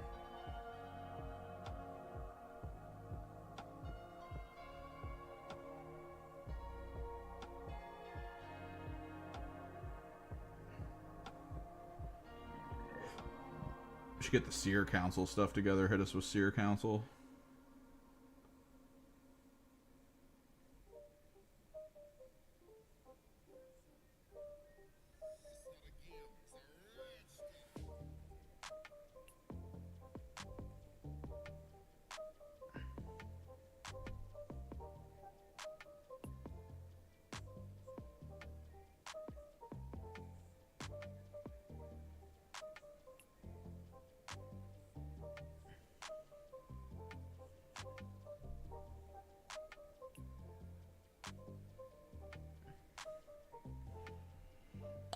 It's enjoyable to free swap. I still need a bunch more tanks for 1,000 Suns, but I am at a place where swapping is pretty good. Like, I need one more Predator.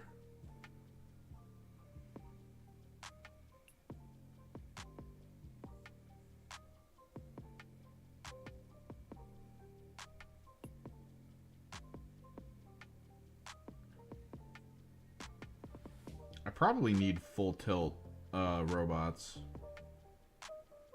I don't know. I do feel like one full squad's pretty good to have.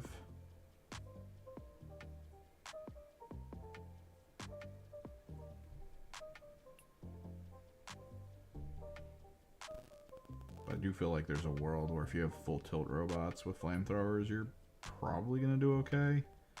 I need to stop leaning into like the super spiky attacks.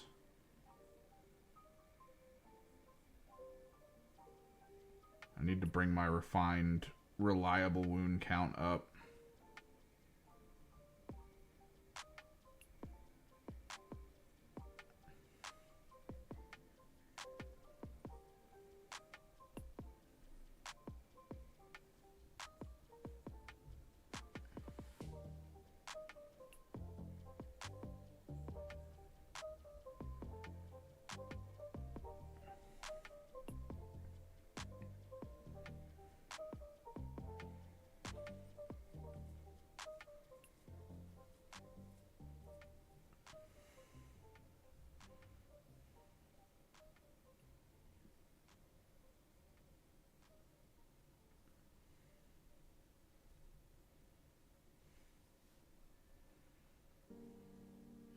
I don't know if I'm going to go to the full size, like the full tilt, 3 full squads of Enlightened and Enlightened with bows. The more I was thinking about it, the more I was like, it might be more valuable to leave a little bit open for those lists, at least for now. Because if I just go 2 full-sized, and then I go the Screamers 2 full-sized, I at least have, like, stuff I can put into the list that's outside of that purview.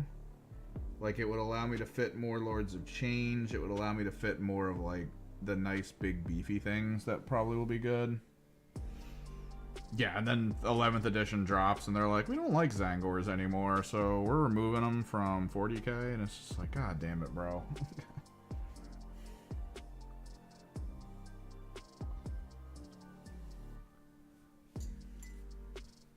Did all this work?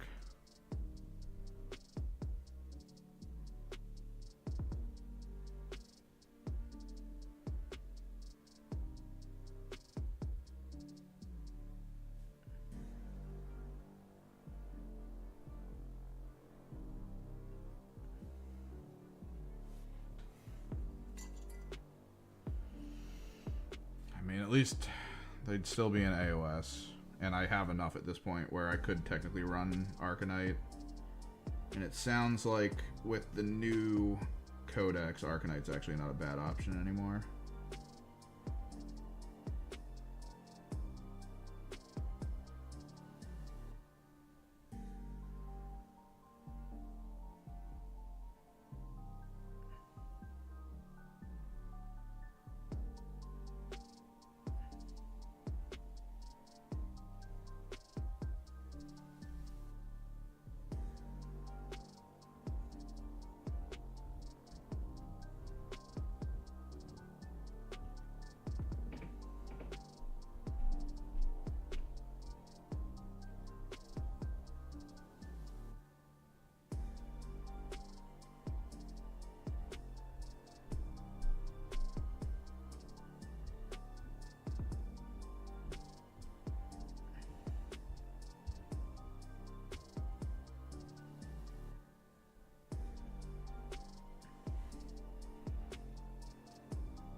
Bam.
With the goldening.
Yeah, man.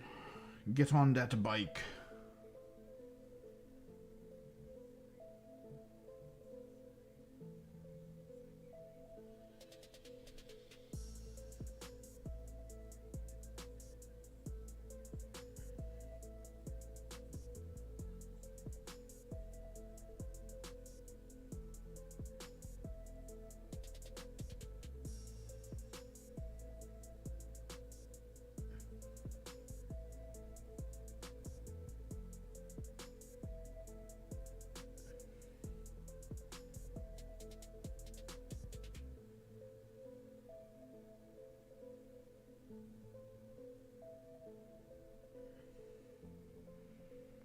Wait, is Magnus considered a mutant?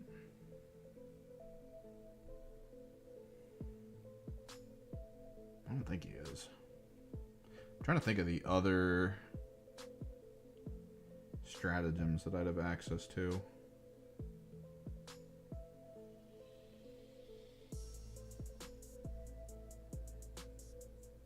I mean, they can only be mutant infantry, I think, at this point, to be able to access like the cool stuff for this detachment, so he technically wouldn't get it regardless.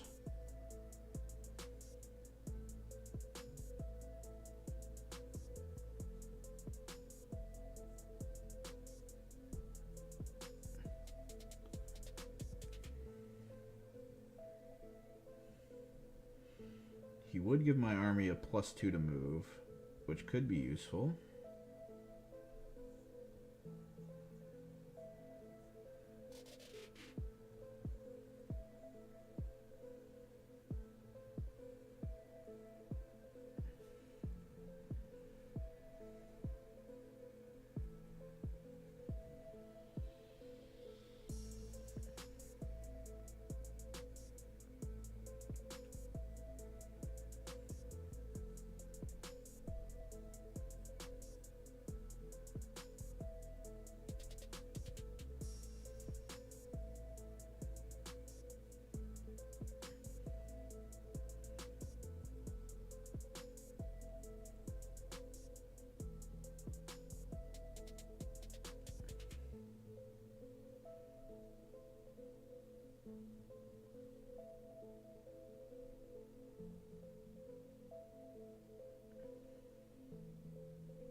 What's up, Peacock? Yeah. We doing the Enlightened with bows. And I'm probably gonna buy the spearhead tomorrow so we can do a squad of Enlightened with spears. So I can have 2 full squads for each.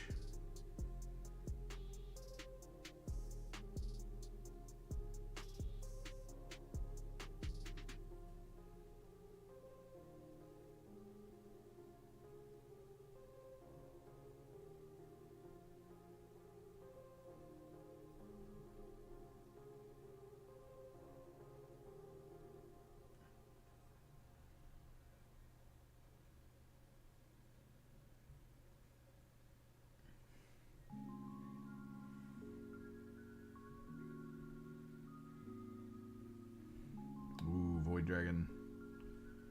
Nice.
Love all the like edgelordy combo terms in 40k.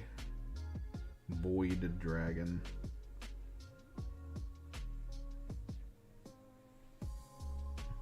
What makes it a dragon? It's like one person.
Hoping to get these guys kind of close to done today, but maybe we pick a different list to play.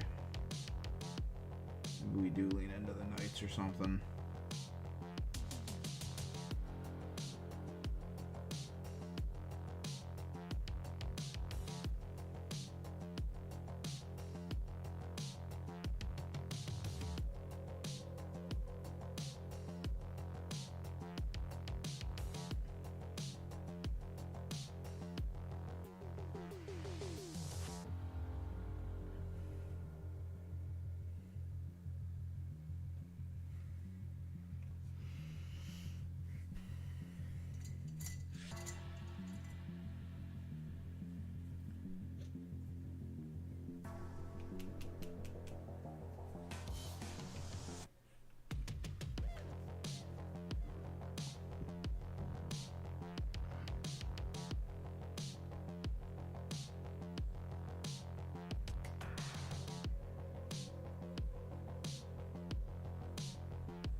mean, in theory, I may only need to do 3 more, because this is 9 of them.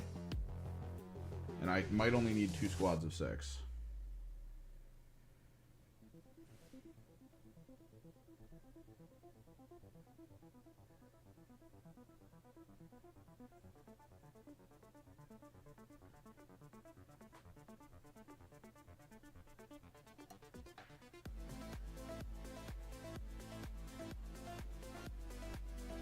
Maybe, yeah, I should just eat dinner, walk around for a bit, come back, put something on, and just zone out and paint. That might be for the best. I'm genuinely trying to get these guys finished to possibly play a game as the mutation host or whatever, the mutant herd.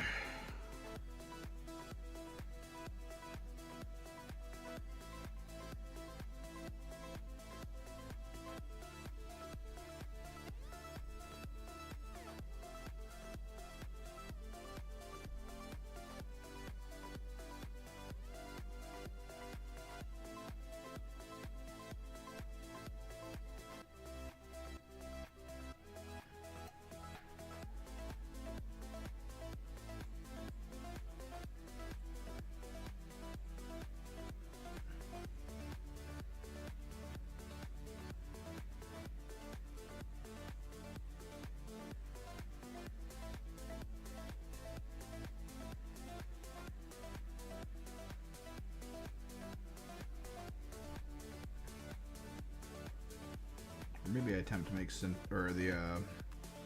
the change host work again.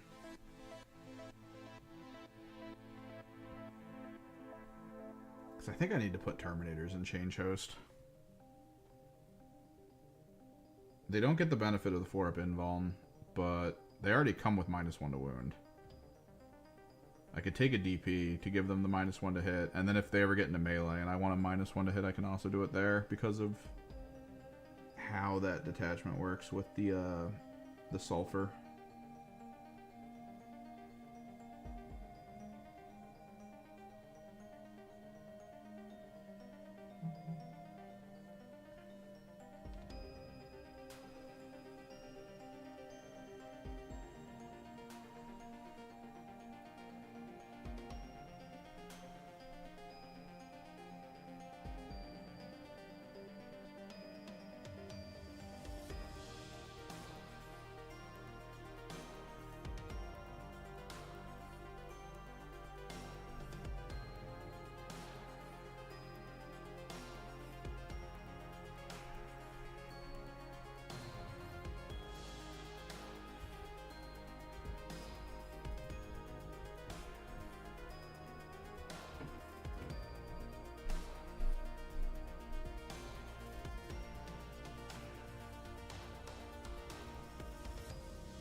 Feather leggings.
trying not to lose energy.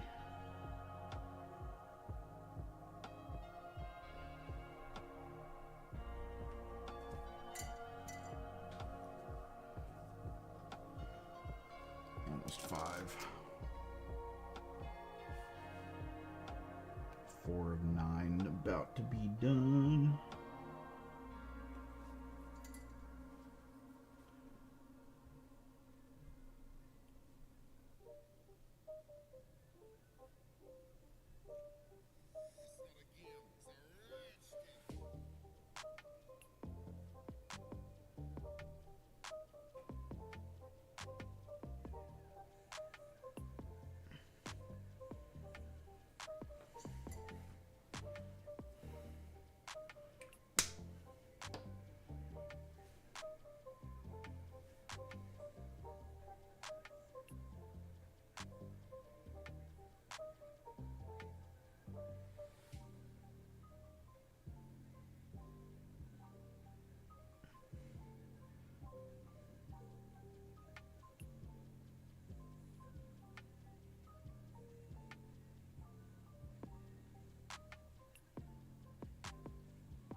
This one.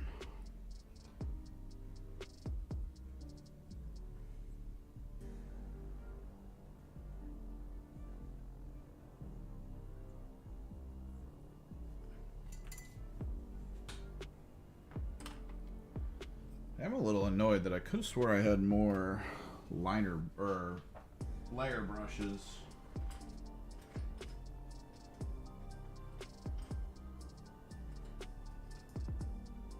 I just can't seem to find them.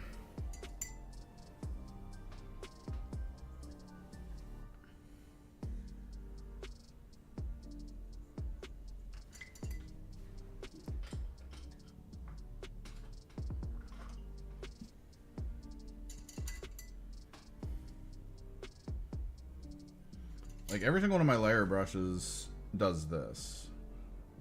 Frickin', it just is frayed at the end. Oh, maybe in this binder.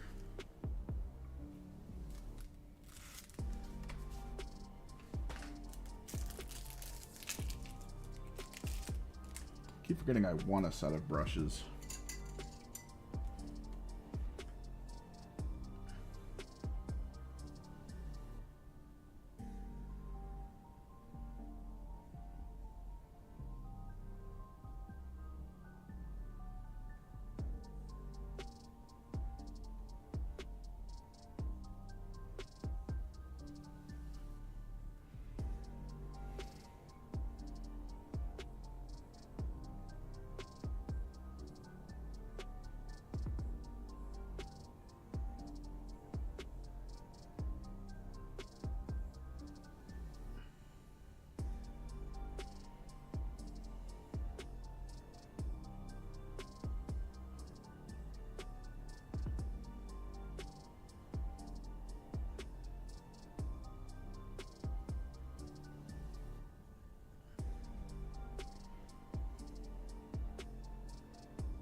suggesting a distinct lack of Spotify music playing,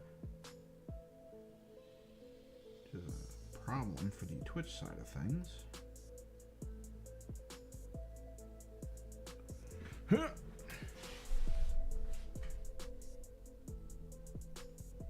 Oh, it's because the advertisement kicked in.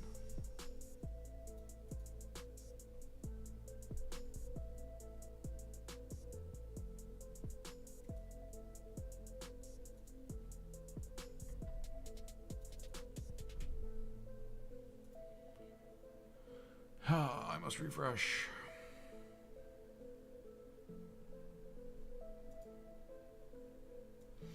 Sometimes the ads cause stuff to freeze.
Hell yeah.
o'clock.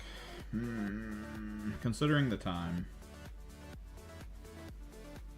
I don't think these are going to be anywhere near done for tomorrow. Sag. So I am going to want to develop a list at 2K and then 1.5K that I'm going to want to play.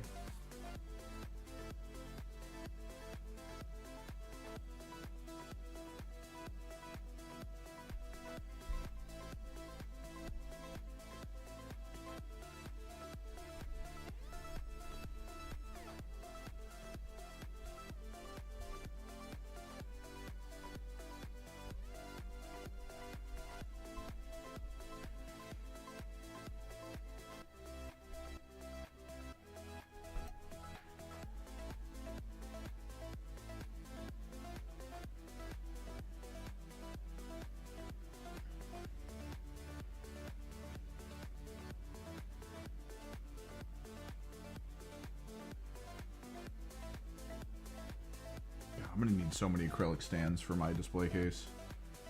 It's already pretty much full.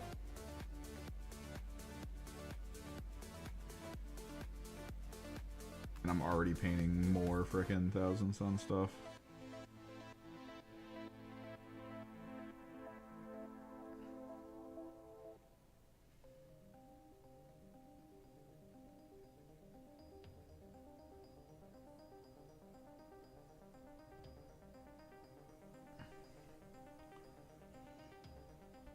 Yeah, I gotta get some. Because it is a lot of empty space.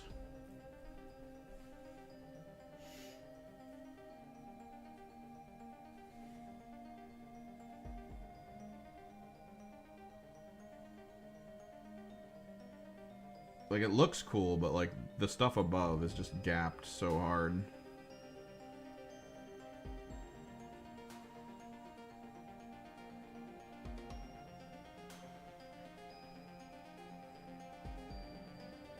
Like, I could easily get a bunch of acrylic stands, put all the troops up top, and then put all the tanks below them.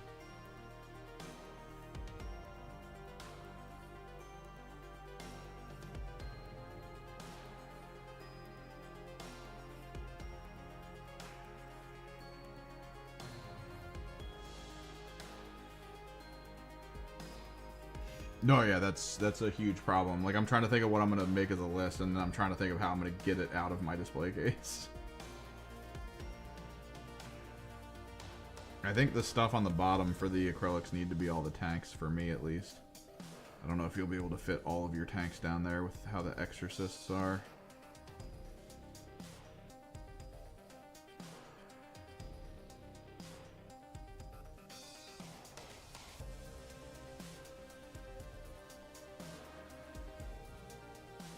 Exorcists are so goddamn ridiculous.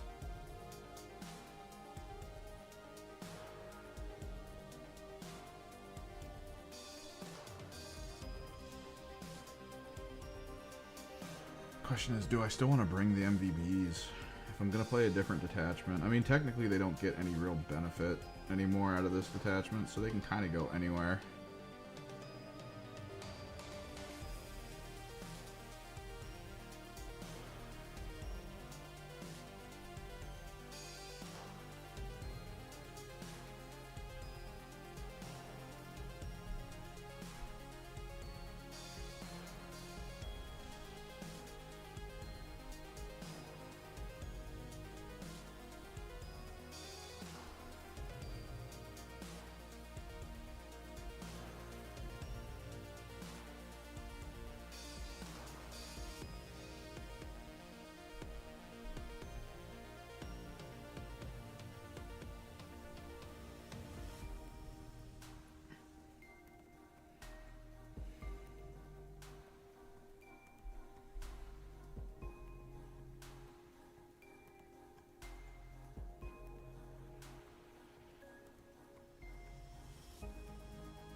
Oh.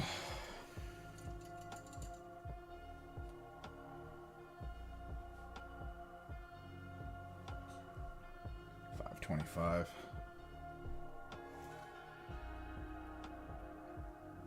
Three more to go.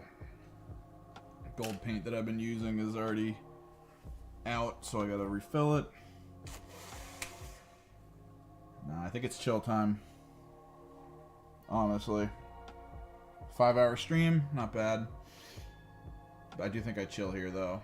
And try to sort out the kind of list I want to play for tomorrow, because I'm not sure.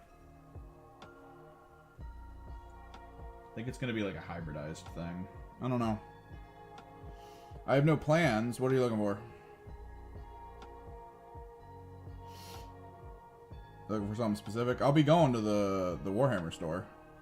So if you need paints from there. Oh, oh. Do you need it to like fix stuff up, or you just need it in general? Because I bought like 10 of them.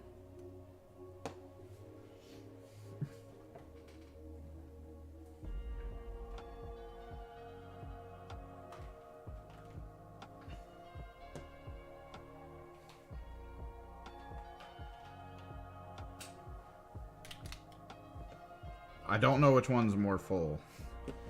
I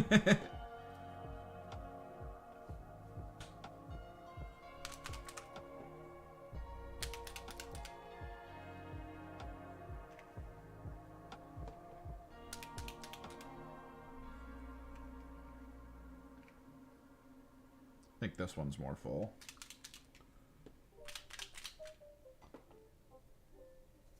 Oh, dude, yeah, no. Anytime you hit something metallic, the speed paints are so much better. They're so much better. The only time I would use actual metallic paint on stuff like that is if I hit it with, like, let's say Garragax Sewer first. Then I dry brush the gold over top of it and let the Garragax Sewer dark stuff be the dark stuff. Kill Team Hungry, you're coming in just as I'm about to go. Because I'm hungry. I'm regular hungry, not country hungry. Working on Enlighten, though.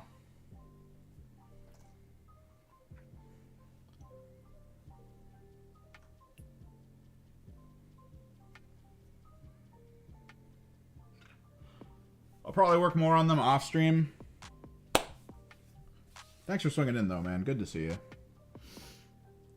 Definitely work on these more off stream. I don't think I'm going to be done, though, before my games tomorrow. So, yeah. I think I'm going to try... I'm going to try the half demon, half Thousand Sun list again. Oh, I love the disc. I love the flesh discs the most, man. Look at that.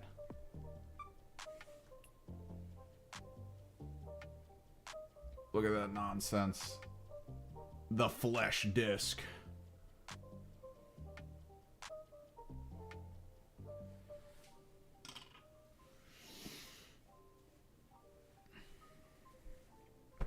But yeah, I think it's time to eat. I think it's time to chill.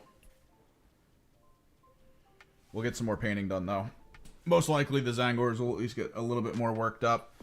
Like I said, I'm probably going to be picking up the Spearhead tomorrow, which means 6 more of this. Not the bow versions, but the spear versions. Another 10-man squad of Zangs, which are probably going to be all sword and shield. That way I can have a 20-man sword and shield squad for 40k.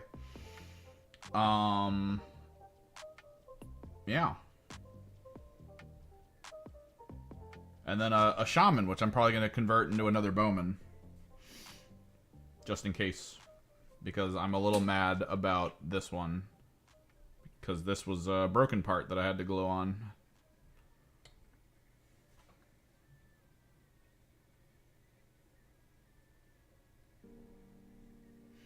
After 8, like chat-wise, like hop in channel? Sure.